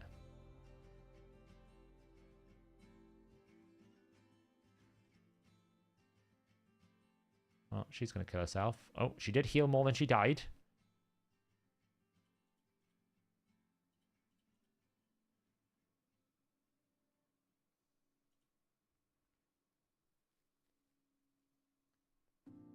Yeah, you get it. Like, I've been using her a little bit less, but then sometimes you just come back to her. It's one of those situations. Decreased defense, weaken, is not out.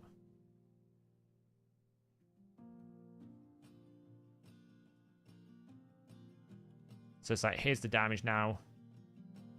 It's good. I mean, it's by no means not bad.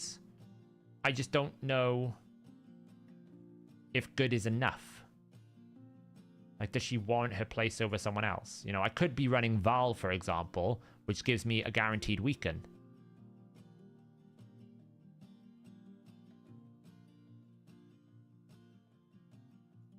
You know, so I could be just running that. We're running to stage 33, to turn 33 as well, so we just see the full comparison here.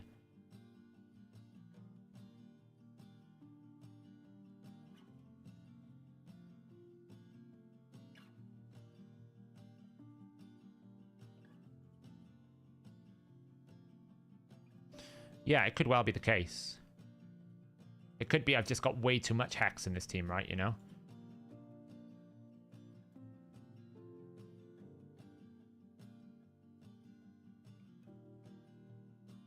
I mean, it's good. It's like 200k procs without increased attack. So if that was increased attack, it should be like 300k procs. So it is good damage. She's absolutely viable. I can see why people are using her. But do I need her when I've already got Michinaki?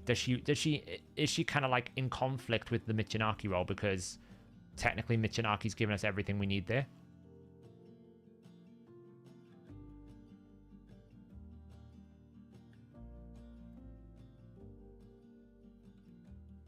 You know, because actually now all she's doing is what Whisper was doing, which was damage. She's not actually bringing much utility because I've got my decreased defense covered twice. I've got Hex covered already. I will say though, Michinaki generally tends to need like help. He's not very good at keeping the curse, the Hex up on his own. He does generally need a little bit of assistance.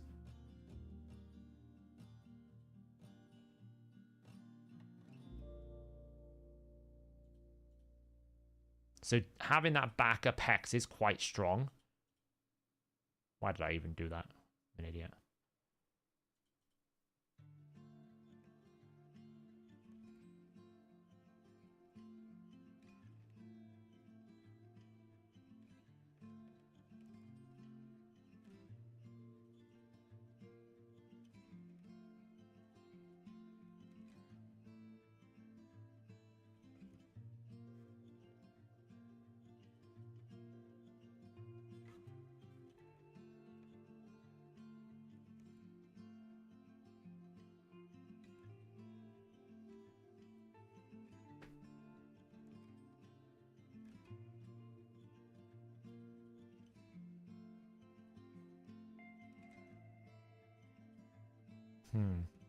We're going to go to 33.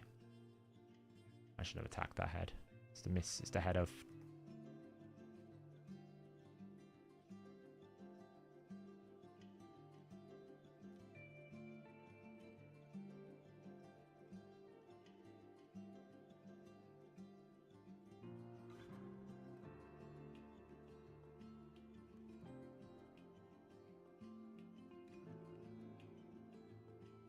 I don't know. I'm on the fence about it. Yeah, I mean, obviously the masteries are absolutely a big deal. That's, you know, we have to keep that in mind, otherwise it's unfair on her. But 300k AoE is... You know, that's solid damage.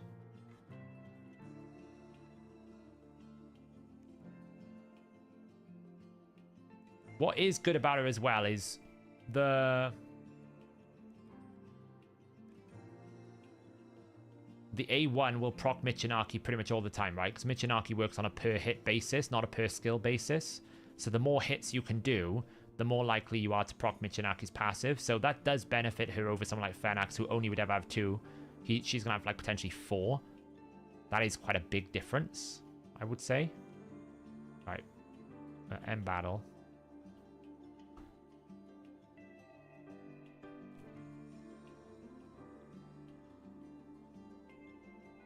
Obviously, GNU is not a good... GNU here is just not good because it's normal, right? That would normally be much higher, but because it's normal, he's capped, so that's fine. We'd expect that. I don't know. She's doing all right. I guess I'll finish building her out tomorrow, and we can try it and try different combinations and see what I can find.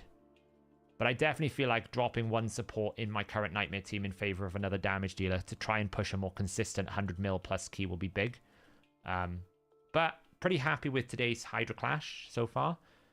We're up to 898. I've technically already got top chest. So everything now that I do is all about helping the clan.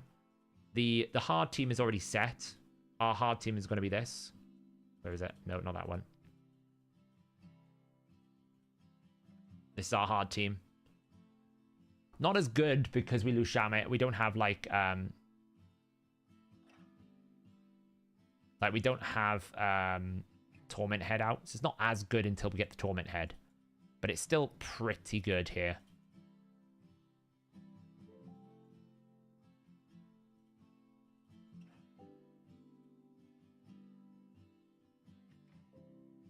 But again, this is very glass cannon.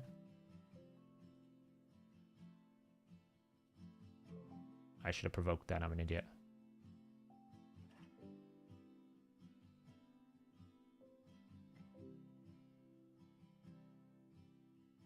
Remember, we were trying the nuclear Sal of the Mourner, which proved to be a little bit interesting, to say the least.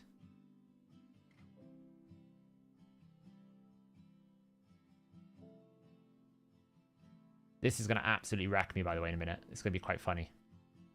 Because we just did that, and it's not now got no buffs or anything.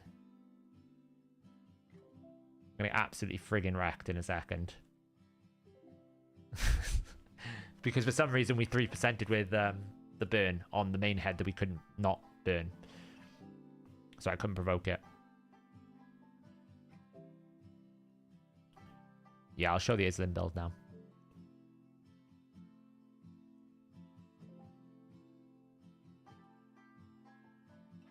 Are we ready for it?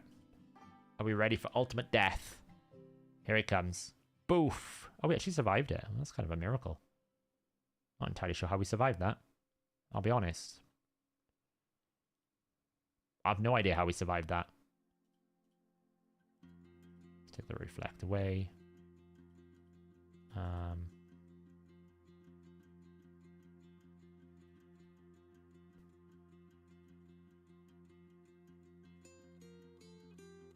have no idea how we survived that. There we go. Still a bit of a rough team, this one. You know, it could be pretty rough this rotation as well, if it's a bad start.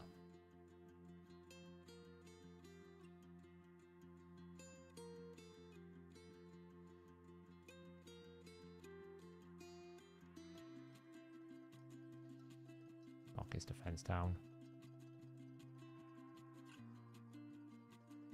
Because this is another one of those, like, I've got lots of damage, but can I actually keep my team alive? Probably not.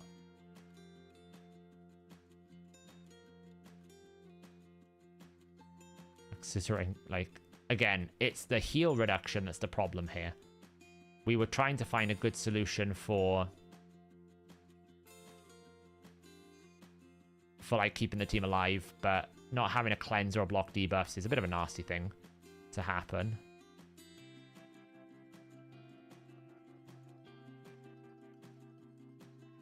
This heal reduction is like one of the worst things in Hydra, I actually think. Like, having that heal reduction out is just awful.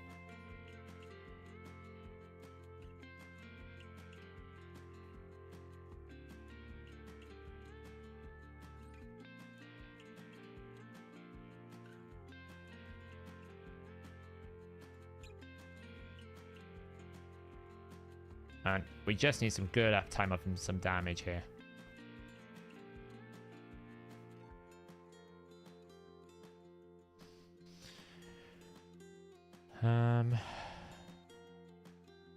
We gotta provoke.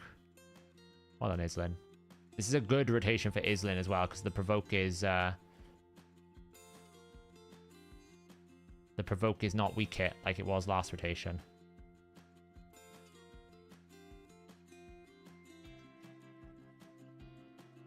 But once this team does get rolling, it will do a lot of damage.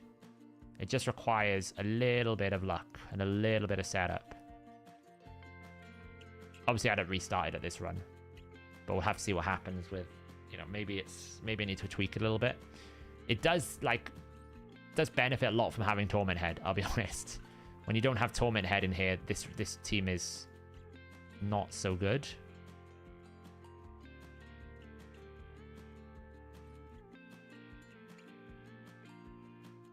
Also, Suzerain Catone's a little bit of bad affinity. There we go. Now we should be good. Nuke, start of the morning. How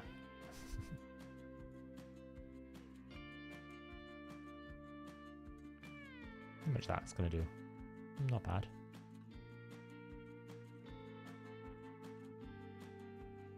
So far, this run is worrying me that this team is going to struggle this rotation. We'll see. Maybe once we start getting Torment Head rolling, it improves.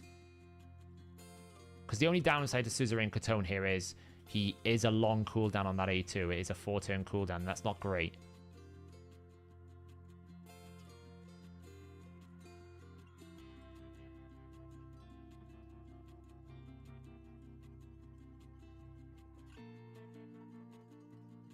Put the turn meter. Pump some damage into this.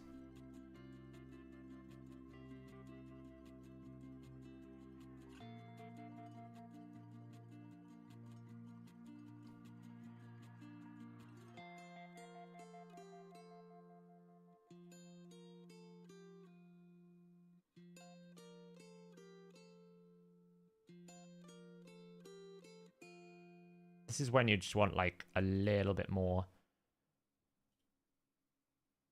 oomph. Decrease speed. There we go. Nice.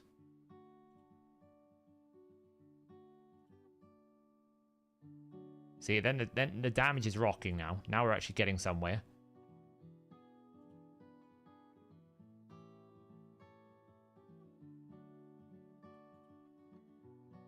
Bit of a whack. It's fine.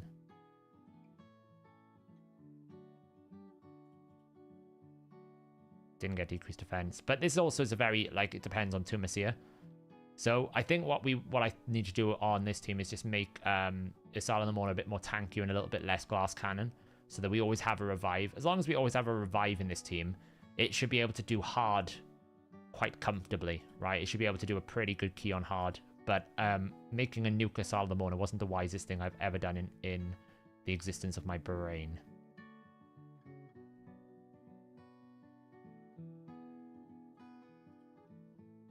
Well, the basic principles of her is she needs increased attack, right? So someone's got to provide her the increased attack. If that's not going to be Mithrala, who else is it going to be? So that's a fundamental. And I think also Michinaki needs increased defense to be really valuable, because otherwise you're just losing out on so much damage. The nice thing about this team is we don't really have to worry about Poison Cloud, because we can just keep cycling it from the... From this will allow us to always Poison Cloud. So, anyway. Right, guys, I'm going to leave it there for the night. I'm going to go get some rest. We will continue exploring this option. I do need to set up the tag team coaching. I've been super busy. That's why I was late to stream today. So, I didn't get a chance to do everything. I will quickly show the Islin build once Shamel has stopped counterattacking. Strategos Islin, he is... Where is he? He's down here somewhere. He's just built in actually quite a lot of sets. He's just built for stats, right? So we've got him in 1 Perception, 1 Stone Skin, 1 Protection, 1 Righteous. He is built at 260 speed, 162% crit damage. I've got him a little bit of damage, 5.7k defense. I'd be looking to get that to 6k, 48k HP, 378 resistance, 310 accuracy. I'm pretty sure I took a very powerful piece off him, and it weakened him. But yeah, getting more defense on him is very valuable. If you can like push a little bit more defense, see, I've got glyphing space and everything here, so it's plenty of things I can do. Masteries wise, I have got him in Solidarity because he does do buffs, and then just standard War Master. So yeah. So anyway, guys, yeah, I need to do more training tomorrow. Got these two. I'm going to try and get to at least this, and I might skip the rest. I don't know if I can be bothered to go do all the 100. Artifact Enhancement tomorrow. We've got also champion chase tomorrow, times 2 ancients with my 4 ancient shards. I'm so looking forward to that. We'll see how it goes. Anyway, guys, have a good evening. The crit damage is what I mean. To be honest, Renesh, I don't really... The only time I ever use his ally attack, his ally protection is when the Wrath Head's going to go. Otherwise, I don't, because he ends up killing himself anyway. He just takes too much damage. So I just only use it in an emergency situation. And he will have a shield, so it doesn't really matter if he does take a little bit more damage than a normal ally protector. So this is absolutely fine to build a little bit of crit damage. It's not a problem. Just don't go like 400%, you know? So he will mitigate a lot of it with the self-shield, increased defense, you know? It's very cool. Just the key thing is he works in 500 intervals, so just make sure you're... just make sure you're looking at your defense number to make sure you're within, you know, if you're on a break point, push a little bit more defense so you get that extra 1% healing. Thanks for the $1 at Elo on the way out. Have a nice evening, guys, and I'll catch you in the next stream.